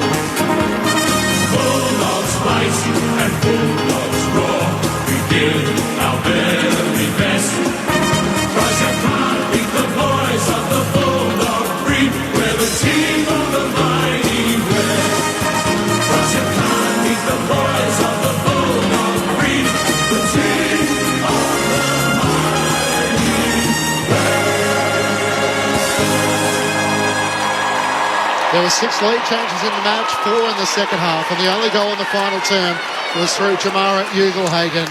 And the Bulldogs record a win.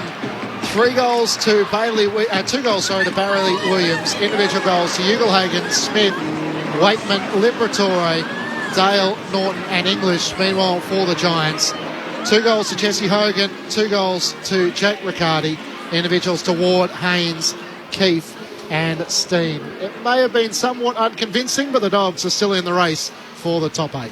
Unless Carlton win tonight against Melbourne, their season will be alive on the final day of the home and away season. They play Hawthorn at York Park next Sunday. Early start. Who'd have thought the Western Bulldogs, for a season that's gone in fits and starts the whole way through, they're going to take it all the way to the final day. It was a terrific game in the second half, but the first half was seriously mind-numbing in the sense, when you think about it, with just no movement of the ball until it actually sparked. I want to go back to GWS. I thought that was magnificent, GWS. They were terrific. They've only won 6 games for the year. They had 428 possessions for 51 inside 50s, and they mucked around with it, and they did all those sorts of things. But you know what? To me, they just kept chipping it around. But it was obviously a plan they came in with to try and control the ball, take it away from them in many ways. To me, I just thought that it failed a little bit. They hung in there. They got themselves a chance, and so they played with some spirit, I can tell you. A lot of spirit. They went hard at it and all those sorts of things, but they were beaten in most parts of the game outside of that. Inside 50s, they were beaten 51 to 48 in the inside 50s. They had 400 possessions around the half-back flank, chipping and chopping and marks all over the place. You need more impact. That's what you need, more impact. And they just didn't get it in the end. The Doggies closed the last quarter beautifully. I love the way they did it. Moved the ball inside 50, kicked some goals. I think they kicked 3 or 4 in the last quarter. 1, 2, 3, 4 goals in the second half. Second half, yeah. 4 goals in the second half and all those sorts of things. So to me, I love the way that they did that. And then they pushed around the boundary and hung on the end. Just hung on. They missed a lot of goals. Scrappy game. Really scrappy game. But they got their result. And that's what they wanted. GWS, well, they got some future, because I like what they've done in the last couple of weeks. But they just need to sharpen up a bit more on attack and defence. The difference between the two. Too much defence, not enough attack. They could have won that game quite comfortably. It was a weird game. It was a weird game. 7 goals in the first half, 9 goals in the third quarter, 1 in the last. Try and make sense of that, Rama. Look, you can't. Look, the reality of this game is the Bulldogs did what they had to get over the line. You know, they 7 scoring shots in that last quarter for 1 goal, 6. So they peppered. They really peppered in that last quarter. They looked like the team that wanted to win the game, whereas the Giants looked like the team that wanted to continue to trip the ball around. Giants have 165 marks for the game, but so many of them were in the back half. Like, the amount of time the ball went one side of the ground to the other with no metres gained for the Giants was incredible. But that's praising the Bulldogs, because their defensive work was so much better than it was last week. They didn't let the Giants pierce through. Whereas last week against Fremantle were able to pierce through and go and score. Fremantle almost scored 100 points last week. GWS this week 57 points. So that's a big tick, a big plus for the Bulldogs. Jamara could have broken the game open in that last quarter with if he was a little bit more accurate. But 2 posters and a goal. I was really impressed with his game. I think in the past we've seen his game where he's let up and showed the athleticism. I think today we saw the courage, backing into packs, standing in the middle of packs, knowing that traffic is coming, knowing that he's going to take a hit, but still be able to take a couple of marks. I thought it was a different game, and something that Dog supporters can be really, really confident about in the future, that he's going to be the forward they want. I'm looking at Ugelhagen and Norton walking off the ground together now. They're having a laugh together. They're starting to form a really good relationship. And I think that's so promising. Both young forwards, Cobb. You can see what they're talking about, Sellers, about that mark at the end as to who had more of it and what position of the footy Norton was holding and what position was Jamara holding. Yeah. But we talk about Harry Mackay and Charlie Curnow and the relationship they're having at the moment. There's no reason why these two young boys couldn't have the same. It feels, you bang on, we're seeing him develop in front of our eyes. And he had that stretch where he kicked 11 goals in 4 weeks, big game against Melbourne. And then, as you said, a different side of Jamara. I mean, the big question coming in wasn't just that can the Dogs keep mathematically their finals hopes alive, but Did they do something today that convinced you to think that if they are to get there, can they actually win a final? Obviously, they're going to have to face elimination the whole way through, but they did it last year and made their way to the grand final. I didn't think they played well at all today. Yep. But I think they did what they had to win a game. That's what was the most impressive thing when they weren't playing well, when the Giants challenged, took the lead. They're down in that last quarter. It's a 4-point margin going into three-quarter time. But to fight, like I said, 7 scoring shots in that last quarter. They were the team that wanted to win the game in the last quarter, and they went on and were able to do that. The Giants, on the other hand, look, there was a couple of good performances. I thought Leclerc, looked like something today. I really like Himmelberg as a defender. Just the way he flies through his marks. I thought Jesse Hogan had a really strong game again today for the Giants. Perryman, did a job and was able to find a bit of the football himself. So there's positives for the Giants. I would have loved to have seen the attacking Giants today. I would have loved to have seen that. 165 marks is probably close to a record in a game. Disappointing season for the Giants, but that's how it goes sometimes, unfortunately. So is there enough improvement on that list moving forward? That's to be seen. They got a bit restricted at the end, the Giants, with the Tanner Bruin injury and the Lockie Keefe. And Sam Taylor was off for a period. Aaliyah was off for a period. They did throw Harry Himmelberg forward. Then he went into the ruck. I'd love to almost see Sam Taylor in that last stage because he's such a good mark. But the question sort of around Hogan, Toby Green, Riccardi, is there enough there in a forward line to challenge the best sides? I think Hogan and Toby Green could be a really good partnership. They have no small forwards. There's no small forwards there. They don't have a small forward. They're missing Brent Daniels. Daniels is the other one, who's important. Bobby Hill has been, unfortunately, had testicular cancer, so missed a lot of football there. Toby Green's a big miss. Yeah, Toby Green's a huge miss. So, I think the small forwards are there. It's just they're not playing. No, they're an interesting watch. They've got to get a coach, and then the list management decisions, obviously, that'll follow thereafter for the Giants. This season's been ridiculously good, and next Sunday, you're not going to know where to look. So you've got the Western Bulldogs and Hawthorn. Hawthorn ended the Suns season down at York Park a couple of weeks ago, or last week. They beat Brisbane there in a game which we did earlier in the year. They ran Sydney close. They led the Swans by 32 points. So their form at York Park this year has been really good and historically good. And the Bulldogs must go there and win. And even that, they then have to rely on a bunch of other results to go their way. And then, of course, it's Collingwood-Carlton in front of, 80,000 plus. And we're yet to know exactly what the stakes are there, but it will be for important positioning in the 8. And they don't have a great percentage either. Yeah, they'll have enough that'll get them past. They'll get past St Kilda already, so they leapfrog them on the ladder, and they'll get past Carlton if Carlton drop their remaining 2 games. Yeah, the Bulldogs' percentage is 107.9. Yep. Carlton 109.6, so they're only 1.7 apart, and the Blues obviously have 2 games to come against Melbourne and Collingwood. The Blues need to take care of their own business, just win one of the last 2 games and they'll be there for the first time in 9 years. I'm not confident. Let's get into the winners' rooms. Lauren Borden's down there. What are you seeing, Loz? It's nice rooms. It's really nice what the Western Bulldogs do. All the players who didn't take to the field, all in their tracksuit pants, line the wall as the players all come in and get a bit of a high five and a handshake from them. Pretty much all of them go by one just to get a high five and get some support from the players who weren't on there. Obviously, Sam Darcy played last week, didn't get the win, but he'll come in for his first win right now. He's already getting all the sports drinks, all the water thrown all over him, 205 centimetres. There'll be a tower in the middle of this circle, you'd think. Might be pulled to the outer side. No, they'll push him back in the middle as they get ready to sing the song here. Everyone joining together quickly.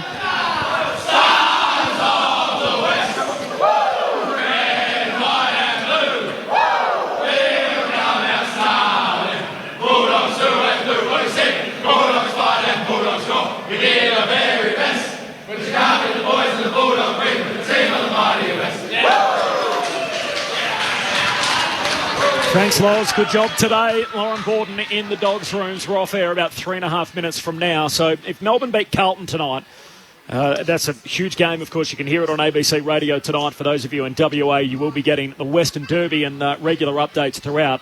The Blues players could take the field next Sunday while that game's going on And so everyone in the stands will have some sort of an idea on what it means and if the Bulldogs win and the ramifications for it for the Blues, as they're having to dust up with Collingwood, trying to win their place in the final series for the first time in 9 years. In front of probably 90,000. How good is that? Huge. Yeah. Yep. Just put the permanent around the grounds on the big scoreboard. Everyone can know what's going on, like they did with the race results. Old school, A, B, C, D. No, that's awesome. What a way to finish. So that the Dogs live to fight another day. Victory by 5 points over GWS.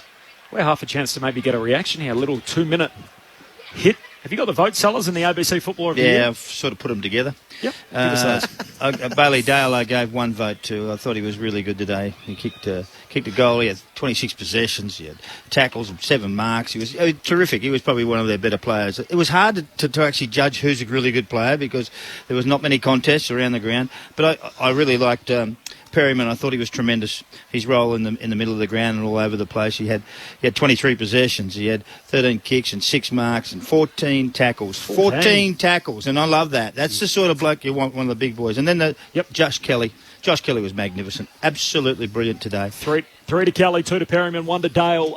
Back into the Dogs' rooms. Lauren Borden, we got 2 minutes. I've got Ed Richards down here to get some quick reaction. Obviously, you're still in the finals hunt.